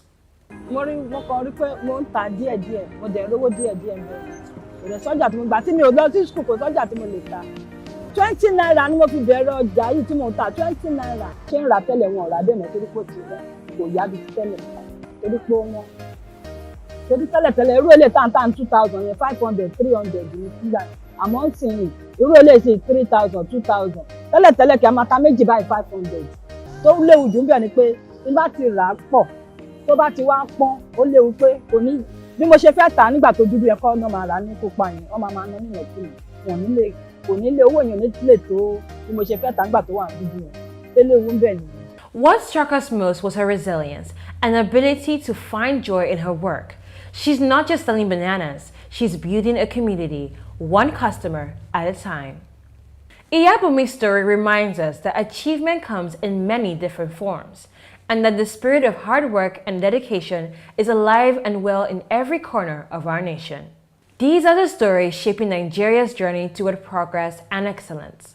From national icons to global innovators, from entrepreneurs to community legends, Achievement News captures the moments that define our future.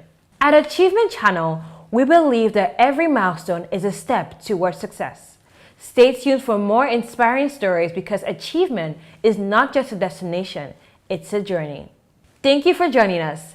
See you next time on Achievement News, where every story is a step toward empowerment.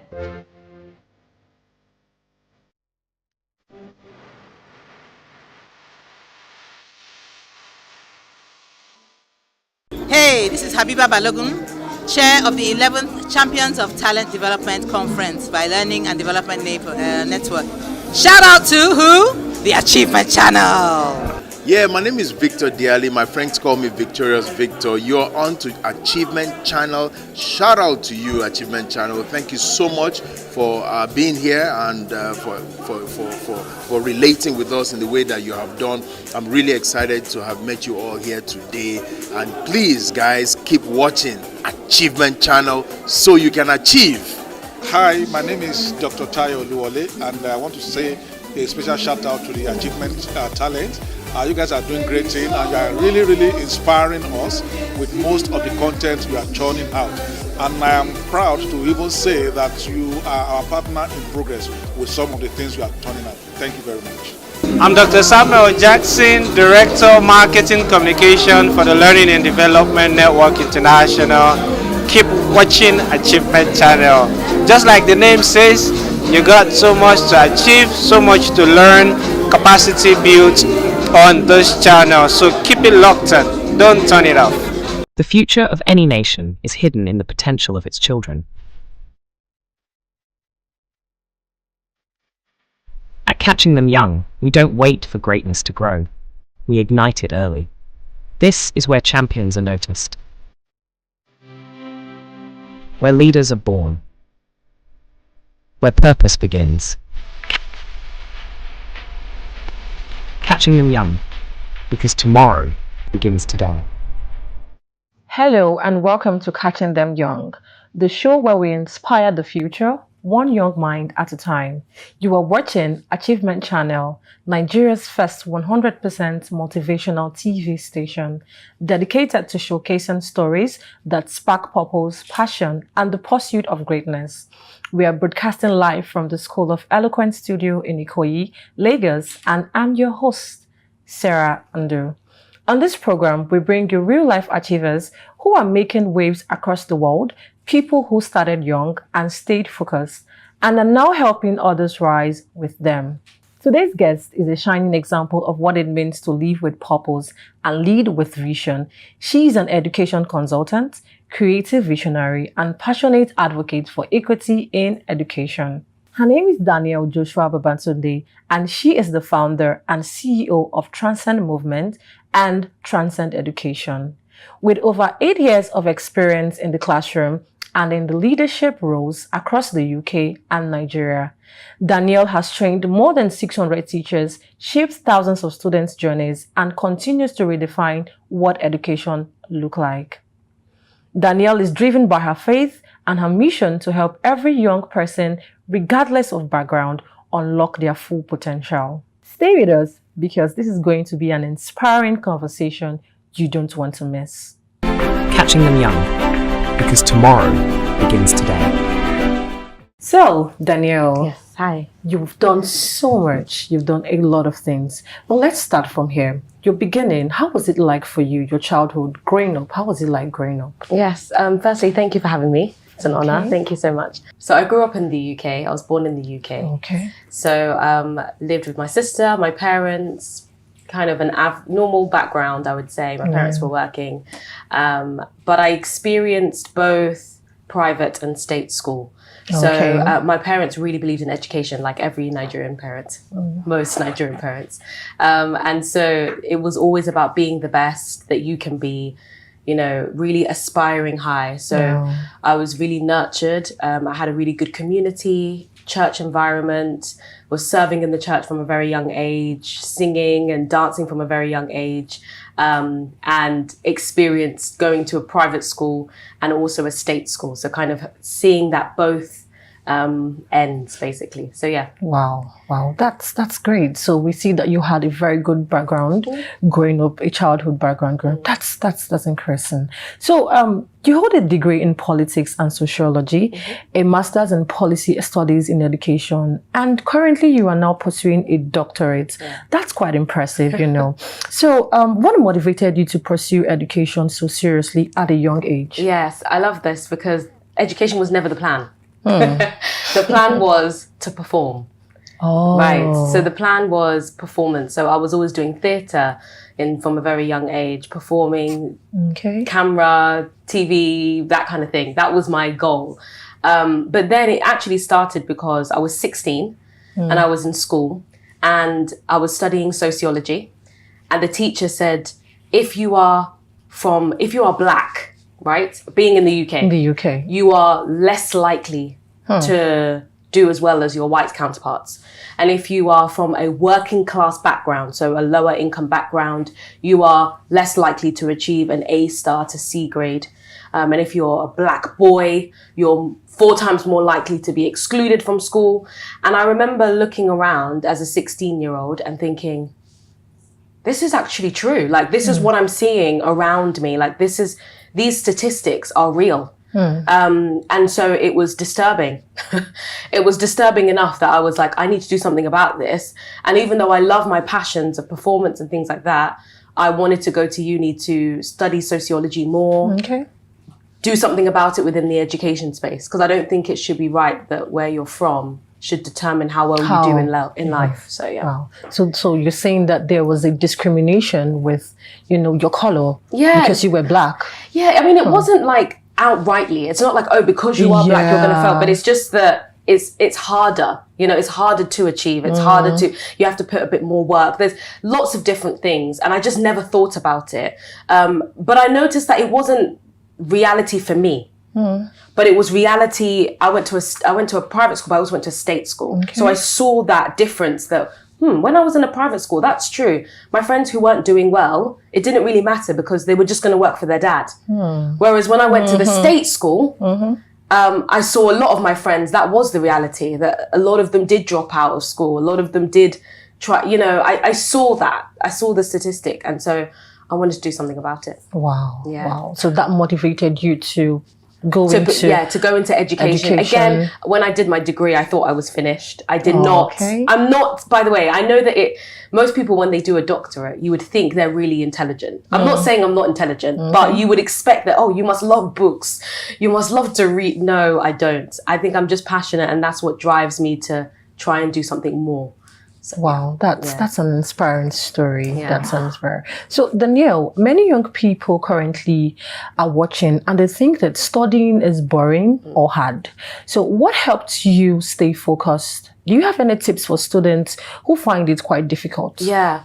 Okay, so there's actually research, right? That if a young person has an idea of what they want to do in the future and they know how school can help them achieve it, they're more than likely going to have higher motivation and they're more likely going to have higher achievement. And what that shows us is that if there's a goal, if there's an end goal that each child has, that, okay, I want to do this. Okay, school can help me with this. I need to put effort because this is where I'm going. Whereas if they don't have a goal and we're just saying, pass your exams, pass your exams, pass your exams, there's no real motivation. Okay, I'll pass my exams because I'm scared to fail. I'm scared to bring shame. But when you have something driving you more, it will push you in the right direction. So I would encourage that young people should find out their strengths, should find out an idea of what they want to do, their passion, and try to see education as that stepping stone to whatever you want to do. I would also say start revising and working from the beginning, not waiting till the end, not waiting till your exam 2 weeks before you start reading. I think that really helped me personally, especially in A levels and, you know, that's 16 to 18 age, where just before university. So yeah, that's what I would say. Good. All right. That's good. But I want to ask you something. You know, you made mention of having a goal. What about children who do not have, you know, a good parental background and don't even have an idea of what having a goal is, or, you know, something they want to pursue? So how would you say that they can, you know, have a goal actually, even if they don't have someone, you know, to help them, you know, picture the future for them? I love what you said, because I think this is where school comes in. Good. And this is where the institution of schooling comes in. And that's why I'm so passionate with the work that I do with Transcend Education, because this is what we're trying to do. I think that if the curriculum in schools, if you embed in the curriculum about careers, future pathways, right from the beginning, primary school through to secondary, the teaching, basically. If every teacher, if you teach maths, English, science, whatever you're teaching, if you get the students to realize that this is not just for you to become a scientist or a mathematician, but these skills are going to help you in whatever you're going to do. If we can inspire the children from young and have this embedded in our curriculum, we'll be able to bridge that gap for children who have homes that unfortunately parents are not able to give them that support, or parents aren't exposed enough to be able to support them in that way. Then hopefully the school can be that bridge. Wow, that's good. That's good. So the schools have a major role to play in every. That's good. That's good. That's good. So you made mention of Transcend. Let's talk about Transcend. So Transcend Education, you've trained over 600 teachers in Abuja. What inspired that work? Yes. So that was interesting. So when I was a couple of years ago, I went to do missionary work in Ghana. So I stayed in an orphanage, basically, for about 6 months. So I lived with children in their bunk beds, sleeping on their bunk beds in like a rural area, Asikuma kind of thing. So when I went there, I wanted to volunteer and teach. So I went to the school and said, yeah, I'm here to teach. And they were like, instead of you teaching, come and train our teachers. And I was like, why? I've only been qualified for a couple of years. I don't think I should be the one training your teachers. And they were like, no, trust me, you should train our teachers, because majority of them are not qualified. And, you know, whatever you're going to bring from outside, I'm sure it will be of value. So I basically, you know, put my postgraduate kind of courses together that I got trained in, and basically trained those teachers. And that was great. The teachers loved it. And then I went to another school and said, hi, I'm here to volunteer for a week. And they were like, instead of you coming to teach, just train our teachers. And I began to see that there was a real issue with unqualified teachers teaching, teachers that are not passionate, teachers that are probably just doing this to figure out their own path, and they're teaching some of the most deprived children. And so that's basically how Transcend Education started. It started because there was a need. And I realized that it's not just Ghana. You know, now that I've relocated with my husband to Nigeria, it's the same thing in Nigeria, it's everywhere. So yeah. Wow. Yeah. Wow. So that's what inspired Transcend. Yes. That's quite impressive, Danielle. Let us go on a quick break and we would be right back. Catching them young, because tomorrow begins today. Do you feel terrified when speaking before a group? Are you stressed when asked to present? Do you bore people when speaking? Are you stuck with reading word for word? How do you give a speech with polish? Learn how at the School of Eloquence, the home of public speaking. Attend our practical coaching in public speaking. Call 0802 303 2066 or log on to schoolofeloquence.org. School of Eloquence, teaching the world to speak.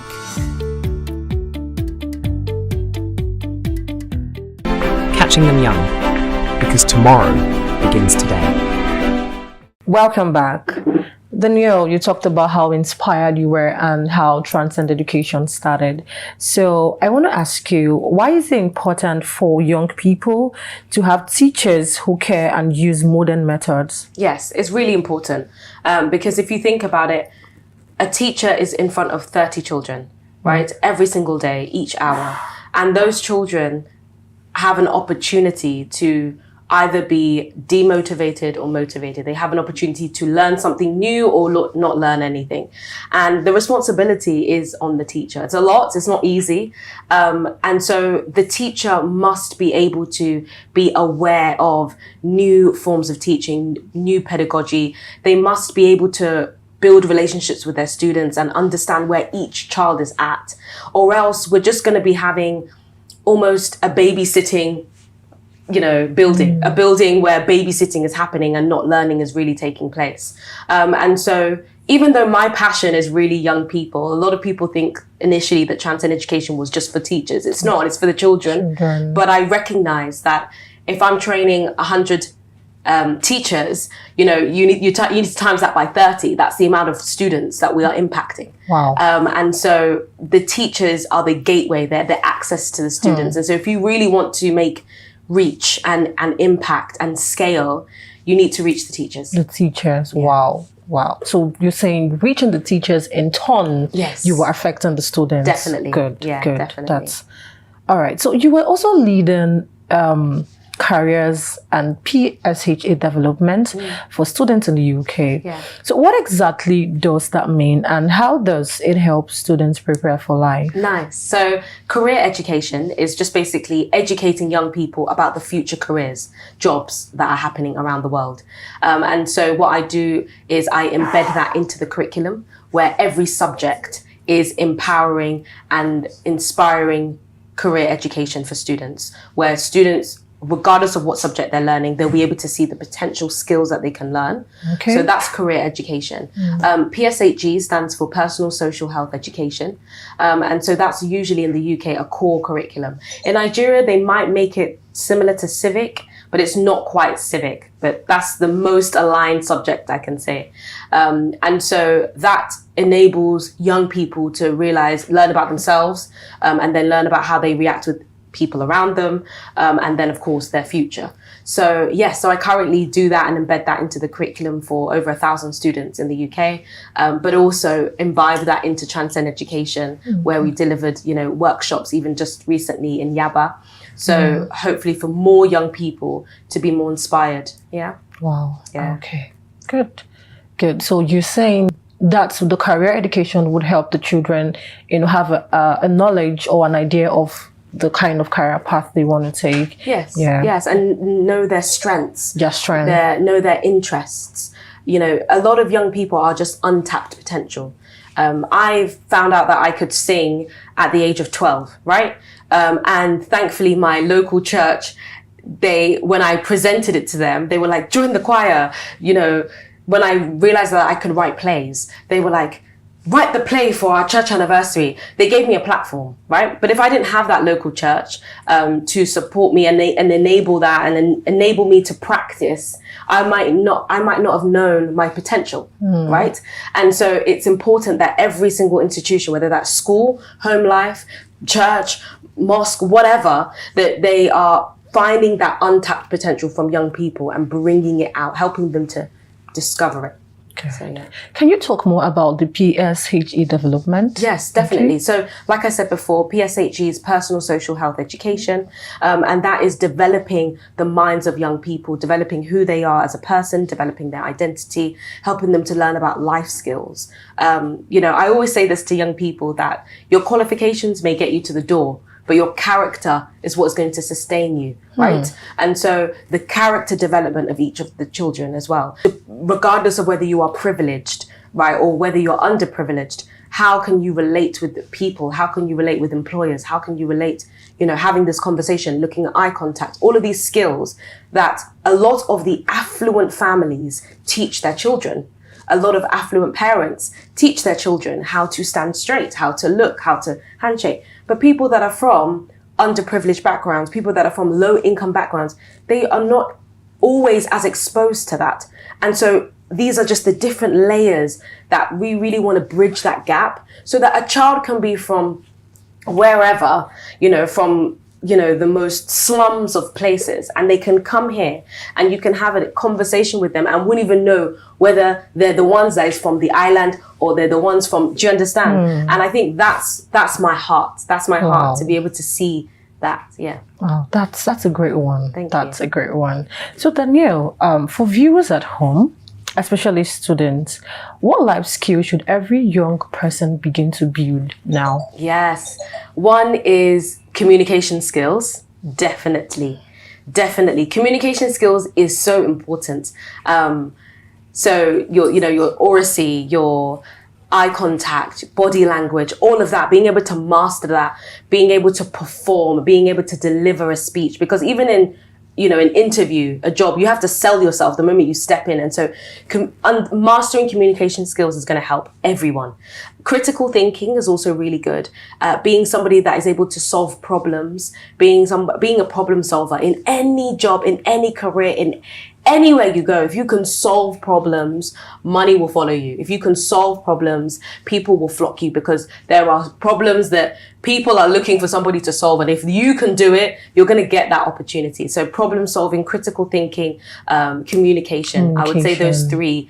Definitely. There's loads, there's a lot more, but I would say those three are key. Yeah, really key. Yeah, communication especially, because a lot of people currently, they have quite a lot of things up in their head. They have quite a lot of ideas, great ideas, but they don't know how to pitch themselves. Right. They don't know how to, sell their ideas, or even, so I think communication is a very good skill for children, students at home to learn. Yes. Yeah, because you don't expect that I have so much of things. I have a future. I have things that I think I want to do, but I can't express myself. Right. With what you just said, actually, I think that stems from school. I don't know what your schooling experience was like, but in school, were you encouraged to ask questions? Were you encouraged to critique? Were you encouraged to contribute? Not really. Right. And that is most schools in Nigeria, right? Most schools, children are not empowered to ask questions. They believe that the class is going well because all the children are quiet and are copying what is being written on the board. This is the difference between overseas. So overseas in the schools, they develop critical thinking. They want students to critique. They want you to ask questions. They want you to contribute to your learning. So what you find when you go to university, I met a lot of Nigerians, Ghanaians, loads of students from around the world that would come. And in our seminars, they would say, so what do you think about this? The lecturers will ask, everybody contribute. What do you think? And you would find that the people from UK, USA, they would be able to contribute more. Other students, they'll just be like, are you really asking for my opinion? Please, just tell me what the answer is so I can pass my exam. Like, I don't understand this. And I think that if we in Nigeria and Ghana and everywhere, if we can ensure that we are developing that critical thinking, that empowerment, that they're not undermining the teacher by asking a question, you're empowering them so that when they go out into the world, wherever they find themselves, they'll be able to contribute. So, yeah. That's a great one. Yeah. That's a great one. So let's talk about something really unique. Transcend Movement. 7 original gospel theatre productions across UK. That's incredible. How did it start? Yes. So that started, remember what I said, I love to perform, and my church nurtured that environment for me. And so I went to uni, and I've grown up in the church from a very young age. But I think when I went to uni was where I really kind of came to a crossroad where I really needed to decide, my journey with God. Is it really for God, or am I doing lukewarm? And lukewarm just basically means, I'm following my faith, but I'm still compromising on everything, right? Mm-hmm. And so when I went to university, I really decided that, this is the journey that I want to go on. This is what I believe is right for me. And I wanted to inspire other young people. I went on a missionary trip, and we actually did evangelism. And I really got so inspired that I was like, I want to be able to inspire other young people to experience what I've just experienced. And I realized that media was the best way to do that, writing a play. So I wrote a play of basically conversations and people that I knew all into these fake characters about real life journey, finding your faith. And I wrote this play, and I was in university. And you know, when you're in university, it's very easy to gather people around because you're all young and you all want something to do. So I managed to gather people and was like, guys, we're gonna do this play. And I told my best friend, and my best friend was doing it with me, and we did this play, and we had like 350 people that came, and 50 people gave their life to Christ. They decided that they're going to go on this faith journey, and so people were like, we want this, we want more of this. And so we did more, and we just went to different cities, and more people joined. And I think people joined because they wanted an opportunity, a platform to be able to also use their gifts for their faith. And so that's how we started. And Wow. Yeah. You said something that caught my attention. You said you in uni you had to ask yourself that, was it are you going to be lukewarm, or are you going to talk about that? Okay? So I think really, obviously, I've always known God. I've always believed in God. I've always served in church. I've been in church serving in church since like 11. I've been singing in the choir. So I know it all, like in that sense, in terms of church and going to church and prayer and all of those things. And I believe that prayer answers all things. And I've always believed that. And I've always operated in that. However, deciding that it means I'm going to put myself to the standards in which God, I believe, has set for me. That is where the journey really begins, right? And so in university, I found myself very lukewarm in terms of I was just compromising. I'll do whatever I wanted, whatever I desired, but still go to church. And for me, it wasn't until I went on that missionary trip where my really good friend, Michael, said, are you integral? He asked that question, do you have integrity? And I was like, I'm integral, I have integrity. And he was like, okay, so if you got your mum or your pastor to watch your life in every facets of your life, would you be pleased? Would you be comfortable with them seeing every area? And I think that's when I realized, oh my gosh, I don't have integrity. And I think these are values, these are life values. Same thing, even if you're working in a company or a job, do you have integrity, right? And so these were life values that I asked myself in that situation, and I realized that, okay, no, there's more to do here, and there's more for me to do here. And I think when that light bulb switch came, I kind of made that decision that I'm going all in now. I know who God is. I believe in Jesus, and I'm going. Wow. So do you now say that there is actually more to just being here on earth? And definitely, I believe that there's a purpose for everyone, and I believe that some people discover that purpose, and I believe that some don't. I believe that some people create a purpose, and I believe that some people get a divine purpose from God. But I think that there's a reason for why all of us are here. And I think, again, similar to that goal thing that I mentioned, I think once you know that, then you can focus everything on that, and everything you do can have a purpose, and you're not just living meaninglessly. You're able to live meaningful. Yeah. Wow. Thank you, Danielle. Thank you. So why is it important for young people to express themselves, whether through art, theater, writing, or even tech? Yeah, so good. I think it's really important because in you expressing yourself, you're going to inspire other people to do the same. If you think about like what I said with Transcend Movement, how it started, because of the platform that I got in my local church, that inspired me that I can do something that I enjoy and that I really liked, and I felt fulfilled. In me doing that, I was able to get, we had a team of like 50 people at one point, 50 other people to start using their sound engineering, camera, pianists, drummers, all these people with gifts. They also were able to be inspired. And you're able to send a message, whatever that message is, whatever that light is, whatever that message is, you're able to send it through the medium that you're using to express yourself, whether that's art, whether that's, social media, whatever it may be. So I think it's really important. It helps people to find purpose and also inspire others. Wow. Yeah. Okay. Wow. That's true. That's Yeah. true. So how has your faith shaped your journey, both personally and professionally? Yeah, I think my faith has shaped my journey, like I said earlier, in terms of just finding my purpose, knowing why I'm here, and knowing that some of why I'm here is to empower and equip young people to reach their full potential and go above and beyond. And that has shaped my journey with Transcend Education, with Transcend Movement, and it has also shaped my journey because it keeps me focused on also doing that for myself. You know, you can't pour from an empty cup.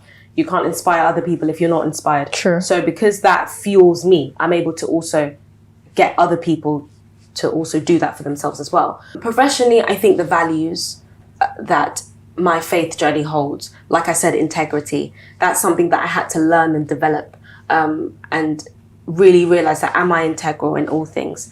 Am I doing things the right way, or am I just trying to make shortcuts to benefit me? And so these are values that professionally, when you go into your careers, they want to see that you're integral. They want to see that you're honest. They want to see all of these values, and that's what is going to probably keep you in those companies. That's what's going to favor you by your managers. That's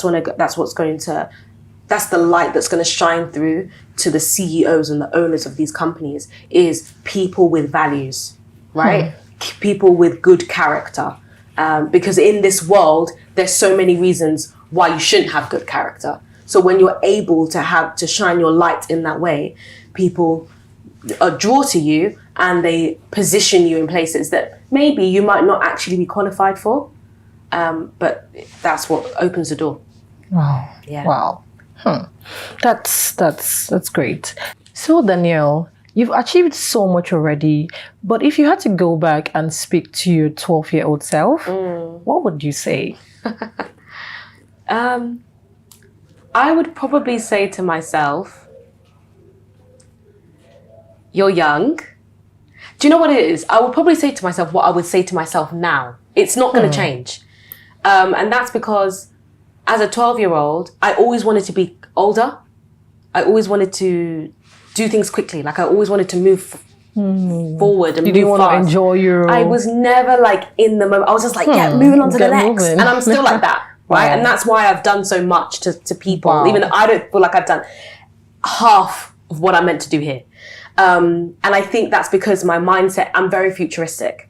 So I would have to tell my 12-year-old self what I'm telling my 30-year-old self, which is, you have time. Well, you don't really have time. It's God that owns the time. But that just enjoy the now, enjoy the present, be happy with what you have achieved now, and just continue to enjoy the process as you're pushing forward to your goals. That's what I would probably tell myself. Enjoy the process.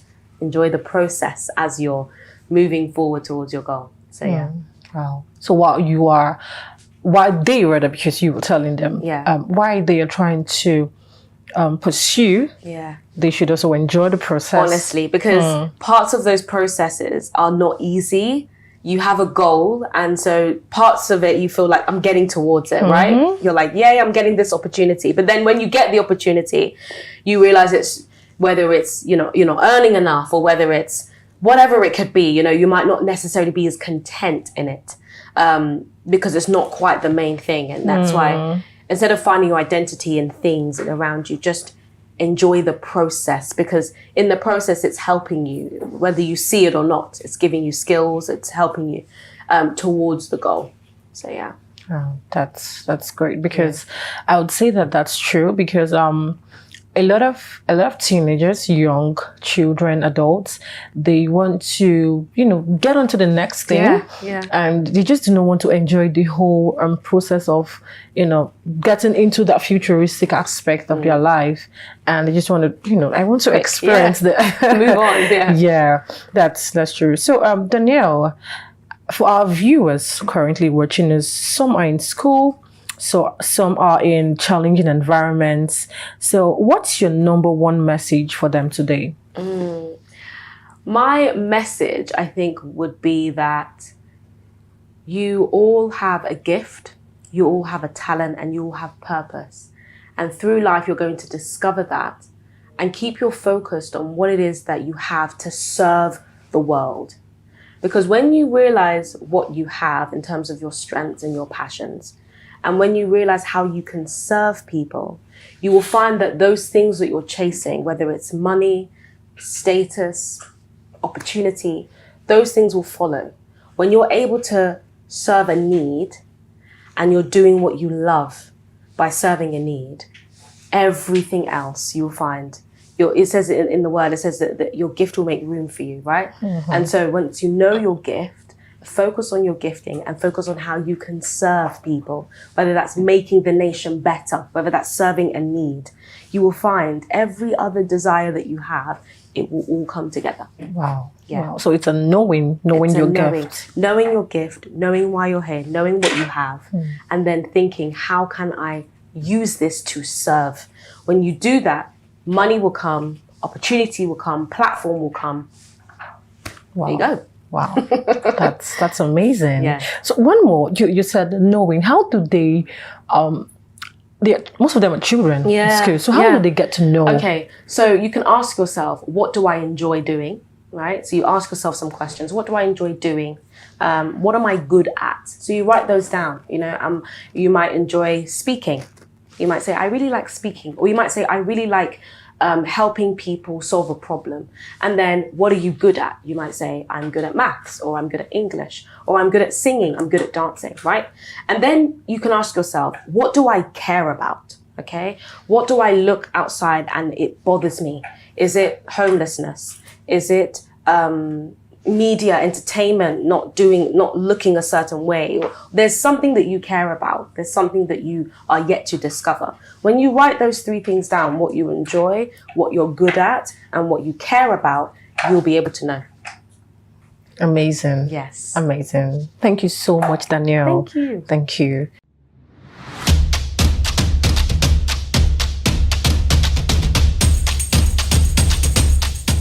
So Danielle, thank you so much. You've given us so much wisdom, motivation, and inspiration that every young child can transcend to their goals and to their visions. And to our amazing viewers at home, remember, greatness doesn't wait until you are older. It starts now. Whether you are in school, learning at home, or discovering your talent, take it seriously, dream big, and stay focused. Don't forget to tune in next time for more inspiring stories and valuable lessons.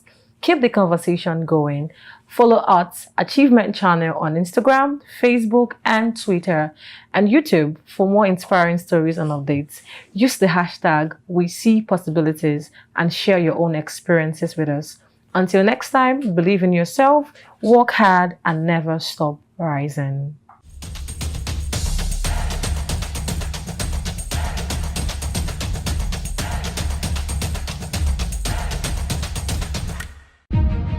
A new day dawns, full of possibilities.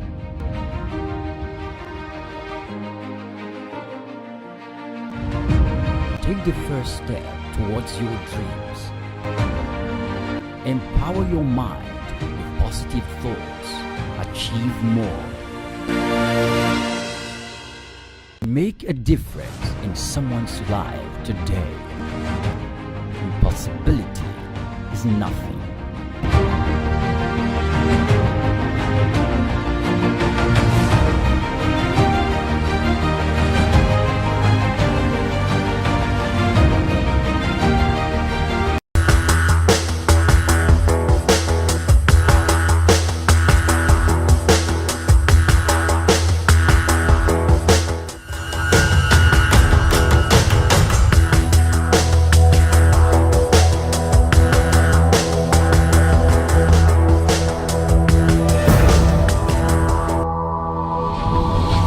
Speak with Power. Hello and welcome to the maiden episode of Speak with Power, the program that teaches you everything you need to know about public speaking. Speak with Power is brought to you by the School of Eloquence, Nigeria's home of public speaking, where we teach people how to speak well in public. This program is designed to educate you, to inspire you, and to challenge you with reference to the art of public speaking. Many people from various walks of life grapple with this all too important skill. There are people who work for organizations, people involved in sales, people in politics, people who are in the social enterprise sector, and in various other endeavors. When it's time to be heard, when it's time to take the stage, they struggle, they wobble, and in most cases, they fail. This program will unbundle the subject matter and demystify what public speaking is all about. This program will also show you the tips, the techniques, and of course the stories of ordinary people like you and I who have stepped up to the plate, and because they have learned how to speak in public, they have carved a niche for themselves. My name is Ubal Gisied, certified speaking professional and the Dean of the School of Eloquence, and I will be your host throughout this program. Let's take a break, and when we come back, we'll begin the eloquence journey.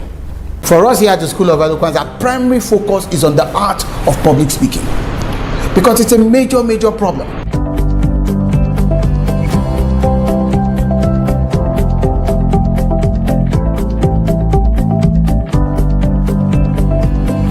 The essence of this course is to focus you on the subject of public speaking. I got a lot more than I actually expected. I have overcome the fears I used to have. The more you speak, the better you are at speaking. School of Eloquence is the place you can be, and there's a turnaround. That change you are expecting, you get it there. Welcome back. The program is still Speak with Power, where we teach you everything public speaking. You might be a politician, a classroom teacher, a businessman, an engineer, whatever field of human endeavor you find yourself in. You could even be a traditional ruler or part of the clergy. The truth is, sooner or later, you will be asked to get up in front of people and speak in public. On the program today, we've got a drama skit for you titled The Bland Ambassador. You'll be amazed when this skit comes up, what happens to celebrities when they fail to speak well in public.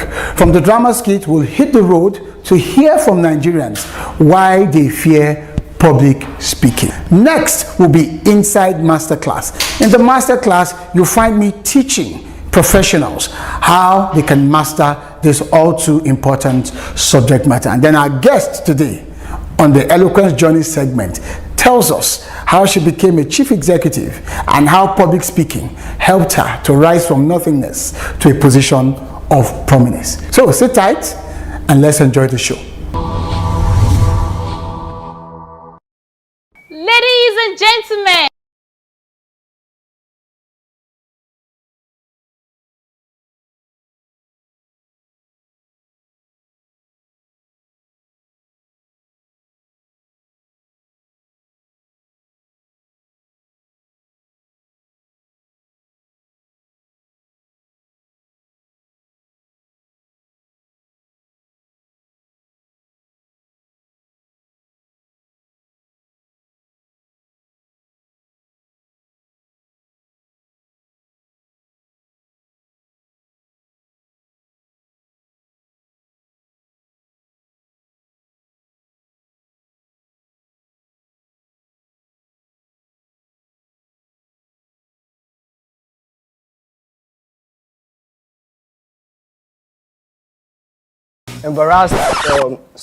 embraced different types of artists. Artists. Come on for there, you know even sabi English. Nah, your speech. Anyways, Oasis is the first of its kind to wanting to take entertainment to the next level. Big shout out to Oasis. Peace. Thank you.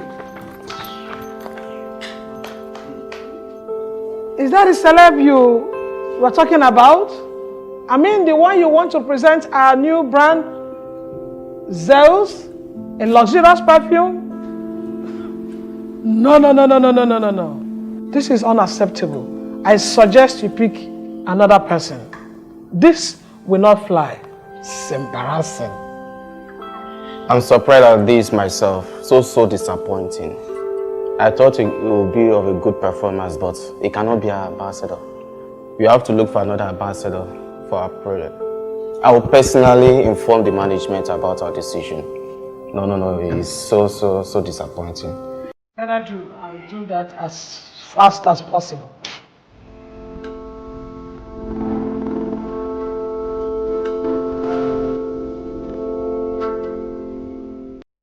Do you feel terrified when speaking before a group?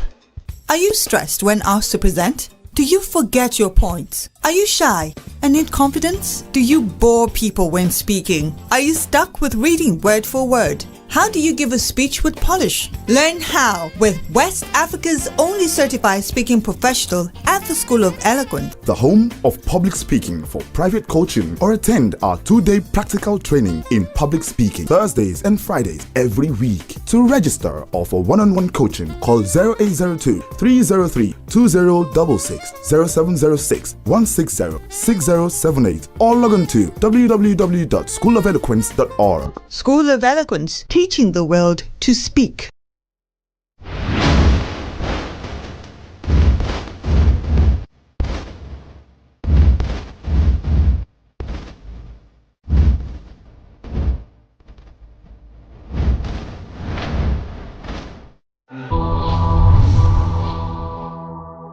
If you look at how Wikipedia describes public speaking, it says it is a process of speaking to a group of people in a structured, deliberate manner intended to either inform, influence, or persuade or entertain. Because when you're influencing people, you're persuading them.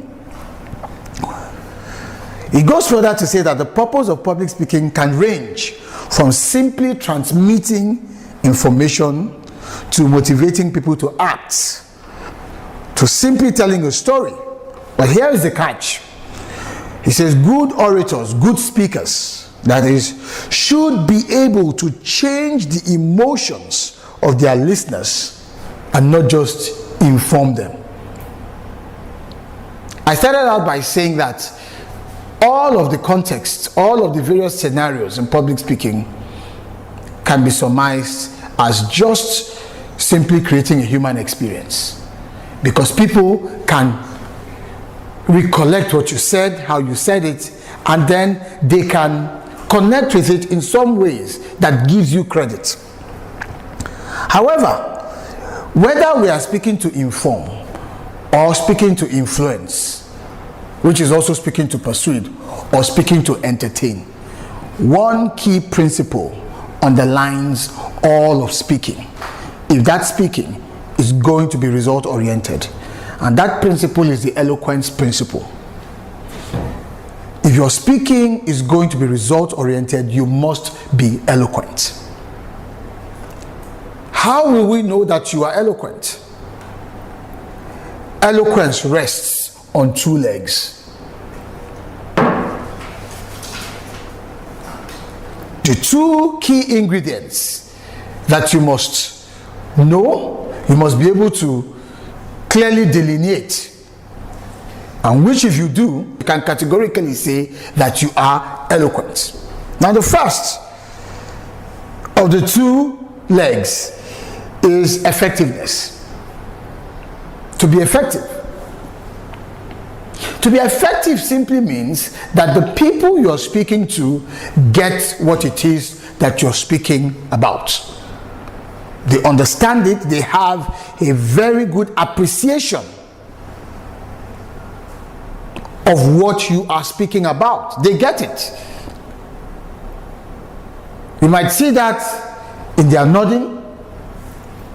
It's dawning on them. The facts, the gravity, the intent, the seriousness, the ramifications of what you're saying. It's clear in their mind's eyes. It's not ambiguous, it's not mixed up in any way. It's definite. And so they get it, and that makes you, the speaker, effective. That is the first leg. A lot of people, when they speak, you find it difficult to even understand what is it or what it is they are talking about. You're asking yourself, so what is he saying? What is she saying? They've been speaking for the past 30 minutes, and those 30 minutes seem like an eternity. That's why I tell you, so what are you trying to say? Have you ever found yourself in that situation? Someone goes on rambling, and then you cut it and say, okay, so what is the gist? What are you trying to say? And they keep going,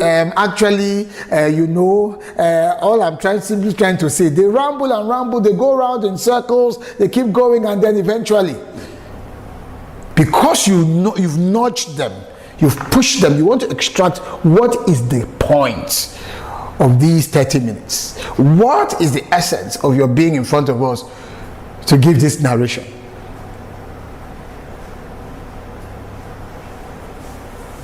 It must be clear. If you are in sales, people must get what it is, the value proposition you're bringing to the customer or to that prospect. If you're in health and safety, like you talked about, as you communicate, people must get the reason why they need to comport themselves in a certain manner. If there's a zebra crossing in the environment, there are some places that are marked with certain colors, and you have to walk down a particular path in order to get to where you're going. It must be clear that it's for your safety, it's for your well-being. We want you to leave this place the same way you came in one piece, that is. One reason why you get a lot of these agitations when you're communicating things that tend to carry an air of command to people, especially in a health, safety, environment situation, is because people don't get it. People don't get it. They don't get what it is that's being communicated. They feel they're being belittled. Most times it's because the first leg of eloquence fails. When such people come in and you're able to let them know, sir, as you know, this environment is littered with a lot of danger based on our operations and the logistical activity going on in here. Sometimes there could be equipment movement without notice. And because we want to prevent any unmitigated disaster, we have some safety procedures for your safety. They are precautionary, but it's because we want to be proactive. So based on that, everyone that comes in has to pass through this route for safety, for your safety. But when they show up and say, okay, we have a few safety tips.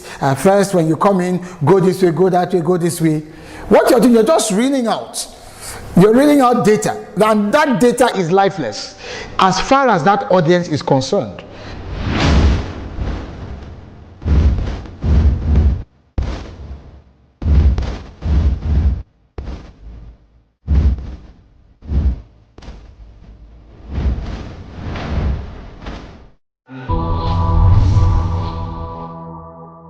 Welcome to Speak with Power.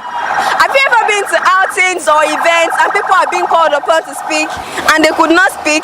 The people who are being perceived as confident, all-powerful, they are being called upon to give a remark or two. And they can't.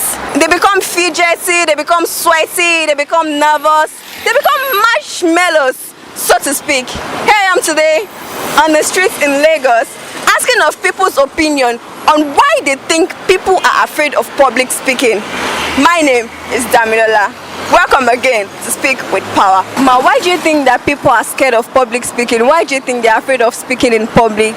In my opinion, I would say people are scared because basically the number one thing on ground, I think it's the root cause of it, because they are not people are not educated, they are not enlightened, and they are scared because not everyone can express he or herself. And so when you tend to ask people to talk, it's not everybody that really has that courage, that charisma, that self-esteem to come out and really speak or say their minds about things they know. I think it's all about state of mind and state fright. What I would say about public speaking is that every human being has state fright. Every human being has state fright. But what you have to do is to work on it. Then, after working on it, one of the clues in which you can have confidence in speaking in public is to have the knowledge of what you are speaking about, and be confident. So when you have the knowledge of what you are talking about, what you want to talk about, it will boost your confidence. they say that preparation is the mother of confidence. So if you are well prepared, you will have confidence, then you will deliver. Some people are afraid of speaking in the public because of shyness. Another thing is not being bold enough to face the crowd, to face public. Because you know, when you are speaking to a group of people, you'll be having what they call eye contact, and some people used to feel shy when they have eye contact with people, and some people are not composed. If you are not composed, you cannot speak to the public. Anxiety, people are anxious, people are shy, people are unprepared, people are scared, nervous. Could be a combination of so many things. They don't have this boldness spirit. Some people are very scared. They even in the midst of their family, they can't talk more about public where people are. So to me, maybe they are not bold enough. Maybe they don't have confidence in themselves, you know, or that's what do I call it? They don't have confidence in themselves, and they feel shy, you know, to speak in public. Maybe due to upbringing. You know, most students of nowadays, they don't like coming out to express themselves, and we as the parents, we don't encourage our kids to, you know, to be outspoken, you know, to express themselves either in the public, at home. Everybody is trying to cover their kind of identity, because if they don't do that, if they go out or say anything that is against any other person in the public, they will definitely have to pay for it in one way or the other. This is Nigeria. People are afraid of public speaking because, you know, in Nigeria, our own country is a place that if you speak the truth, either the law enforcement agents or whatever, they can come, you know, against you. So that is why a lot of people, when you ask them questions in public, they avoid a lot of things. Most people are scared of camera, they are scared of facing the camera, and also inferiority complex, you know. So there are so many of them that they are just scared of crowd. So there it is, you've heard it all. Join us again for another interesting episode of Speak with Power. Speak with Power was brought to you by the School of Eloquence, the home of public speaking. Bye-bye. Do you feel terrified when speaking before a group? Are you stressed when asked to present? Do you forget your points? Are you shy and need confidence? Do you bore people when speaking? Are you stuck with reading word for word? How do you give a speech with polish? Learn how with West Africa's only certified speaking professional at the School of Eloquence, the home of public speaking for private coaching, or attend our 2-day practical training in public speaking at 47B Oduduwa Crescent, GRA Ikeja, Lagos. Classes hold Thursdays and Fridays every week. To register or for one-on-one coaching, call 0802 303 2066, 0706 160 6078, or log on to www.schoolofeloquence.org. School of Eloquence, teaching the world to speak.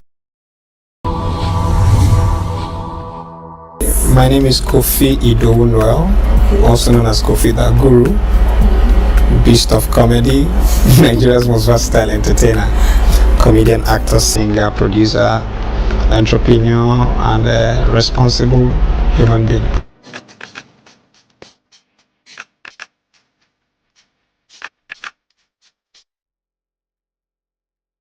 My first time on stage was not just a wake up, take a mic and go in front of an audience.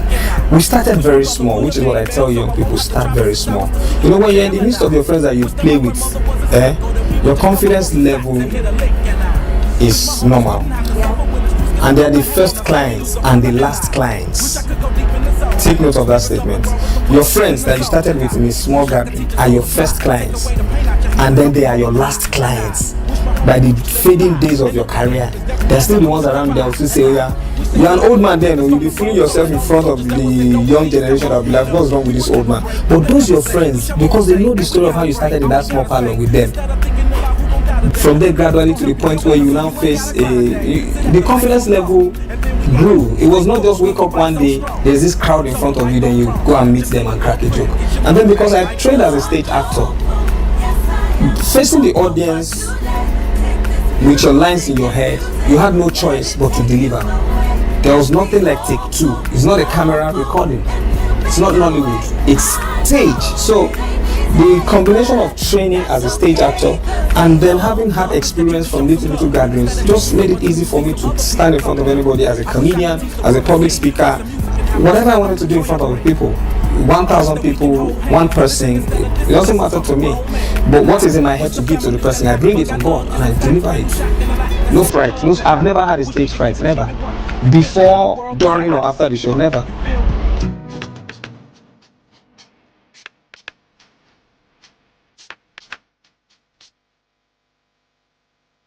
First things first, to get out of the inability to confront an audience is to be friends with the audience. Most people don't understand that they are the audience. You have this thing in your head you want to tell somebody, a total stranger that has never met you. They don't know you.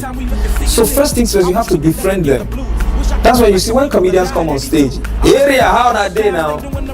It's a gradual cajole and build up. But because we're used to the formal ways of presentation in public, good morning ladies and gentlemen, it just makes it flat.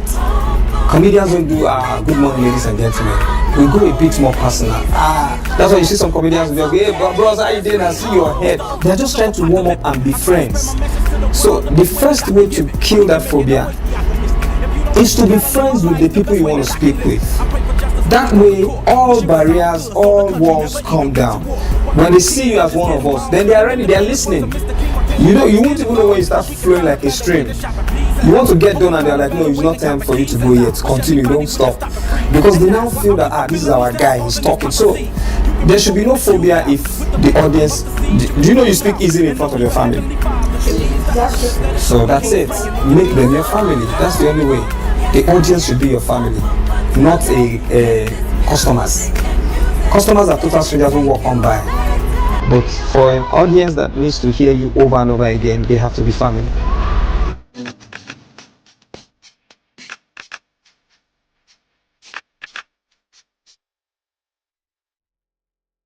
But when it comes to public speaking, though some is scripted, but it has to be applicable to certain subject matters.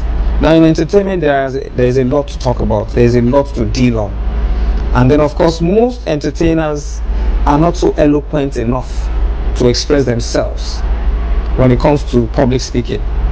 Some entertainers, when you watch their interviews, you will be shocked at their diction and their thought processes.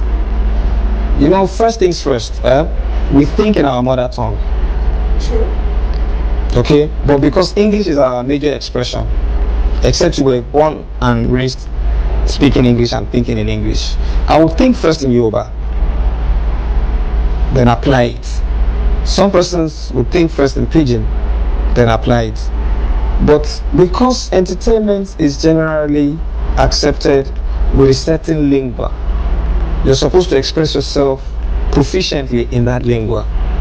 Okay, so the only way in entertainment where we can marry public speaking with what we do is to train people in the act of speaking thoughtfully, not only in their thought process, their mother tongue, but for the benefit of the job itself. You need to be able to express yourself in such a way that it carries you as an upright entertainer. It places you right. You know, I want to listen to Katy Perry now. I will not just hear some trashy talk. There's a way, even if she's caught in a drama, there's a way she's going to use words to pull herself out of that drama. But if it was a Nigerian with the same scenario, he would dust it off by just, because he doesn't understand the perception of using language well to express himself, to cover up defects. You know, we just speak and then we make slangs out of everything. We make games out of everything, jokes out of everything. We just, you know, see they be now. You know, my people, I know see they be now. So. And you're like, actually, what I'm asking is, You know, now my sister, next question. So we need a lot of entertainers to understand that there is need to enhance your thought processes for the sake of public speaking in entertainment.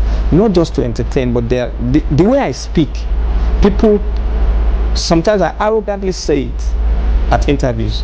I just want you people to know that I'm very enlightened and educated. I say it with confidence. When I'm talking, people can tell that, oh, there's a difference between this guy and some other entertainers. I don't just use words. I use expressions that tell of depth and value. Okay, most entertainers, their value is in their craft, and they leave it at that. They don't emancipate themselves for the act of the public. They just do that into the work and let it go. When it now comes to the interview, they just feel it's the same thing that was in the work that has to be, it's two different worlds. They don't know. Public image presentation is different from my work in public. This is not Kofi the comedian. This is Kofi the public presentation person. I'm sending myself to the public as an eloquent and thoughtful person right now. Yes.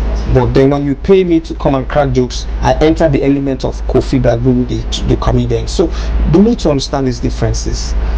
It might be hard for them to want to go back to school, but then you can get training from like this place.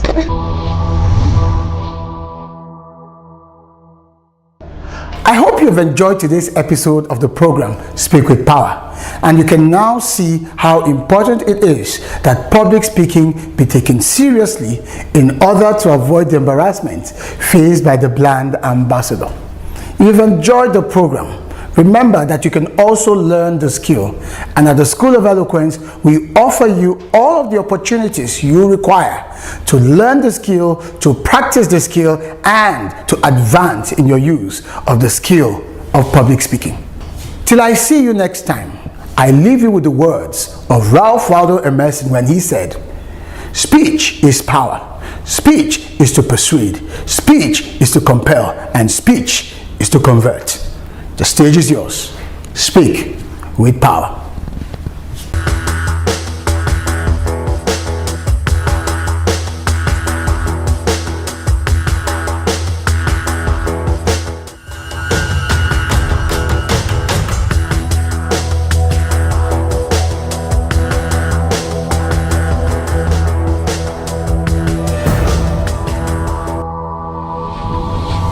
Speak with power. What drives me to keep pushing forward, I think very importantly, is just we all have dreams. We have things that we want to achieve. And for me, really, it's achieving my dreams, ensuring that everything that I have set out to do, I want to do it, and I want to do it successfully. So that really drives me. It's like I've set very, very high bars for myself, very high goals for myself every year, and the drive to meet those goals, and it just keeps inspiring you when you see that you can actually do something and achieve it, and the joy of achieving something every year. You just want to set new goals and go after it every single year. You have to be honest with yourself, you have to be honest with others, so that you can know the true state of things and you can make changes if necessary, but honesty is always the best policy. What drives me forward, specifically in work, is really working with the businesses in Nigeria who there's a really incredible group of founders with so much commitment and so much drive, not just to grow their businesses, but to make Nigeria a better place. It's more attractive to international investors and to the world. It has nothing to do with being professional, but I think being happy with my family and seeing my children succeed is my greatest definition of success. WIMBIZ is all about women, how to empower the women and to stay connected. This year's theme is profound. Own your journey, walk the journey, and nurture yourself to greatness. And the summary of it all is your community is a multiplier, and that's the joy of being within the WIMBIZ community. As I said earlier, for the past 24 years, as I navigate my career journey, I've always shown up, dressed up, shown up, and be active in WIMBIZ conferences. And I'm a product of the benefits of being consistent at WIMBI's conferences. I take the learnings, opportunity to relearn, unlearn, and to course correct. And that is what we are encouraging all the women showing up here. Visibility is hinged on how relevant you are. As the saying goes, if you are not given a seat at the table, move in silence, build your network, grow, empower yourself until you become so powerful to be ignored. You'll be too powerful to be ignored. And that's what WIMBIZ has done. We've grown through the years. And this is the joy of the power of many. Visibility, community multiplier. And so, shout out to the WIMBIZ organizers. They've been consistent through the years. And also, shout out to MasterCard, one of the sponsors, and to all the sponsors. I'm representing MasterCard, and it's a joy to be part of this community, thriving community of world changers that are women. My personal definition of success is the people in your corner. Who are you hand-holding as you're growing? Because you need to be mindful of those holding your ladder as you grow. Because on the journey back, you will meet them. It is the seed you sow that you will thrive on. Success for me is impactful life that is growing with purpose, profiting with purpose. And that's what we do at MasterCard. Connecting 1 billion people to digital economy, 50 million small and medium enterprises, constituting 25 million women entrepreneurs. As at end of 2024, we have hit 37 million women that we connected to digital economy. For me, that's a good picture of success. I don't want to be broke. I want to live a full life of impact. I look at patterns in my family. I have seen my parents work so hard and lose everything. I don't want that pattern replicated, and I don't want to see it in the lives of people around me. So I'm motivated to learn the right things, to teach the same, and build an ecosystem of really wealthy people. That's what drives me. Success is simply successfully owning your story, where you have been, converting it into walking in power with your skills, and then nurturing the future. Every other person is taking, be you. Your story can never be the same as another person's story. So live authentic. When you live in the reality of who you are and your gifts and talents, then you are successful. Not by what people define you as, but what you define yourself as, and just generally living a life of impact. Success is not success until your community, is impacted or elevates or, become who they ought to be also, because you have given of yourself to that community. So it's very lonely at the top, they say. So you want to make sure that as you rise, you raise others. Every day I wake up I tell myself, make something out of your life. And because if I make something out of my life, I get to help others too to make something out of their own lives. Because as a woman, I'm supposed to add value. I'm supposed to, create value, not just adding. I'm supposed to also create value, mentor others, and guide others, because I've been guided by women and inspired by other powerful women. So that is what pushes me, so that my daughter will also have a good path to trade upon here. To do better, to become the best version of myself, better than I was yesterday. I'll say I'm very passionate about driving growth and culture change, and because that's what I do for a living, it has helped me also push my personal life in wanting to always drive growth and drive change in my career and in my personal life as well, because that's what I help organizations do. My personal definition of success is being happy and being at peace. I think that's what really that's when I feel most successful, when I'm happy and when I'm at peace. Success is me attaining my goals. Success is me creating values. Success is me meeting my targets, yes. Okay, so that's interesting. So when things get hard, what keeps me going? I'm very big on challenges. I don't see challenges as challenges. I see challenges as tools to prove myself. So when I face challenges, what drives me is hitting that success, like hitting that point you get to where you say, oh yes, I've achieved this. And when something seems like a problem, like a big issue before you, and you're able to surmount it, right? And you're able to crush it. So for me, what keeps me going is that thirst for accomplishments, that thirst for I would say success. Yes, it keeps me going because I'm very big on it. I think for me, I want to be remembered as a woman who gave her all. I want to go home to be with God when I've done everything I want to do. I want, to be able to have achieved all my dreams, all my talents, all my goals. So that's what pushes me. And of course, my children as well. I want them to remember their mom as someone who was goal-driven and who was focused in life. What keeps me going when things get hard? I think a mental resolve, a very good mental resolve that doesn't come from myself, to be honest. It comes from God. And so when things are hard for me, I go into myself and I just center myself. I breathe and I remind myself all the things that God has told me about me, and I move on from there. My personal definition, because I'm a very religious woman, I believe in God, I'll say being everything that God wants me to be is what I'll say is success. Not what I think I should be, not what others think I should be, but what He has decided for me to be, and me finding that out and walking in it powerfully is what I think success is.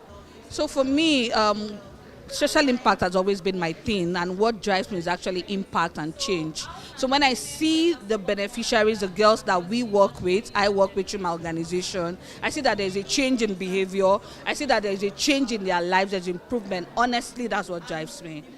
What keeps me going when things get hard? God, first of all, number one, because He's been my anchor. I go to God for every little inconveniences, for everything I go to God.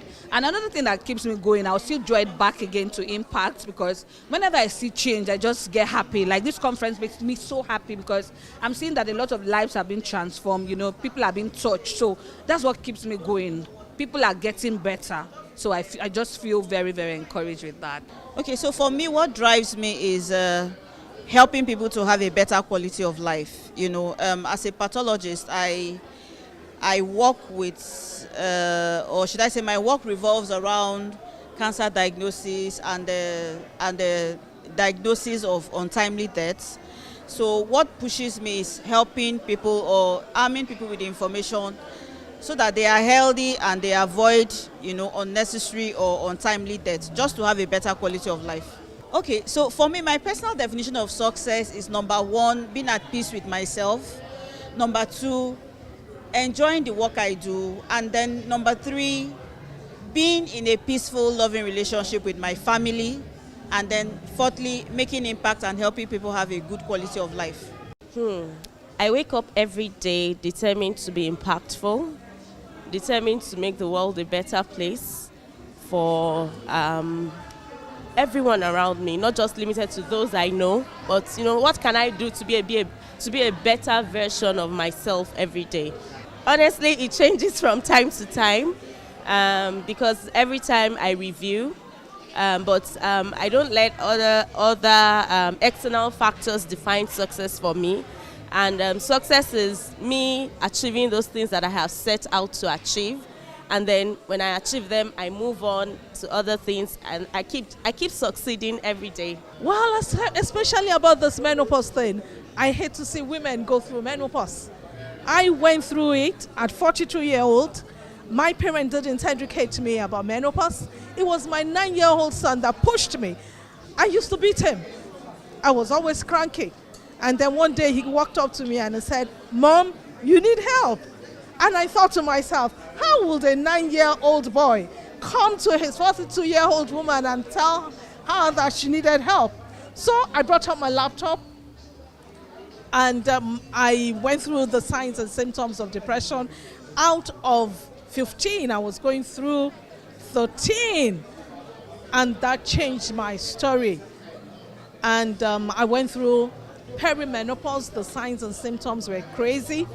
I lost my branches of pharmacy. I had crying spells. I had memory loss. I had problems with my skin. The most important thing, I couldn't manage my business. I started my master's. I had brain lapses. I couldn't continue with it. And God helped me. Yeah, it was God that helped me, because I didn't go to the hospital. If you're out there, you need help, please seek for help. And God helped me. And here I am today. I'm giving hope to so many women. Now, if your body system is changing, you have a hand to hold, you have a community that can support you. And that is what I live for. Success for me is fulfillment. Success is doing what you know how to do best. Initially, there might not be what you call money, but you're laying a legacy. You're seeing the lives of people changed. For me, that is what gives me fulfillment. That is my success. Oftentimes, women find that the journey of being a woman can sometimes feel very lonely, especially as you're growing up. It can feel like you're lost. You don't know what to do. There's so much ahead of you, but you don't even know where to begin. I believe that forums like WIMBIZ are actually key to connecting to yourself, to connecting to fellow women that can help grow you. They say iron sharpens iron.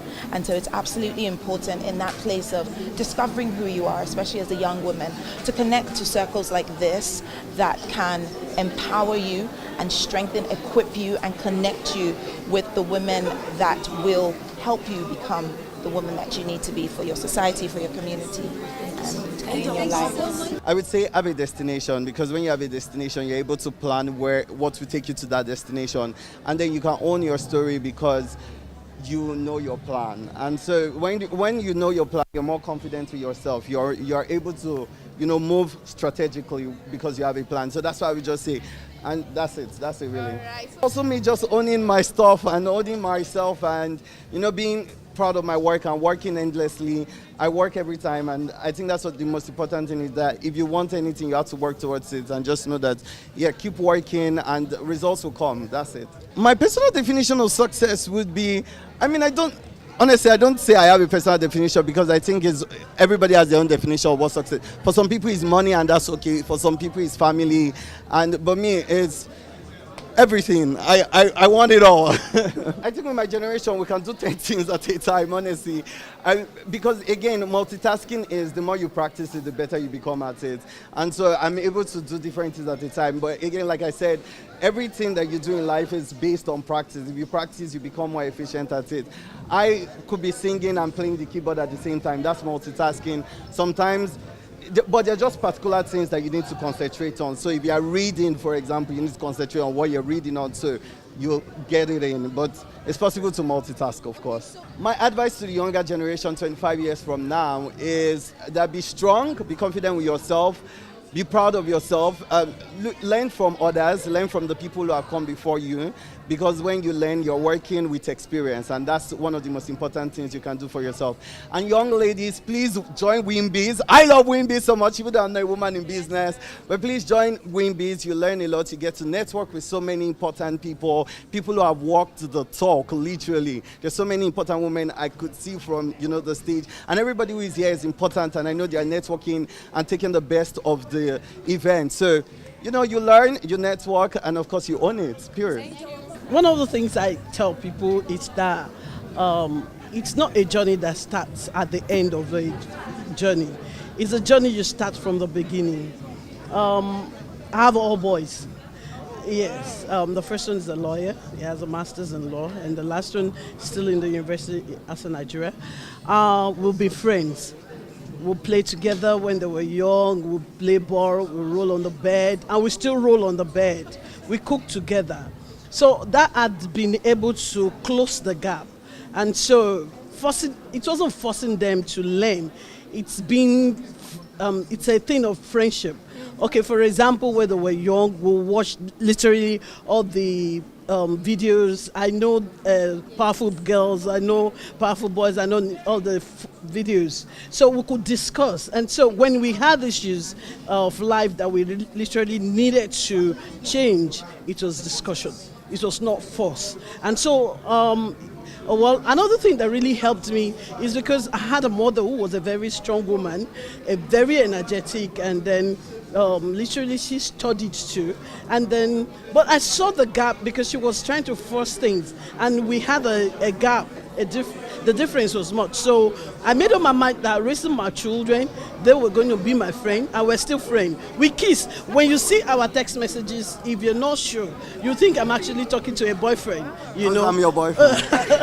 And so I encourage parents to be friends with their children. And well, some people say you cannot be a friend to your child, but sincerely speaking, when you understand their language, you speak, you talk the way they talk. I understand some of the Gen Z languages. The value, well, I happen to be a born-again Christian, so I taught them the rudiments of the gospel from the beginning. You can almost read the Bible from Genesis to Revelation, and that's a standard, that's a period.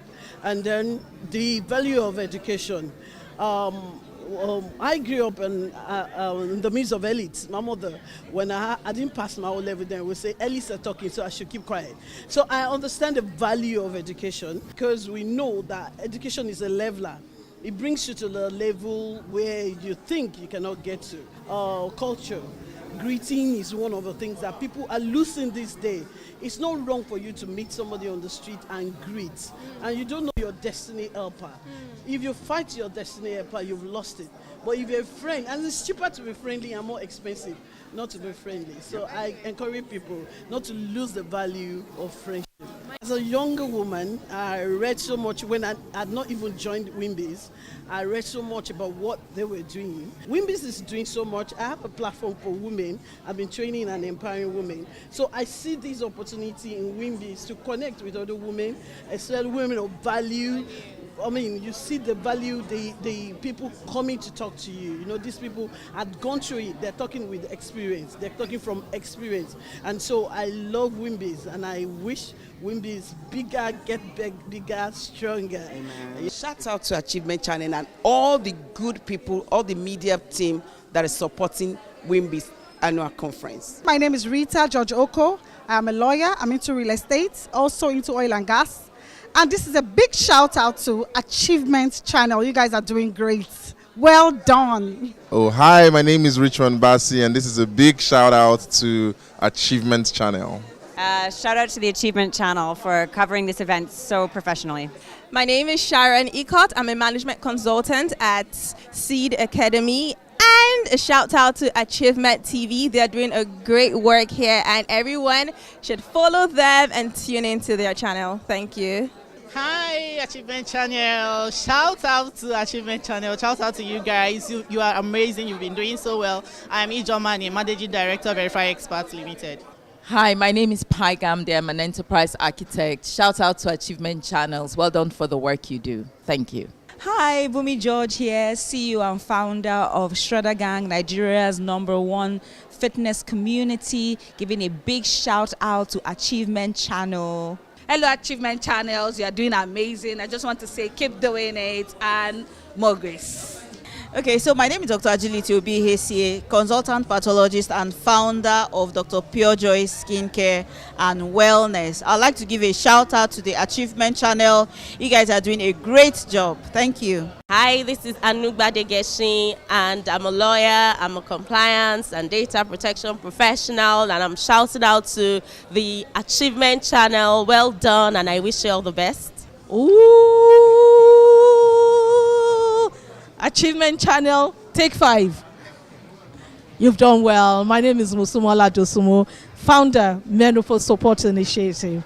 I hope that one day, Achievement Channel will partner with us and take menopause to the next stage so that every woman in Nigeria from the age of 45 will not have to go through the pain of menopause. My name is Annie. Keep watching Achievement Channel. Achievement Channel, we are borrowed sense. We are achieving big things. 2025, 2026, this decade, next decade, we're building big money things. Shout out.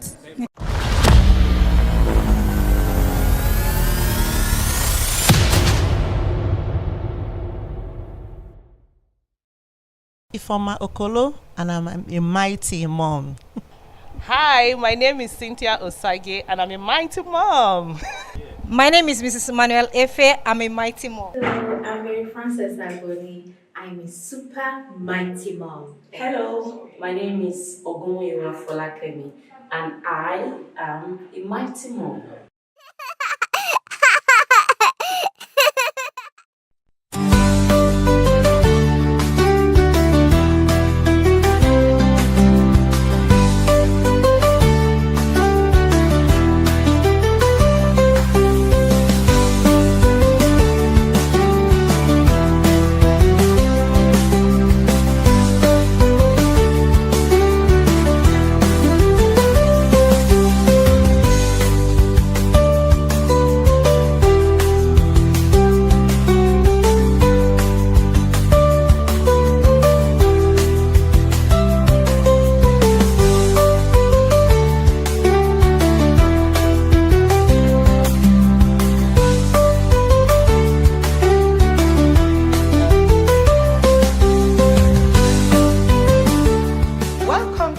First episode of Mighty Moms on Achievement Channel. I'm your host, Sarah Roberts, and I am thrilled to share this journey with you. Here on Mighty Moms, we celebrate the incredible journey of motherhood, sharing inspiring stories, valuable tips, and heartfelt moments. Whether you are a new mom, an experienced mom, or simply interested in the joys and challenges of motherhood, this is the show for you. So sit back, relax, and let's dive into the maiden episode of Mighty Moms right here on Achievement Channel. Sometimes it could be challenging to pay complete attention to your career and still be fully present as an active mom in the lives of our children. On the show today, we will be focusing on balancing career and motherhood. I'm thrilled to welcome our very first guest today, Mrs. Patience Okonta, an exceptional architect, a woman who has maintained world-class standard in the practice of architecture in Nigeria and beyond. She's the managing partner of Interdesigns Partnership, and most importantly, the mighty mom on the very first episode of our show today.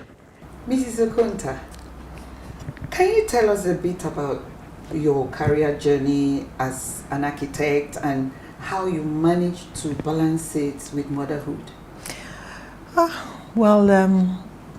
I'm so happy this is called Mighty Moms because my career journey as an architect actually started because of my mum.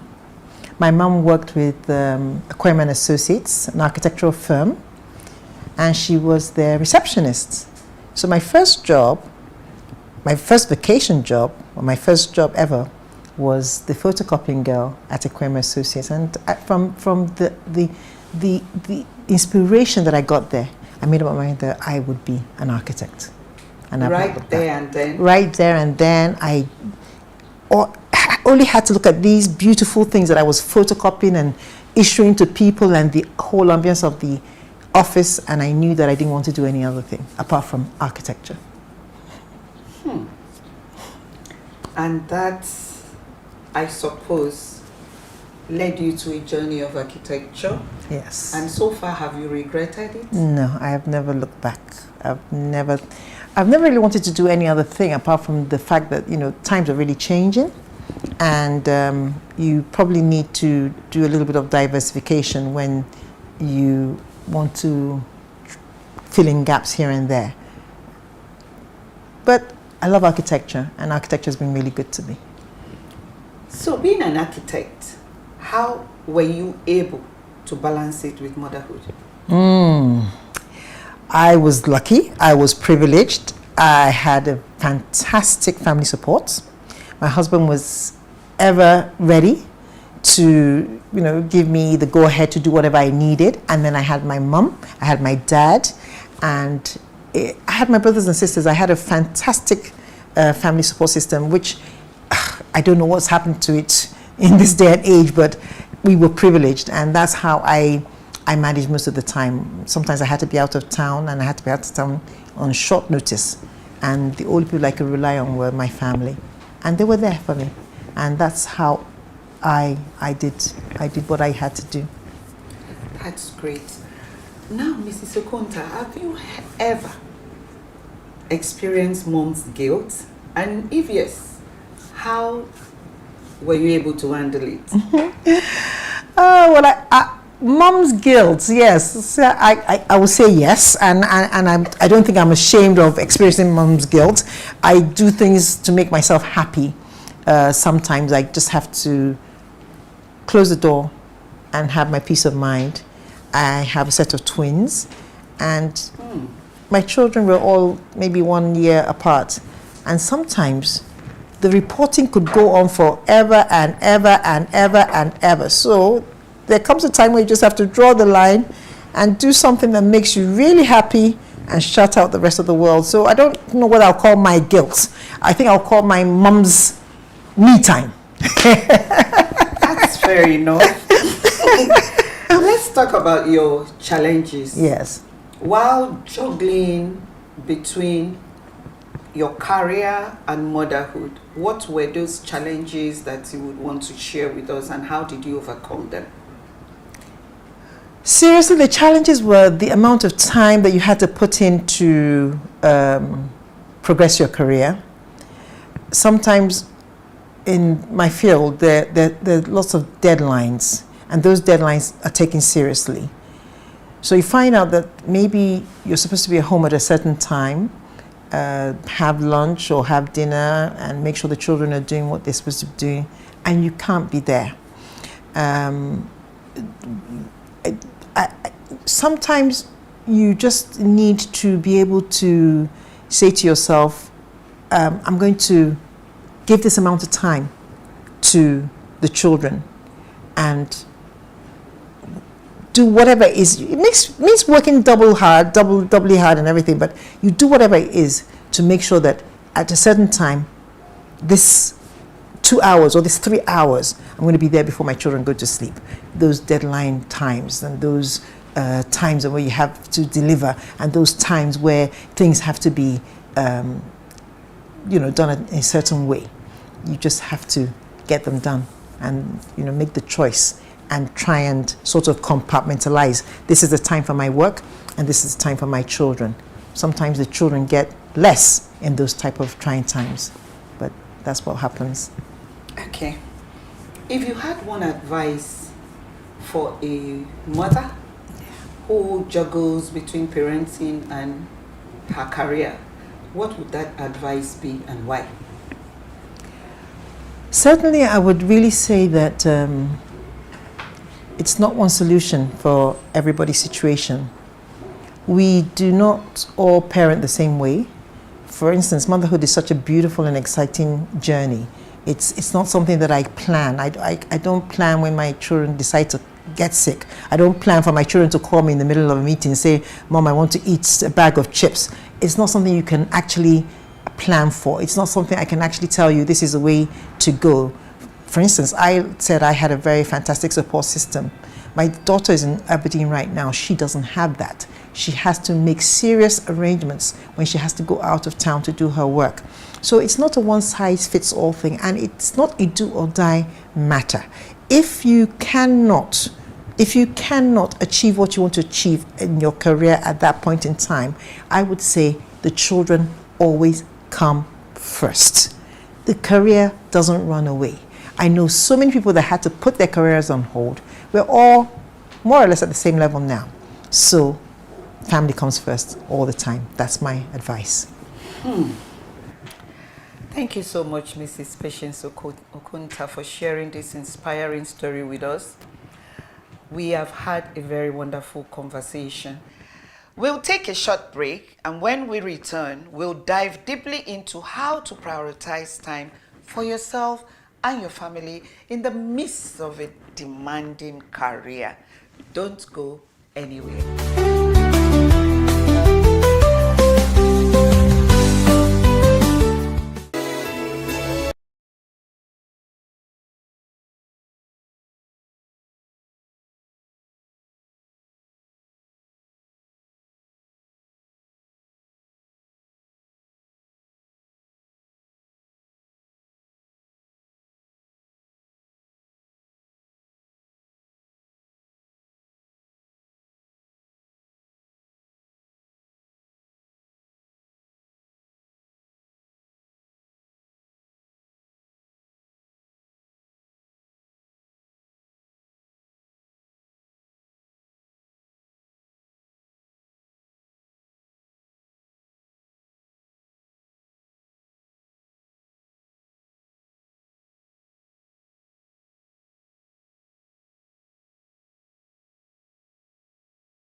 Welcome back to Mighty Mom.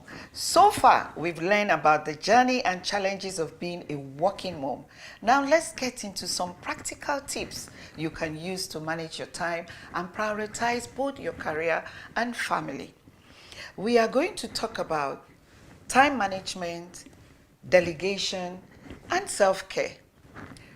Time management actually is very, very key in juggling between your career and motherhood. Without doing this, it may be difficult for you to achieve your day's schedule. What about delegation?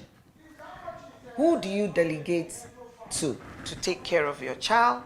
And even at your workplace, who do you delegate to in order for you to have a proper balance of your day activities? Now, self-care. The body is like an engine. It needs to be cared for.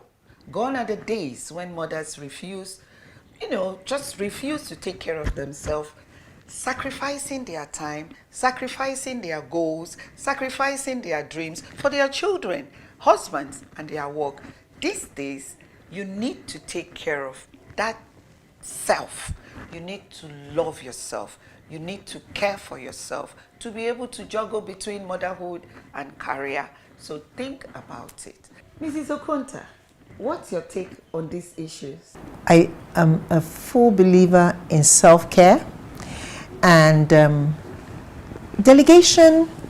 I try not to delegate so much when it comes to my children.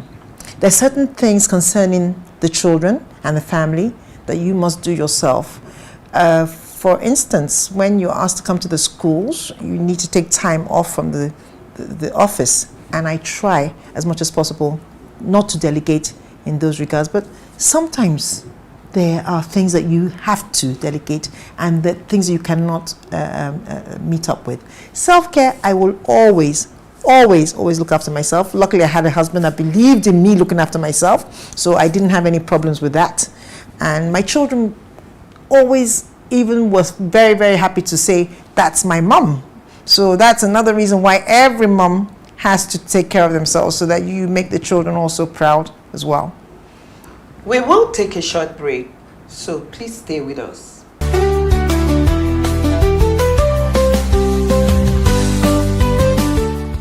We've talked about some great tips on managing career and motherhood. Coming up, we'll hear a special message from another mighty mom who has found her own unique way of balancing it all. Stay tuned. My name is Chisa Oladipo. I am a HR professional. I'm also a career coach. By the grace of God, I have 3 boys, and God has been helping me to manage both the career and the home front. It's not an easy journey, but with intentionality, I have been able to manage both. So one thing I know I do well is I delegate. I delegate a lot of things. I delegate house chores. I ensure that I have people that help me do things part time. I am intentional to be in my children's space. Like, I want to know everything that happens there. It's something that we must be conscious about. So working for 15 years now and managing 3 children, I'd say is being by intentionality. Remember that motherhood is the greatest accomplishment of life, no matter how chaotic it can be. Embrace it, and I'm sure that you'll scale through. Hi, my name is Lois Kess. I am a businesswoman and also a journalist. Combining this together as motherhood is actually challenging. I take my beautiful daughter to school in the morning, have normal routine school runs, and then back to my business, attend to my clients.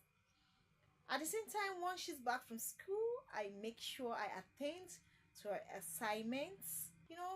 Being a mother and combining my career together with it is kind of challenging, but it's worth it.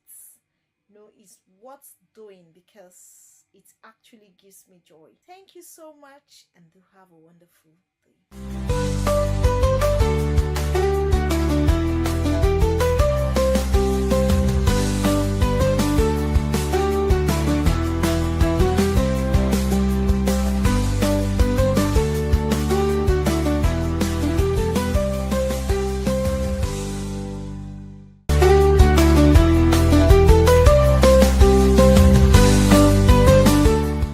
you can see, no two journeys are the same, but every mother finds her own way to thrive. These women prove that it's possible to be both a dedicated mother and a successful professional. We'll be back in just a moment to wrap up this inspiring episode of Mighty Mom. You won't want to miss the final word of advice from today's guests.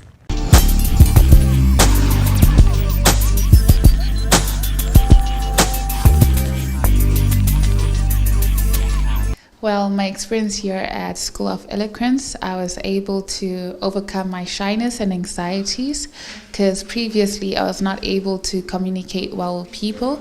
I wasn't able to look in the eyes of people. I was so nervous, but coming out today on my last masterclass, I was able to overcome all of my fears, and I am really grateful for that.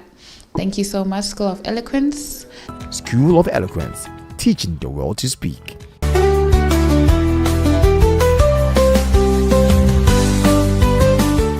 We've had a wonderful conversation so far with Mrs. Okonta. I'm sure you will agree with me that it's been a wonderful day. Mrs. Okonta, your final advice to mothers out there. I think that my final advice would be that every mother should be intentional and enjoy the experience of motherhood. Well, if you have to set your career aside for any reason, there's no better reason than for the children. So my advice is to love yourself, love your children, put the family first, always.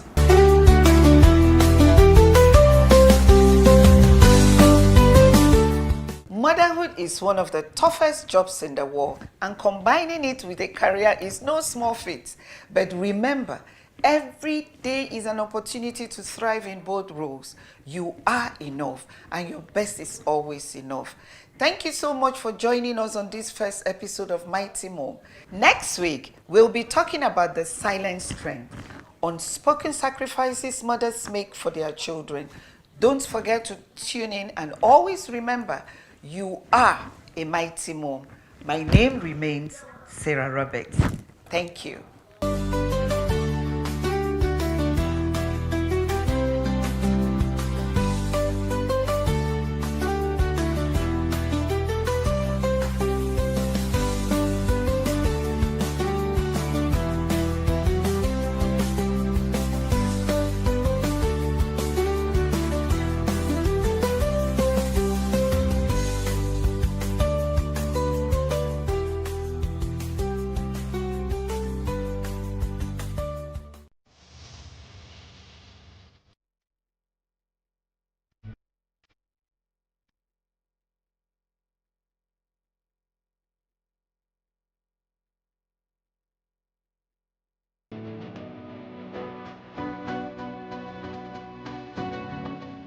There's an old African proverb that smooth seas do not make skillful sailors. Just imagine life as a voyage and a quest, and you are the sailor.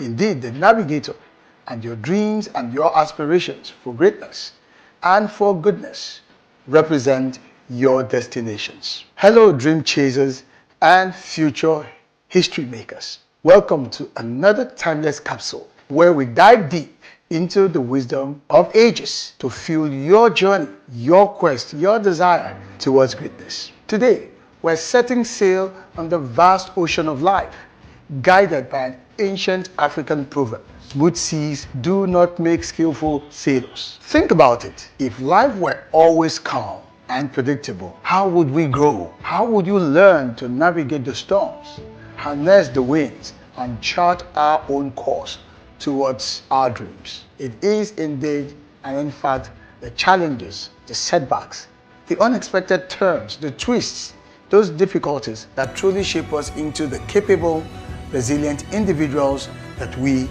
are meant to be. Just like a skilled sailor relies on their experience and knowledge to conquer the roughest seas, we too must draw upon our inner strength and determination in order to overcome some of life's obstacles that that stand between us and our aspirations. Remember, every challenge is an opportunity in disguise. It is a chance to test our limits, to learn new skills, and to emerge stronger than ever before. In fact, as the great Jim Rohn once said, it should make us stronger, wiser, and better.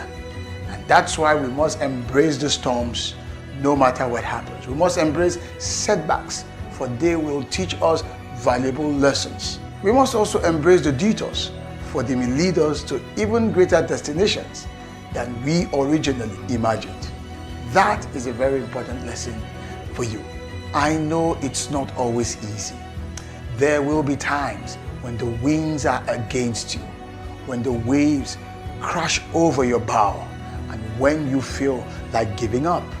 I know, but in those moments, remember the words of the great Nelson Mandela when he said, "It always seems impossible until it's done." So keep your eyes on that horizon, your dreams in heart, and your spirit unwavering.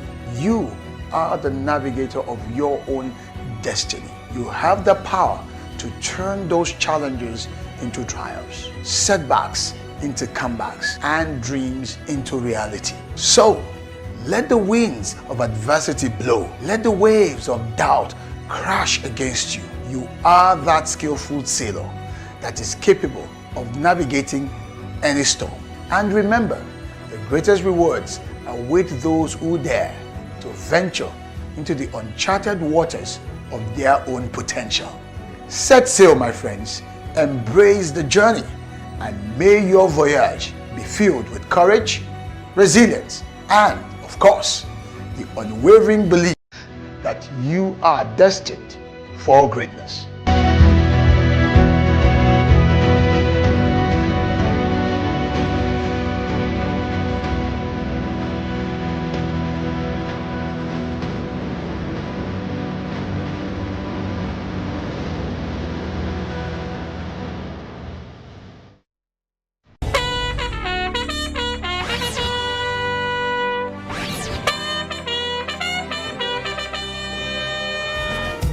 Wear the khaki, but we carry more than just a bag. We carry dreams, grit,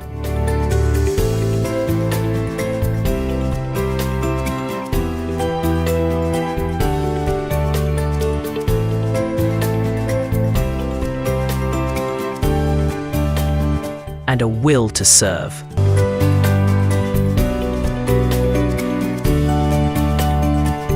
This is Corpuscan, rising to serve, rising to lead. Hello and welcome to Corpuscan, the show that inspires and empowers young Nigerians to make the most of their NYSC's journey and beyond.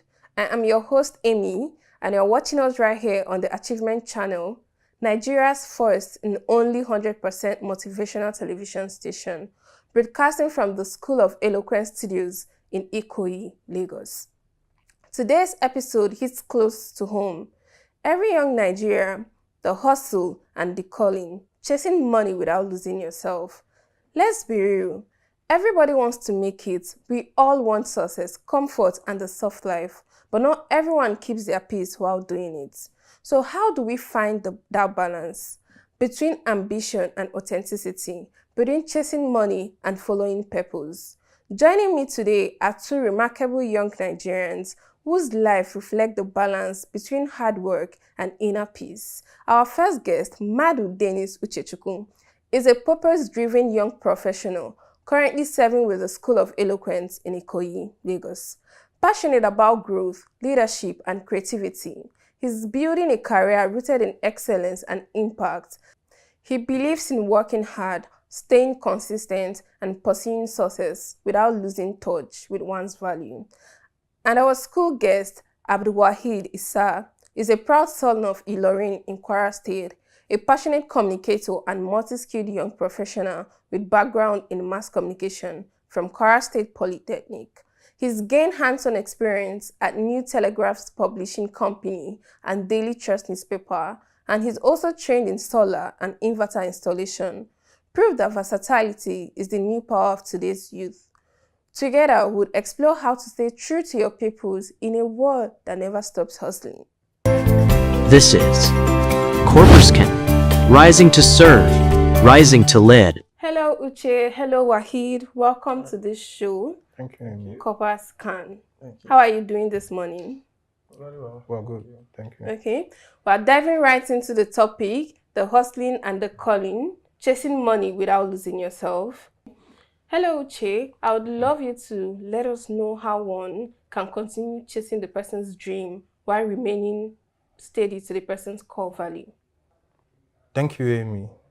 For me, I've learned that chasing your dream or money doesn't mean anything to you if you lose yourself to it. It's not all about the money. It's not all about the success. Still, you kind of like have to put yourself on hold, make out plans, get ideas, and get it all thought out. For instance, in my PPA at the School of Eloquence, I kind of like have myself scheduled, and I kind of like line up things that I mean to do, and I try to kind of like achieve 1 or 2 things a day before I go. Or if I'm not able to achieve something, I'll kind of like have in mind what I'm going to start up in the next day. And before I come the next day, I have it planned up. And when I come, I start up with it before the main job for the day comes. So it's not just about success, or it's not just about the success or the search for the money or fame or what. I kind of like feel it's more of the value, the insight, and what you're looking at to gain from it. Okay. That's my point. So in all, we should always just look towards what we always wanted, or what we always know before the success starts coming. What we always wanted, what we always know, and what we want to achieve, what we want to impact. The kind of like the footprint we want to leave behind as we pass through the process. Well, that was very insightful. So let me just chip in just a point with what Uche has said, so as just to make a contribution to his question. In order not to lose yourself, your value, you just need to be careful of how you chase the money. Although it's legal to chase money, and the way you chase it determines if it's legal or illegal. Oh, that's a point. So if you chase it legally, and you are able to control yourself, because money controls people. Okay. If you are able to chase it legally, I guess you are still within, you are still maintaining your value. But once you chase it illegally, you are coming out of it. Oh. So that's just what I want to chip in. That's a very nice add to what Uche has said, and I love that. Thank you. And I know the people listening would also pick from that. Don't lose yourself and the value. Exactly. Once you go illegally, you've lost the essence of the game. Exactly. Okay, now, so I'm just going to ask you some other things for people listening and for us also. You know, there's a lot of fake get quick scam going on, and everywhere you go they just say click here and make this money. How do we become able to spot it? Like once you see those, you say this is fake, is a scam. Yeah. Thank you. You see this question, okay, there is a saying in Yoruba language. Wow. Yoruba will say which means there is no shortcut to success. Wow. Any shortcut to success will cut your success short. Okay. So there are some things, let me say there are several things, there are several ways you'll be able to spot. Get quick rich trap. Yeah. There are different ways you can spot such things. Okay. One of it, let's take for instance, maybe you're just scrolling on the internet or maybe the social media, or you see some people advertising this, advertising that. Once they are asking, or once their demand is much more than expected, you should be able to figure out that, no, is this real? So you're going to use the memo of nothing good comes easy. Exactly, exactly. Because Yeah. if it's something good, most of what is good, Value. although it doesn't come easy, but at least, even as a human being, Mhm. you should be able to differentiate Mhm. how this thing works. Okay, It's like is this everything real? with value is what Is, it the, brings. is this real? Okay. Or is this, let's take for instance, there are some, Mm. let me say there are different platforms whereby you invest. When you invest, then at the end of the day, you get your return back. Amen. Also, and we also have some. We have legal ones and we have illegal ones. Okay. And I'm very sure at this age we are now, although it might not be easy to identify the illegal ones, Mhm. and it might be easy at times. There are some platforms whereby they will ask you that, okay, payment is delivery. Why some will ask you to pay before delivery.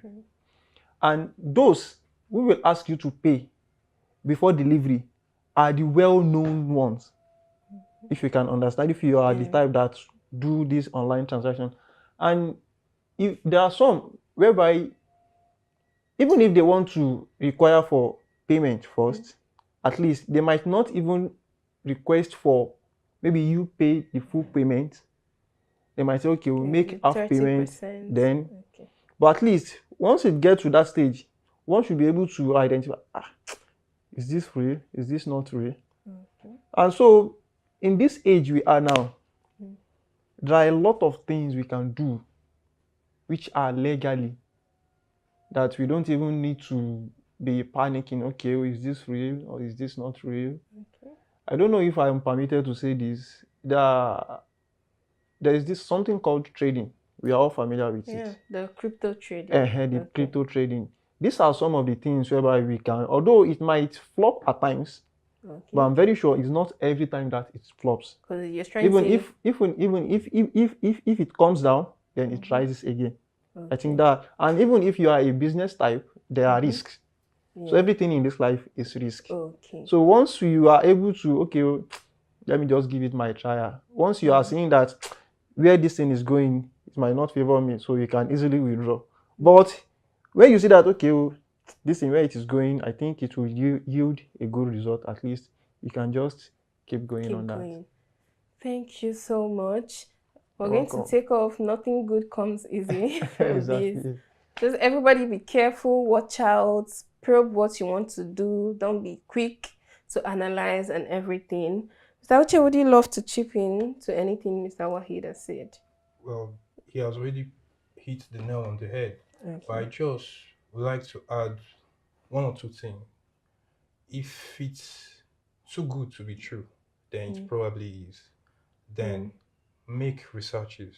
Always Mhm. make researches. Don't just jump into conclusions or whatnot. Then again, if it's something you want to do and it's something that they rush you to make payment and stuff, have second thoughts. Yeah. It's kind of like, it's quite scary. Yeah, exactly. Then I believe this is Nigeria. Everybody wants to make money. Exactly. And even Please. as coppers, what we have is not enough, Mm. really. But let's be careful. Let's be careful. Okay, this takes me down to a very similar question, but I think it would be something different. What are some red flags you think we should look out for when we get opportunities? What are those things that once an opportunity is coming, we're like, no, this can't be true. This can't be it. Like, what are those hinting red flags to those opportunities? Something you just pick up and say, this is a no. I have to be careful of this. All right. I would like to give an example, which I experienced myself. The first time I came to Lagos for my service. Okay, I was home. I wasn't posted yet. Okay. So I wasn't doing anything. It was boring, and I was thinking of what should I do? You know, boredom, how it can be. Okay. So it was an auntie of mine who kind of like wanted to introduce me to a platform where they kind of like keying money to get more money. Even from the way she was sounding, like she was saying it, it was sounding so sweet. Oh. Come on, you put maybe as a student, let's say something like 70, and then in 1 month or before December, you'll be getting like a meal. I was like, God, it picked me actually. Yeah. But then along the line, when I went, I didn't go directly into it. I still kind of like, thank God, I still kind of like slowed down. I was hyped about it. I was very much interested. I was like, my service will be sweet. So, but I slowed down, I asked, and then I found out that it's not the first time this kind of thing is happening. It's not the first time this kind of thing is being heard or spoken about. There are other platforms. It's kind of like these MMMs scam and stuff. But their own was so looking so real in the form that they sent us. It was a conference. I went. It was a conference. It was in a hotel somewhere in Ikeja, owned by Reverend Sisters.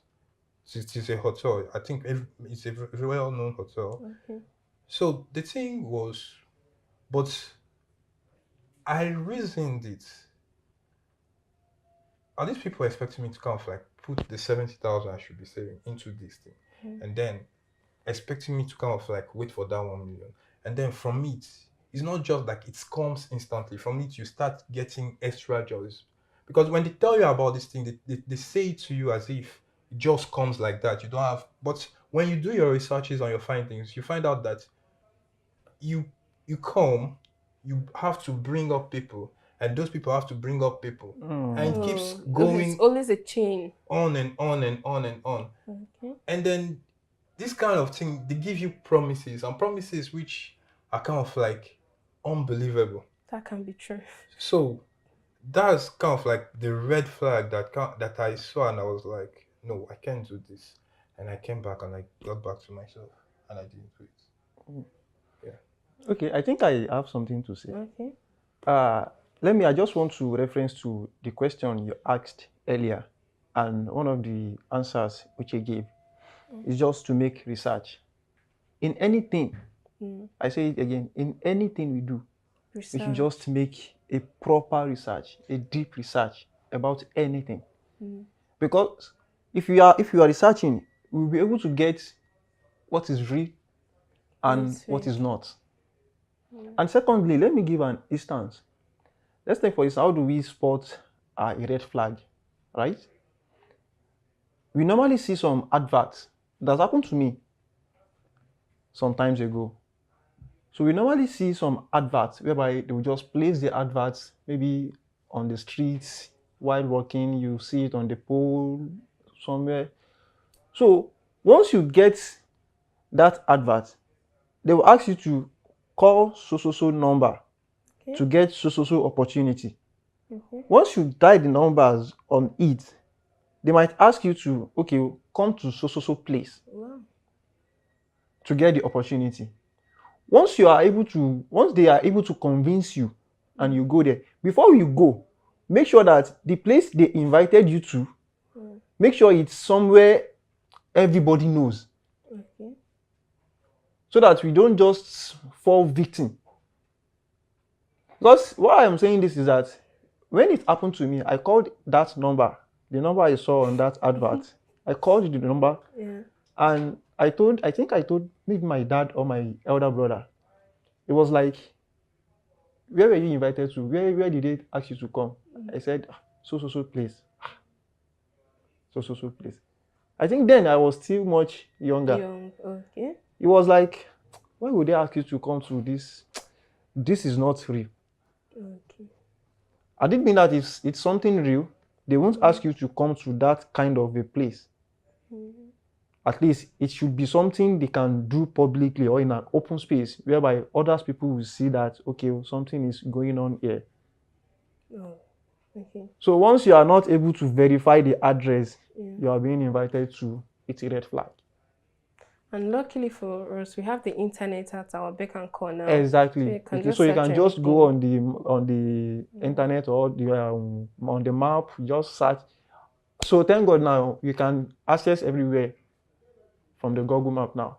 So if you are not able to locate a so place that you are invited to Don't come go. for an opportunity, my brother and sister, it's a red flag. These are eye-opening experiences, and I'm so glad we have you people here to share with us, because Thank you. this hearing your experience is my first time hearing it. I know I've heard lots of stories about the money chain thing, bring someone coming, but I've never heard of this, and it's scary. And I also picked something from here: involve people. When you Yes, get this exactly. kind of opportunities, there's no need to rush into it. Talk to people. Like they always say, 2 heads are better than one. Thank you so much. We're going on a short break now, and when we're back, we'll continue this conversation. Stay tuned.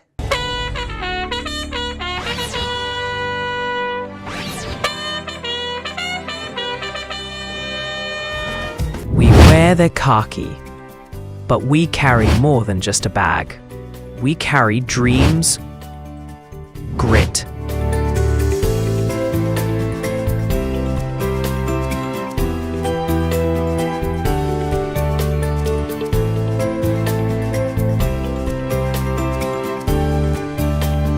and a will to serve.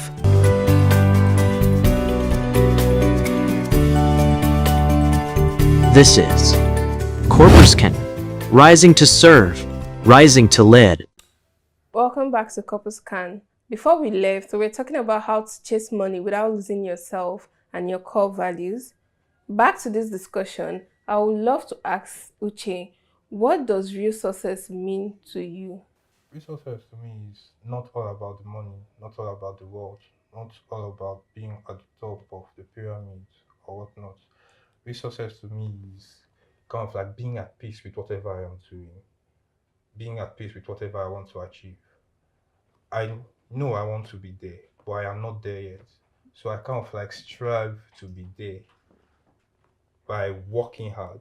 I pray, I work hard, I follow a schedule, a timeline, and in all, I kind of like try to be consistent and efficient in whatever I'm doing. All in all, to kind of like achieve the success that I want to achieve. Thank you. Well, that's very insightful. I think I have an insight. Okay.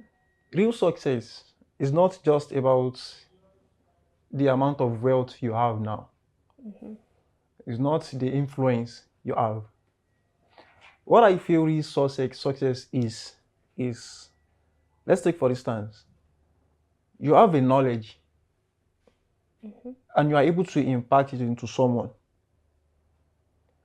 And from that person also is able to transfer it to another person, and it keeps going on like that. Okay. So let me just say that's an impact that you've made in the community, right? As long as the knowledge, people are benefiting from it. It might not be knowledge alone. It might be from your resources that you have. As long as people keep benefiting and they pray for you in return, I think that's success. Oh, very profound. So moving on. So I would love to ask you why peace of mind is part of real success. Yeah, peace of mind and real success, they are two different things, but it can be linked together.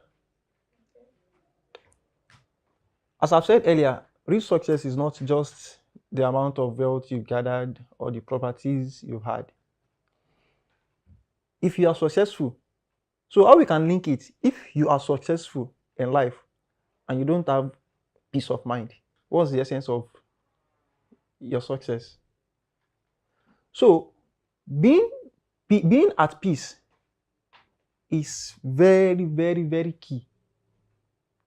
Okay, let's take for instance, you are successful and you have some things going within yourself, like you are not pleased with yourself. Probably internally, let me say internally, like you are not happy. The wealth that you have gathered, that we are counted as being successful, if you are not happy, you won't be able to manage the wealth or the resources you've gathered. let me give a point. If you are successful, okay, people might know, okay, this person is successful, right? Okay. But if your mind is not at peace, my sister, even your health status, it will be obvious from the look of things. No, this person doesn't have peace of mind. So, peace of mind, it improves your health status. It even increases your mental stability. So, if you are successful and you are not at peace, I don't see the reason for. Let me say, I don't see how. I don't know how to put it. You are successful and you are not at peace. So, what's the essence of being successful?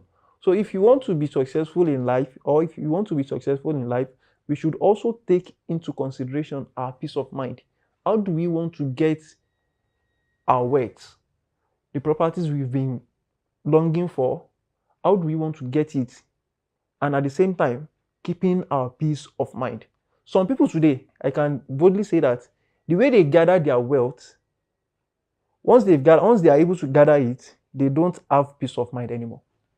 Why? Because the way they've gone, they went, the way that they've been, what they've been to, in order to gather those resources or the funds or the wealth.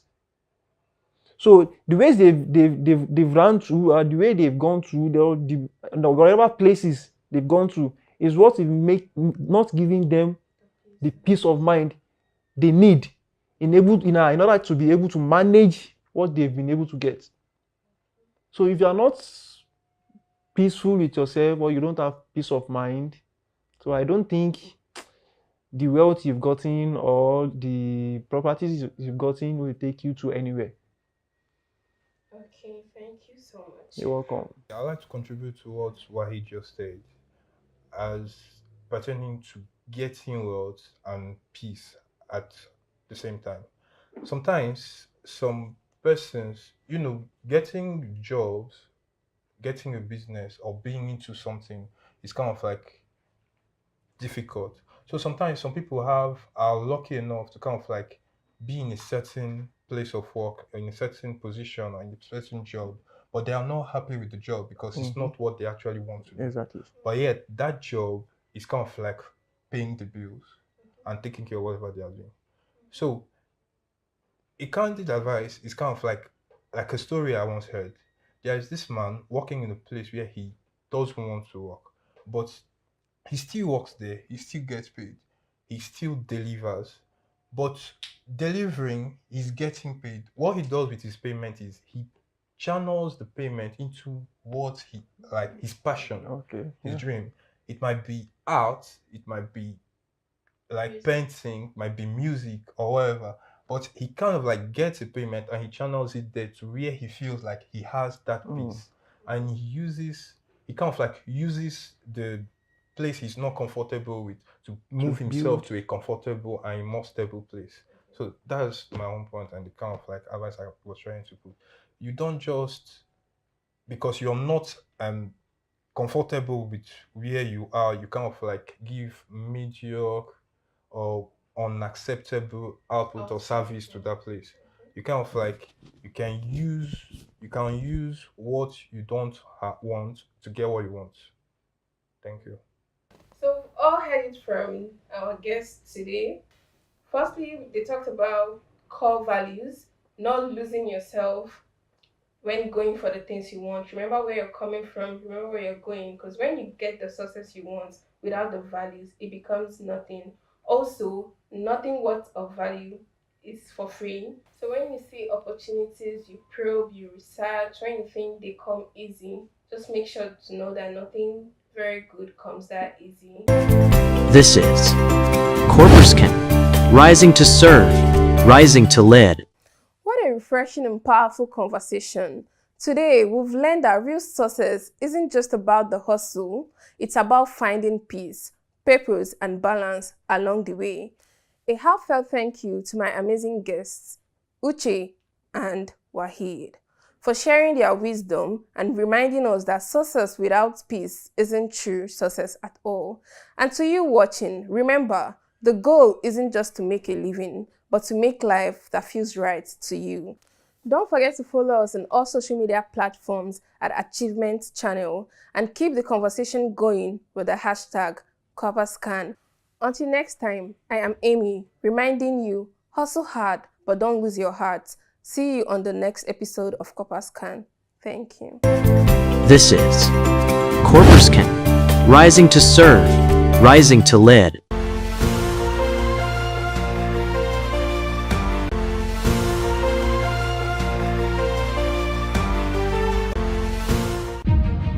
A new day dawns, full of possibilities.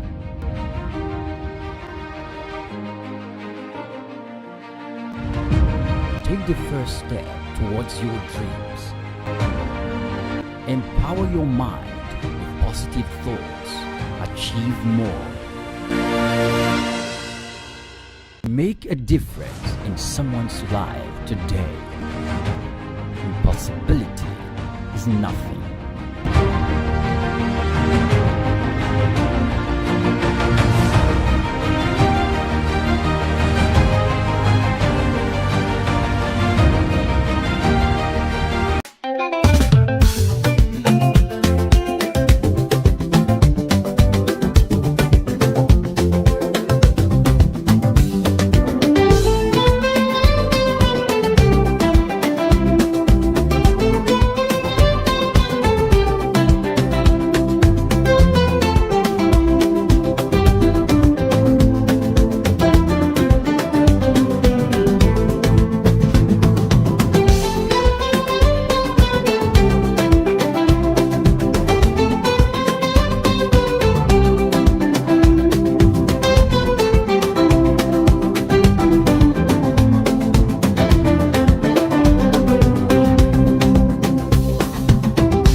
Welcome to another soul-stirring episode of Achievement, your weekly show on the Achievement Channel, Nigeria's 100% motivational TV station.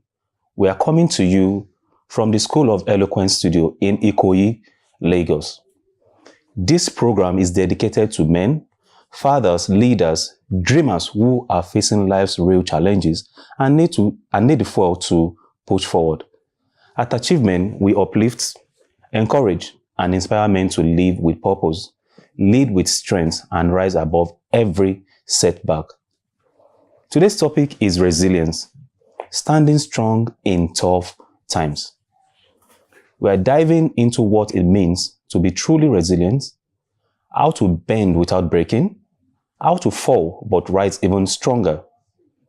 Joining me today are two exceptional guests. Mr. Austin Onono, a leadership expert, entrepreneur, and humanitarian.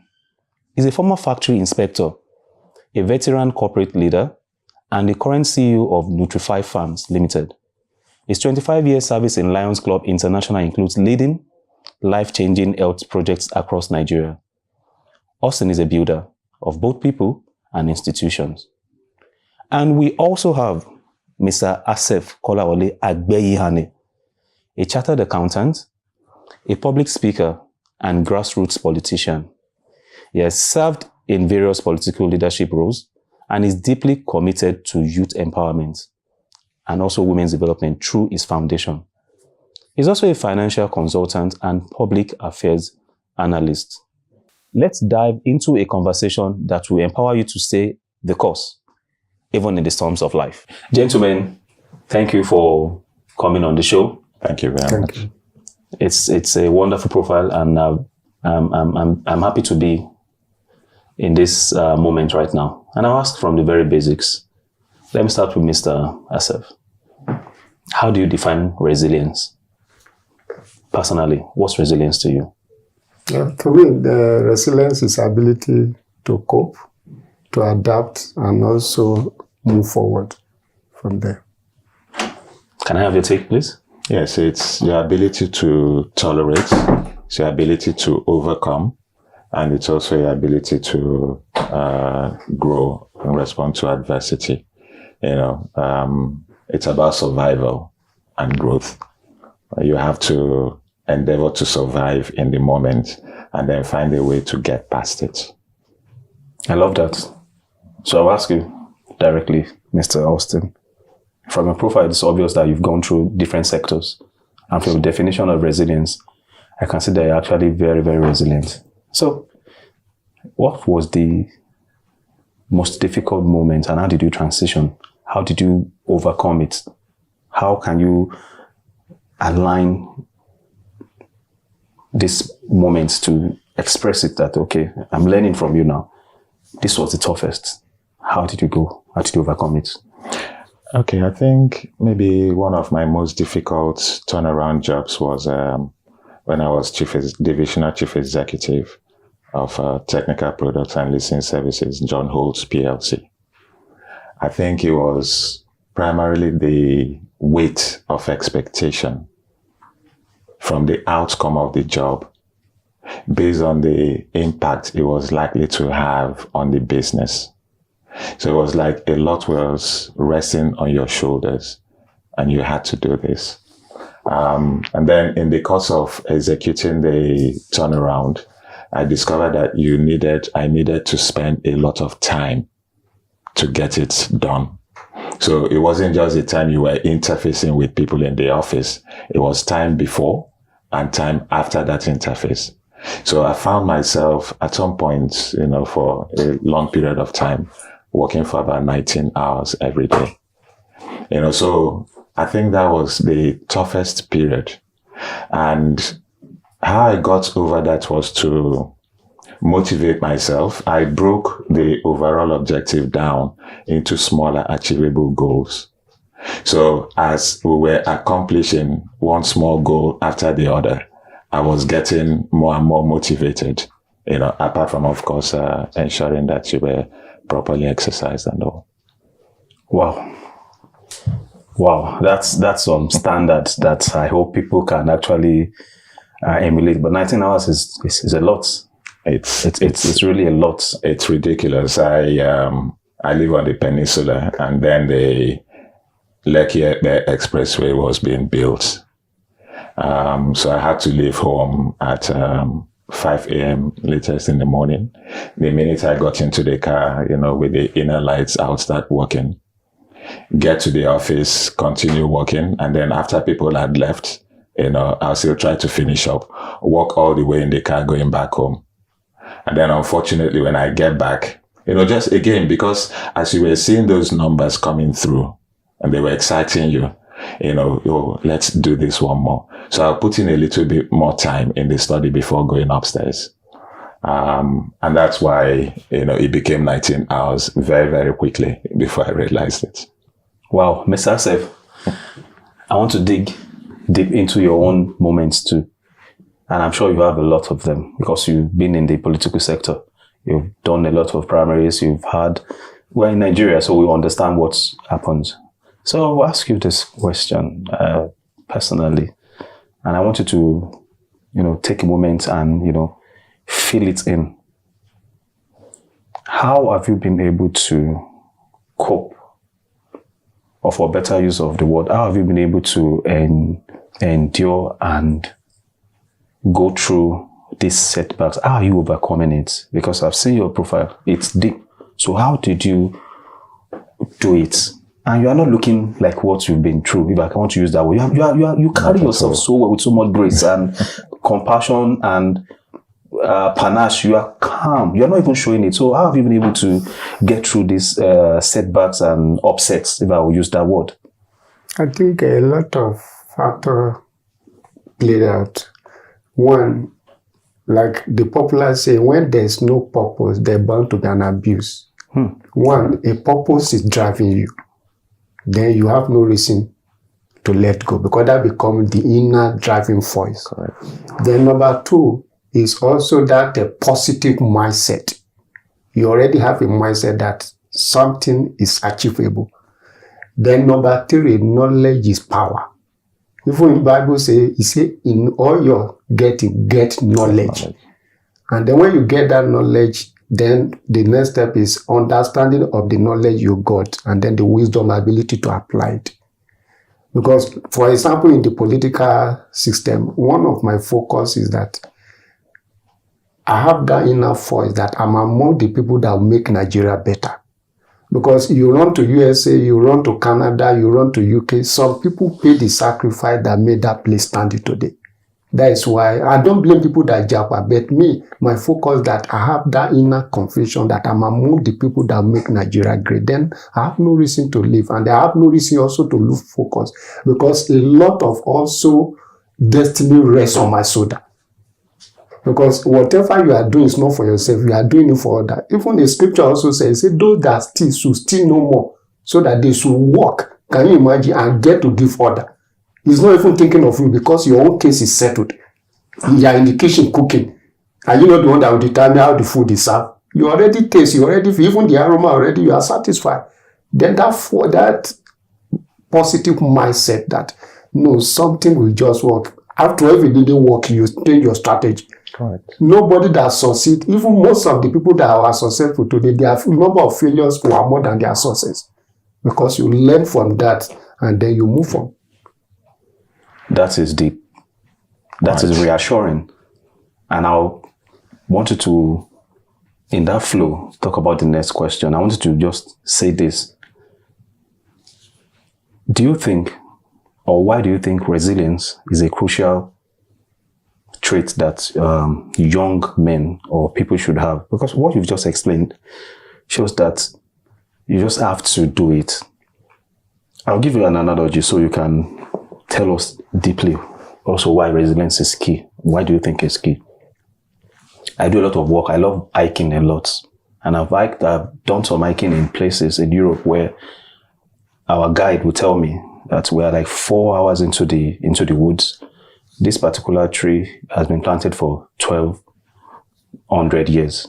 So it means that Greek proverb of planting trees that you won't be under for the next generation, for posterity, which is why I love what you've just said. So why do you think resilience, like you've exemplified now, is key trait that people should have, especially the young generation, for you to succeed? Well, there's a popular saying that not taking a risk is a risk in itself. Right. That's supposed to be a natural instinct for every human being. I used to give an example. If rain is falling and an animal is under it, do you know you begin to move, looking for where the rain will not touch him. Once you get there, we stop. But as a human being, you can observe your environment and be able to know where to hide. But like animal is testing the water, is testing on the get. But as a human being, that resilience is supposed to be a natural trait. Because what I mentioned also knowledge earlier on, every human being in life must give attention to reading. Every successful man, when you pick their biography, you will be surprised. You will be amazed what they passed through. Even in my journey in life, one of the books that helped me is the book they call The God's General. When I read that book, I didn't even know the importance of that book until when I have one of the challenges in life. And I remember that if these great people suffer something like this, then you are just a baby. That means we must establish that resilience for we to survive. Nobody that became successful in life that doesn't pass through one pains or the other, that means it's a natural thing. If we now narrow it down to Nigeria now, it's more tougher. Thank God when Mr. Austin was addressing my son, their generation is more difficult than when we were growing up. Right.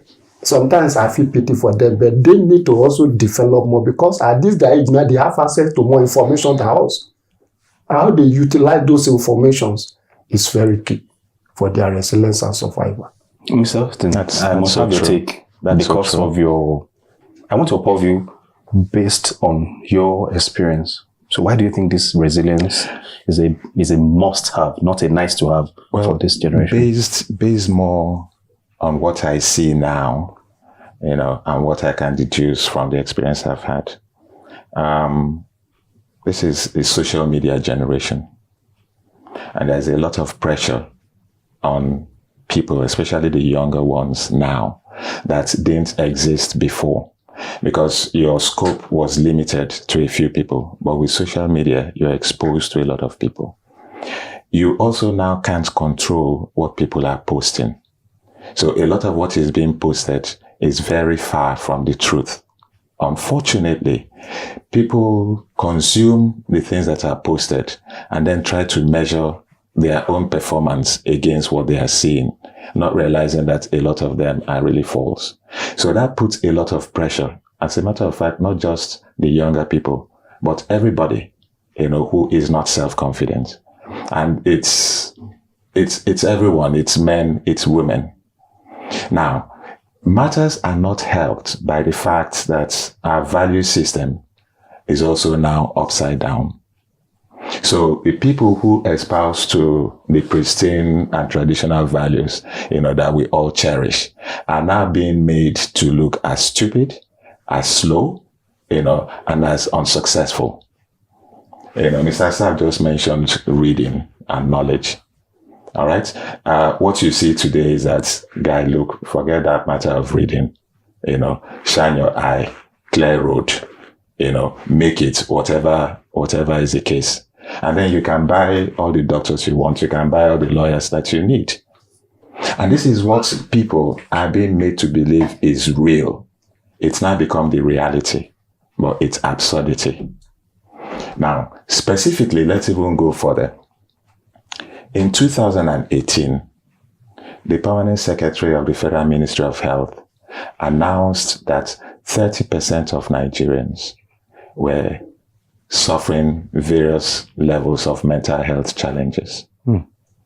At the same time, WHO had the number at about 25%. This is 2018. Do the math. Do you think things have improved since then? Interesting. And if the Permanent Secretary of Federal Ministry of Health officially was acknowledging 30%, do you not think that the number could have been more than that? I love that data. What would it be now? It's frightening. I love that data. And do you mind? Because it's obvious from what you've just iterated that we need a paradigm shift. We do. So can I ask you the question, and I want you to answer also, but let me take it first. Can resilience be taught? Resilience can be taught. Resilience can be learned. But while you're doing that, you also have to be mindful of the fact that at the end of the day, it comes down to you taking care of yourself. Now, going back to this Ministry of Health statistics, in Nigeria, we actually have less than 200 psychiatrists. Less than 200. For a population that is upwards of 180 million. So you find that you have to, by yourself, nurture your inner strength. So you can learn resilience through practicing of mindfulness, where people wake up in the morning, the first thing they do is to grab their phone. And you're going into that cycle. But you can actually distress and prepare for the day deliberately to engage with the day based on your own terms. So if you go into that day, just open to anything that comes, you're going to be blown away by all sorts of things. Can it be taught? Well, resilience can be learned. Now, if you talk about how to taught resilience, as a father or as an experienced person, either political or in the secular world, you should be able to taught people, share experience and knowledge of what you pass through and how you survive it. That's how it can be taught. Even as a parent, you can sit down your children, begin to share life experience.